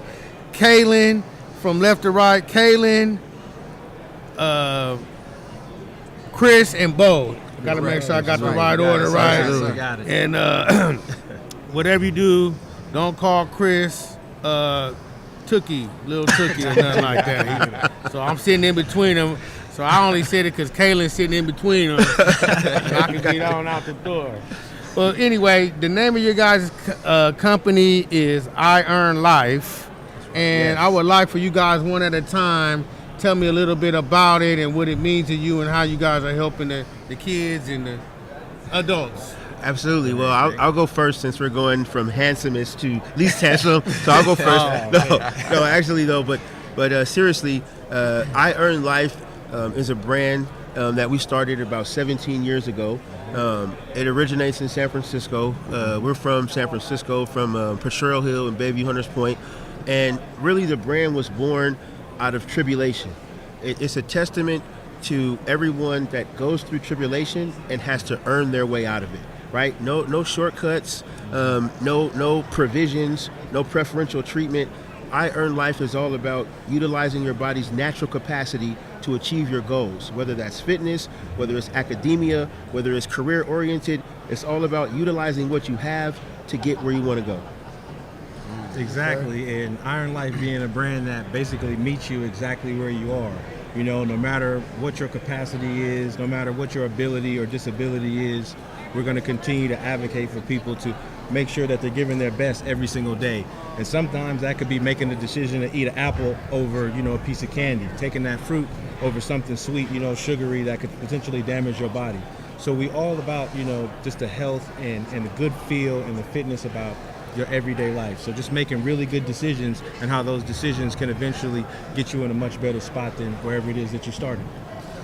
You actually also touched on one of our biggest passions when you just introduced the question saying the youth and the kids. So I Earn Life is all inclusive. Not only do we focus on the youth in the community, but we all have mothers, grandparents. We all have, some of us may have relationships to the military, so they're veterans. So when we talk about I Earn Life, we're talking about whatever you can do in whatever capacity, you waking up and applying yourself and having the motivation and support to do that.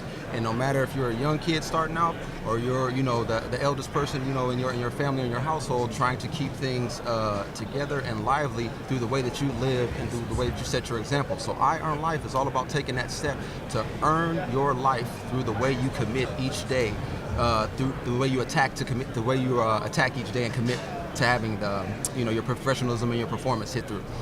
Any of you guys can answer any of these questions anytime, but so is there a gym? Are you guys help with nutritionalists? Like where do you start and how do you stay committed or, get into the program? Absolutely. You want to start with that, Chris? Sure. Well, I think you start by really every single day realizing that there's a particular capacity that you have to be able to surge towards greatness. So what I want to make sure people understand is being fit has a lot to do with what's going on mentally, matching what's going on in the passion within your heart, and then also matches physically what it is that you're capable of. And whenever you can get to a position to where all of those things match, to me, that's definitely being in great shape, because you're not going to position yourself to do something, maybe silly or negative and get yourself injured, but you also know that fitness is something that is a journey, and each and every single day you're going to make progression. It's not about getting it all back in one day. And a lot of times, as we see, sometimes with NFL players or just players in general consistently, they may try to get back a little too fast, which positions their body mentally to try to force something that they're really not necessarily ready for. And so I Earn Life just makes sure that people can understand all of those differences and just take your time each and every day to reach your fitness goals. Absolutely, and I think it's important to contextualize I Earn Life out of fitness as well, because you have some people that are well within their professional careers or even starting their second careers. I know lots of people that work with the sheriff's department, they put in 15 to 20 years starting from the time they were 25, and now they're on their second career. So I Earn Life is also about your professional capacity, committing to your professional capacity and utilizing the strength that you're given every single day. I'm talking about without an energy drink. I'm talking about without some form of stimulant. Yes. I'm talking about waking up, understanding your position, being fully committed to it, and going down that journey, that trajectory to achieve your goals. You can apply that to fitness and pretty much everything else in life. So it's important that we took I Earn Life and we keep the message in the gym, of course, because that's where it originated, but contextualizing it out of the gym is something that gives it global purpose, and that's what we aim to do. That's what we are doing. Yeah. Now, is there? Oh, I'm sorry. Oh Bob. no, I was just saying, just to add on that, he hit it on the head. The gym is also here, and the gym is here. Exactly. So if you can't physically get to a gym, you have what it takes in that moment, wherever you are, to either work this or work this. And that can come through you doing something physical, that can come from you doing reflection, that can come from you stepping outside of your comfort zone and doing something else to help add to the situation being a better situation for everybody. So it's not just about self when you're earning life. You have to remember that everyone else is still affected around you. And these guys are trainers, so I beg them to bring it out of the gym, because I'm not a trainer, right? I write policy, so I was like, what about people like me, right? You guys are buff and you guys got lots of clients and stuff. I felt left out. I was like, we need to find a way to bring this out of the gym to benefit for everyone. And bringing it out of the gym is also important, because I've worked out with people who are much stronger than me. I've worked out with people who are less stronger than me. And the first thing somebody always says when you're working out in the gym is, oh man, I can't lift as much as you, or I'm not as big as you. And in my own personal opinion, what's heavy for you is going to be heavy for you, and what's heavy for me is heavy for me. As long as we both are pushing ourselves, we're going to experience some of the same things, and it's about finding that fine line where we can encourage each other to reach our goals. I was going to ask, so where is the gym? How do the people out there looking at Sports Fans Rap find you guys? Where are you at? Where is the training? What time is the morning workout, the afternoon, the video live? How do the people out there, the audience, find you guys specifically? You know, the best way to probably reach out and contact us would be through our social media handles. So we have an I Earn Life social media handle established through Instagram. We'll also put that information up there for people, and we'll leave it out in links above. But the main thing, once again, is you don't necessarily have to train with I Earn Life to be an I Earn Life athlete. I Earn Life is about the way you handle yourself. It's about the way you step up and you approach the challenges that you face in every day. So like I say, the gym is right in here and the gym is right in here. If I can't physically get to a gym, if I can't physically get with these brothers, you know what I'm gonna do? I'm gonna go check out their website. I'm gonna go check out their social media. I'm about to see what makes these brothers tick and what's made them so successful and why are they so doggone hungry to give back, you know?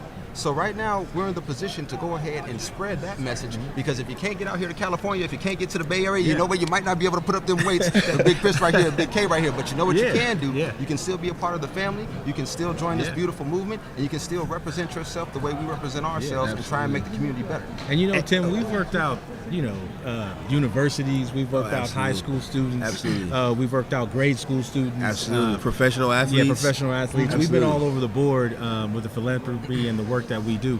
So at each level, you learn something new, and there's something to build on to be able to share with each and every group, specifically it is that we work with. So we don't really turn anybody away, because the message is such a strong, broad message. And we wanted to be able to put something out there that makes people think. Think about what I Earn Life means to you. Think about how each and every day you're earning life, and let that resonate with you and the way that you want to be able to perform, but also speak it out to somebody else. Let somebody else know, Share within a community, because we're all after the same thing, and that's to chase that health that we really want, right? And that lifestyle that we really want, and that's how I Earn Life fits in really well with those things. Well, Tier, you guys are in good shape. I guess my question is, how much cardio, weight cardio every day, 3 times a day, 2 hours, 3 hours, like, there's got to be like a starting point, an A, B. They're not going to just get to where you're at. Where do you guys start the recommendations off with, in terms of how many days a week you work off cardio versus weights? Is there you have a blueprint? You know what? I would say that everybody is different. And the special thing about I Earn Life is that we advocate for fitness enthusiasts to embrace their body's natural capacity. So your natural capacity may be different from my natural capacity. If you want a specific regimen, then of course you would talk to Chris or Bo, because they can they will be able to program your regimen according to what your bodily capacity is. So as Chris was saying earlier, with his philosophy around what's heavy for you is heavy for you, and what's heavy for me is heavy for me, that's what kind of draws a correlation between the journey. You can't look at him and say, I can do what he can do, and I can't look at you and say, I can do what you can do. But what we try to find is that common denominator, which is the journey and the trajectory that we're trying to go to, and of course, the commitment to utilize our body's natural capacity. I want to give you a quick example. We work with a high school in the Oakland Unified School District called Fremont High. We've been working with them for almost 17 years. Every single time we get a cohort of young men, shout out to Scott Alexander, he's the high school basketball coach there, and the principal there as well that's allowed us to be there for this amount of time. So when we work with these boys, we allow them to understand that each and every one of them is different, yet that is no reason why they can't find similarities, because similarities is what make you strong. Differences is what makes you contrast. And as a basketball team, they're trying to be a cohesive unit. So one of the things that Chris does really well when he speaks to them is let them know that the similarities is what's going to get us playing right. The similarities is what's going to get us training on the correct regimen. Nevertheless, to answer your question, every single person is different. And so if you develop a regimen with these gentlemen, they will look at you on an individualized level, yet it's under the premise of the same denominator that differences we kind of sit to the side and similarities we allow to move us forward. And to add to what Kay's saying, Tim, is again, each person is different. So you may come in and train with me and you may be like, hey Chris, you know what, today I ain't got it mentally. For whatever reason, you know, I was driving here to get here and these things are floating through my head about life, about family, all these different things. So I got to get to know you on a personal level. And that's a very vulnerable space for you to be in. So you have to trust me. I have to trust you. We have to commit to each other. And that all has to make sense when we go through training regimens. So sometimes I meet people and they come in and maybe we don't even touch a weight that day. Maybe we end up, going for a walk. Maybe we end up sharing thoughtful quotes for the day, different things like that. There's so many different ways to stimulate your mind and your body. It's not all about picking up a weight. And I was actually terrified of that when we first started this company, Iron Life, because I said, people are going to look at me, they're going to judge me because I'm swole. That's a joke. Right, no, it's not. Love y'all. No, look at Tim on me. Hey, no, I'm messing with you guys. I've been working out for like 30 years. But I'm just saying, they're going to take a look at me and they're going to be like, oh man, I can't look like you, or what does it take to look like you? And I'm like, I didn't even look like me when I first started. This is something that I worked on year in and year out. And I told myself, this is the way that I want to look. But some people want stronger mental capacities, and that's what I give them. So it's about understanding each person as an individual and then growing them in the best way possible. Yeah. I mean, is there more to say? The whole thing is that everything is always embodied, and we always try and make sure that the message stays the same. And that message is that it comes from the heart. It comes from you having a strong mental state, and you need to also affect those around you. Like you said, we may not even go out and do anything that's going to physically make you better. But what if I can mentally make you better? What if I can prep you for whatever you have after me? You may spend an hour or 2 hours working out, but what are you going home to? Or what is your next endeavor after you leave from here? Am I making you better leaving than when you walked in? And we ain't touched the weight to do that. You know what I mean? So your heart got to be just as strong as your mind, just as strong as your body. And that's how we put it all together. And that is something that needs to always be embodied and never be forgotten. And to be honest, Tim, when you see somebody working out in the gym, or when you see somebody walking on the street, or they could be anywhere in any avenue of the world within their lifestyle, but when you see that person with an Iron Life shirt, you know what they're about. Absolutely. This brand speaks volumes in terms of what a person is about, what it is that they stand for, what it is that they represent. And we've been in so many different communities, from Oakland, San Francisco, Hillsborough, Cupertino, so many different areas where we work with all these different people that don't necessarily look like us, people that look different colors, different color eyes. I see you with the green eyes there. Different color eyes. Shout out to Tim with the green eyes. Shout out to Tim. He was known as Tim with the green eyes. That's what that was about. That ain't just Tim. But seriously, y'all, I'm messing around, but seriously, work with so many different people, and when they see that message, it really just resonates with them. And I think that's what brings us so much pleasure to be able to see young people, man, see a 5-year-old with it on, see a 50-year-old with it on, see a 20-year-old with it on, and just understand that it's linking us all together within community and unity. And there's sometimes with so many brands, they get caught up in maybe over-sexualizing their brand or pushing it this way or pushing it that way. This is truly a genuinely clean brand that is a family brand that can go in any direction, like I said, with athletes, with healthcare, firefighters, police officers, any direction that you want to go in with this brand. We're here for it, man, because we're here for the community. We have all of them on our social media. Yes. So we have a vast ecosystem of I Earn Life advocates and supporters. If you look at our social media, which they'll put up later, you'll see all different ages, all different genders, whatever it is. It's a message that anyone can embrace under the philosophy of utilizing what your body has to achieve your fitness goals or your professional goals.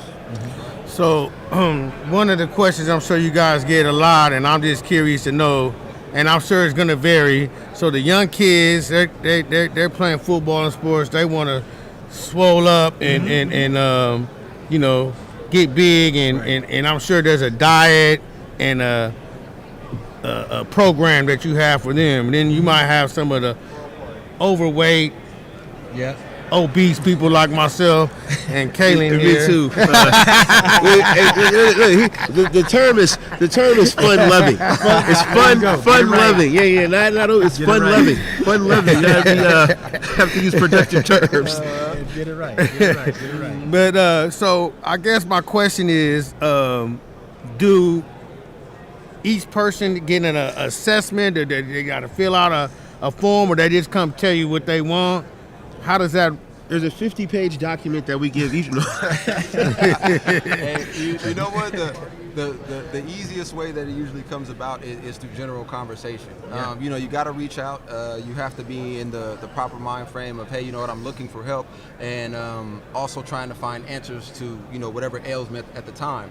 So the best way to do it would be just a natural reach out, trying to you know, get through communications, emails, social media, any type of thing like that. And then, you know, from there, anything is possible. But once you get in and get locked in, assessments come naturally for everybody, right? There's a basic assessment that you need to do. You know, can you touch your toes? You know, can you put both hands over your head? Can you balance on one foot? Little things like that come along. And for those who are more athlete-based, or, you know, you're pursuing a more serious kind of career or level of competition, that's when you kind of get deep into the secrets. And I can't let all those go right now. And also, too, like, always remember that the best assessment is an assessment from your primary care physician, if you have one, or from somebody that's authorized in the medical field. And a lot of us, people of color, particularly African American men, we have high blood pressure. We have a lot of salt content in our blood makeup.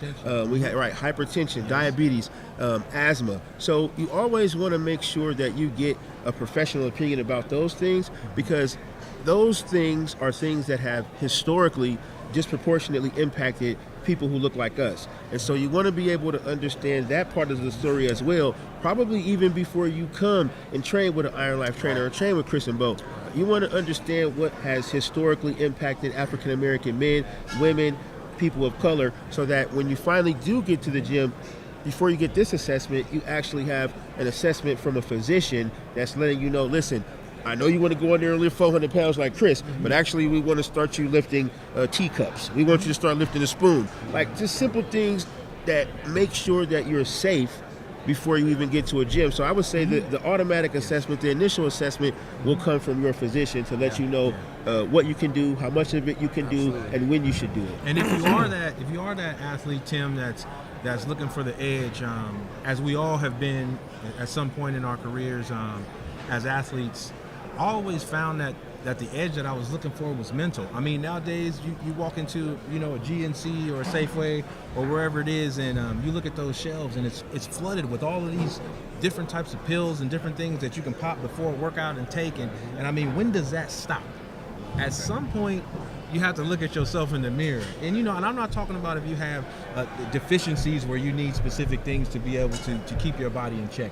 I'm talking about when you come from Instagram or you come from TikTok, you come from any social media, and all of a sudden you're pumped and you got your music playing and you think, oh, what's going to give me the edge today? Am I going to reach for something in a bottle? Am I going to reach for the playlist? Am I going to reach for the needle? Am I going to reach for some mental inspiration? What are you going to reach for as a young person or a young athlete that's trying to get to that level? And it's always about information and knowledge. You would be surprised at how many people I come across that just lack the knowledge in terms of understanding sets and reps and fundamental exercise, but also the knowledge and the willpower to stick with something longer than a 20-minute video on social media. You really have to have a stick-to-itiveness. You really have to have a grit, and encouraging them to say, hey, when you go through a tough time, that's the best time to be able to build. That's where, when those struggles arise and you're suffering and you're having that pain and you're making that sacrifice, that's actually where you want to be, because that's where the growth is. And if you popping pills and it's making it too easy for you, then that journey isn't a journey of earning life. That's a journey of making things easy for you. And that's what we don't represent. So I'm not talking, again, I want to let you know that I'm not specifically saying that people who need specific things that they're deficient on or need to improve, I'm not talking about those people. I'm talking about kids who are vulnerable. I'm talking about people who are in vulnerable situations, and maybe they just need a good conversation. Maybe they just need a put up. Hey man, arms looking bigger, chest looking bigger. What you got going? Sometimes it's just community that makes things better. You'll be surprised how many gyms I've worked out in, and I've been in there with my brother Kay or Bo, and we just talk to people and not distract them from what it is that they're doing, but just give them encouragement consistently, because the gym is community. And when people find that community, they find that value. And I was always the type of person to where I'm going to let somebody know exercise-wise and mentally-wise how strong they are to be able to push them forward. I never push people in the direction of over-supplementation, because it just starts training your mind to not use your body. Right. And then what do you do when all the supplements are gone? Do you run to another supplement? Like at some point, pandemic, the supplements were gone. Right, in the pandemic, exactly. The pandemic, the supplements were gone, and so was the toilet paper. So what do you do then? Right. So people were fighting for toilet paper. Right. So the hand sanitizer, the toilet paper. Chris got all of it on the roll, and Chris, go get the toilet paper. Right.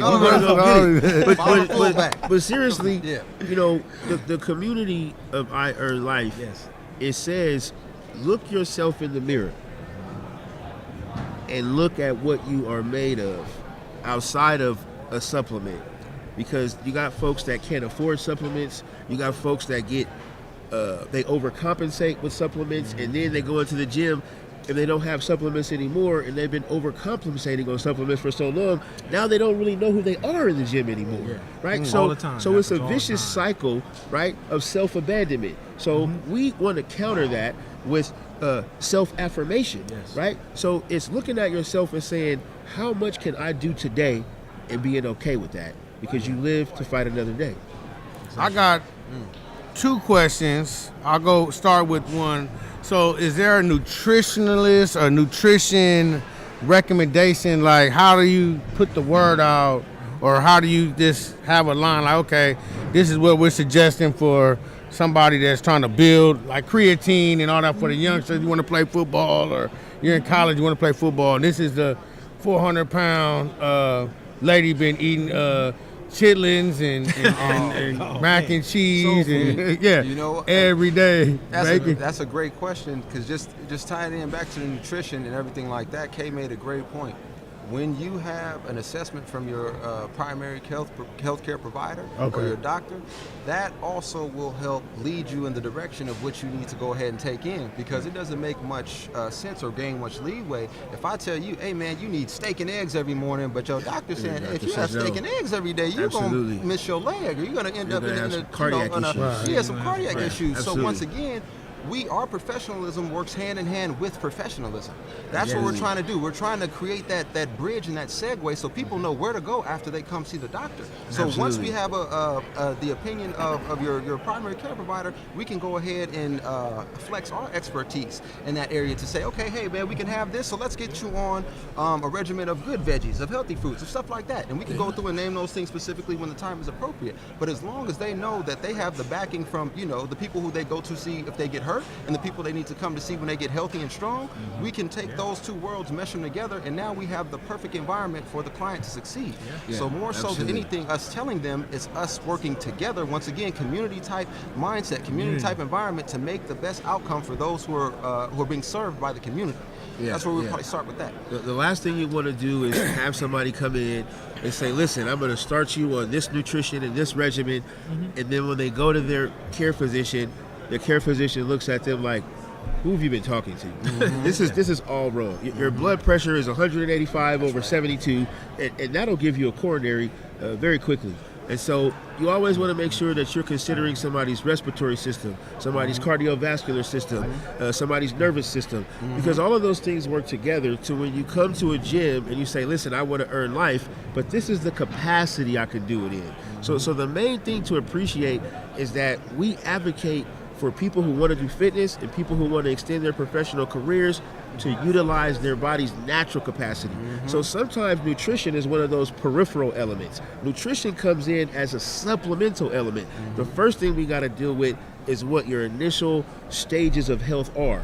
And you have to get that from a primary care physician. We cannot give you that. I don't have a PhD, I'm not a medical doctor. So that's where the community really comes together with advocates such as ourselves for natural ways of achieving your fitness goals, but then also your physician's recommendations. And then we can bring you together, and then we can develop a nutrition plan for you that works with your physician and works with our community, and that's how we bring those two communities together.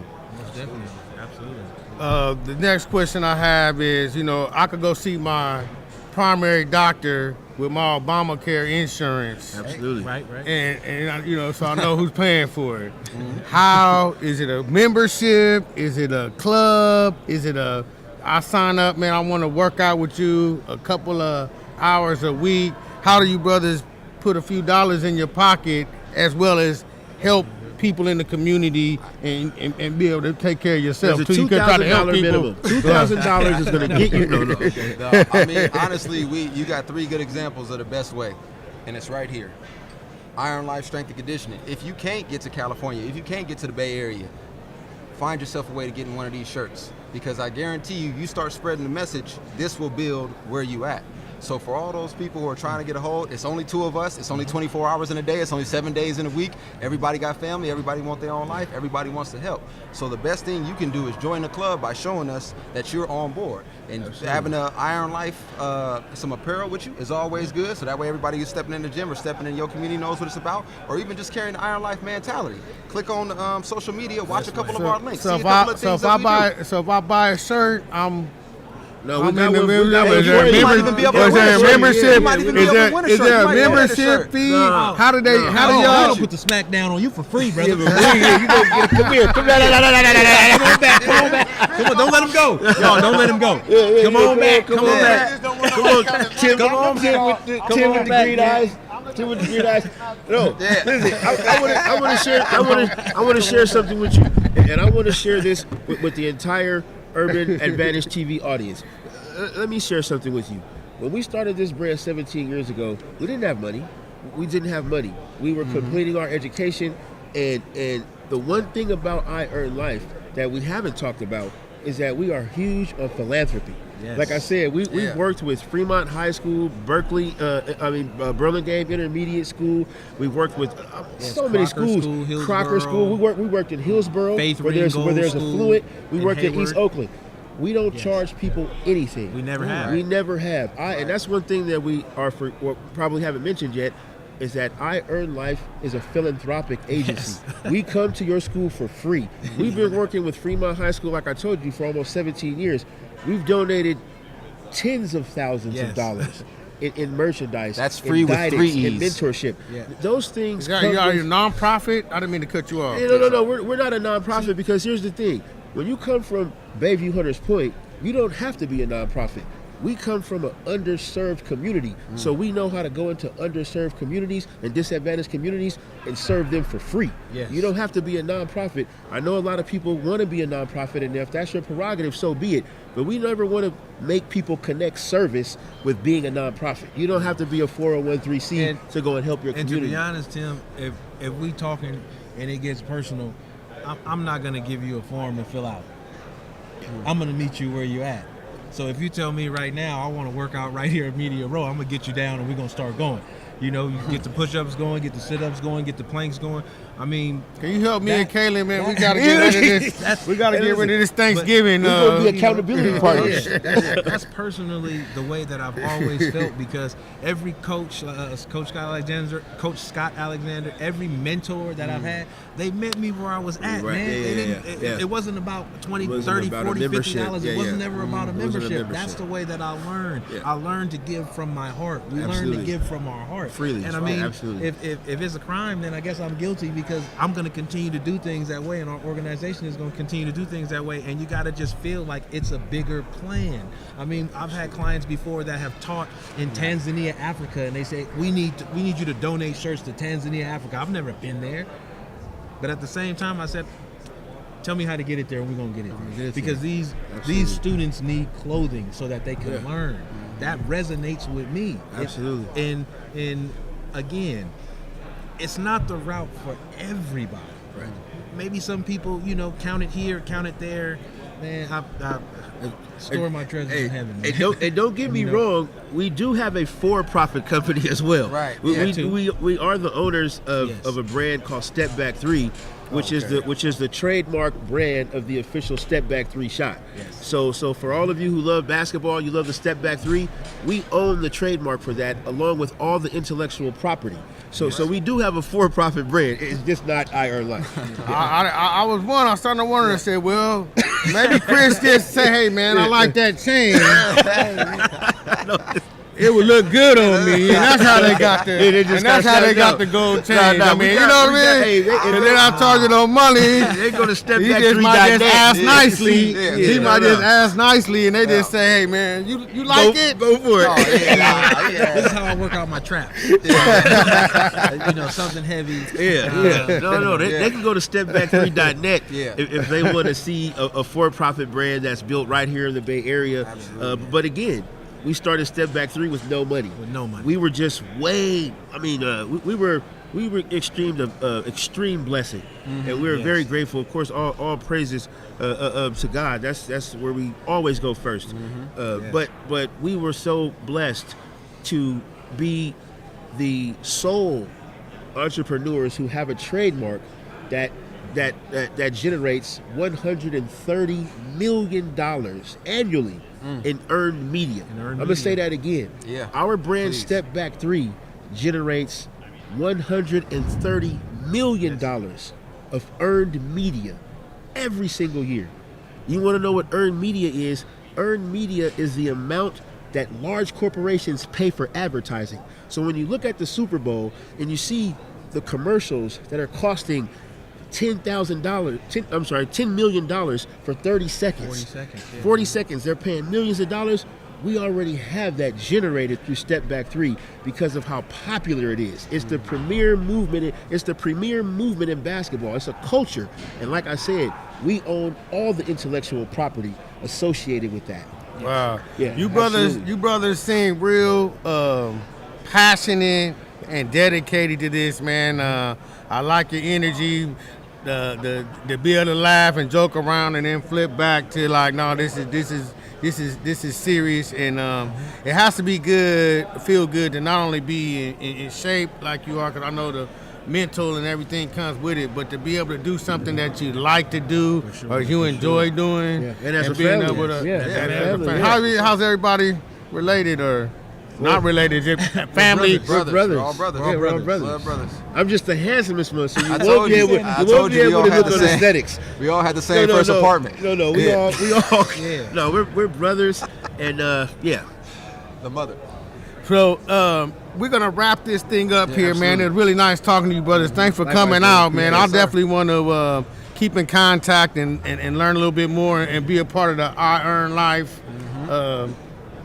program and family. That's Absolutely. Right. And just want to thank you guys for coming on. You guys got a Super Bowl pick since the Niners aren't in it. We'll never root for the Seahawks, so by default it's the Patriots because neither one of us will ever root for the Seahawks ever in our life. But they'll put another trophy in between you and the Niners. You know, you guys are like right behind, and they just barely passed on. But we'll never root for the Seahawks. We love the organization, we love the city, but we'll never root for the Seahawks. I'm pretty confident in saying that for all of us. Bo, go ahead, man. Your other brothers over here, they ain't letting Bo talk. I'm simply a double down. No, he's saying it perfect. I'm simply a double down. You know, at this point, you want to see a good competitive game. All our interest is invested in the athletes and their performance. Absolutely. So we want to see the best athletes perform as best as they can on both teams. And whoever come out on top is going to come out on top. Yes. But I'm anxiously awaiting to see how my Niners going to look next year after we get healthy. So hats off to the Niners. Hats off to the Patriots. Congratulations on great. Congratulations to the Seahawks. Definitely, they have an amazing team. Yeah. But we're diehard Niner fans. There we go. So we're waiting for next season. But the Super Bowl will be great. 2 amazing teams, coached by amazing head coaches. So definitely it'll be something very fun and entertaining to watch. You think I could beat Chris in arm wrestling? Yeah, he was just saying. He just said he wanted to I just really was going to ask you if you wanted to train. I'm busy.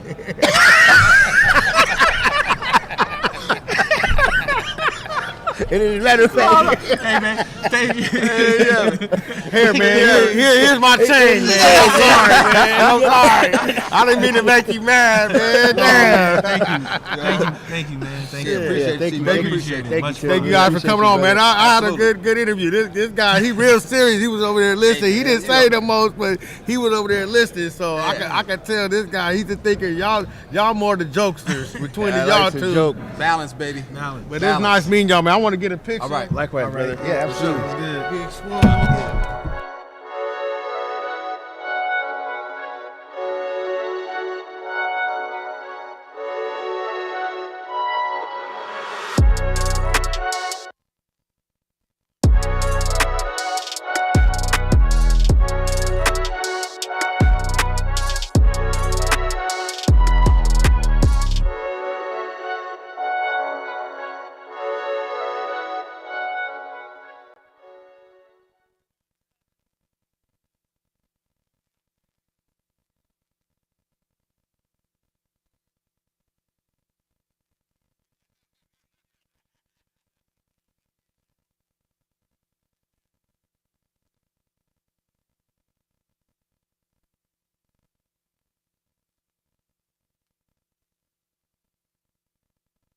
What do you know?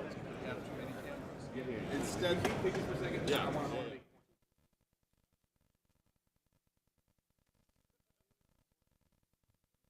All right, that's going to wrap us up for Media Row right here at the Media Center, Super Bowl 60. Want to thank all our sponsors, A Few Good Men, Everton Jones, United Players, San Francisco African American Chamber of Commerce, I Earn Life, and of course Urban Advantage TV, bringing all of this good content for you. Till next time, we appreciate you. Cherry on top is the odd spot tail 2 that is all the way up there about 8 or 9 feet in the air.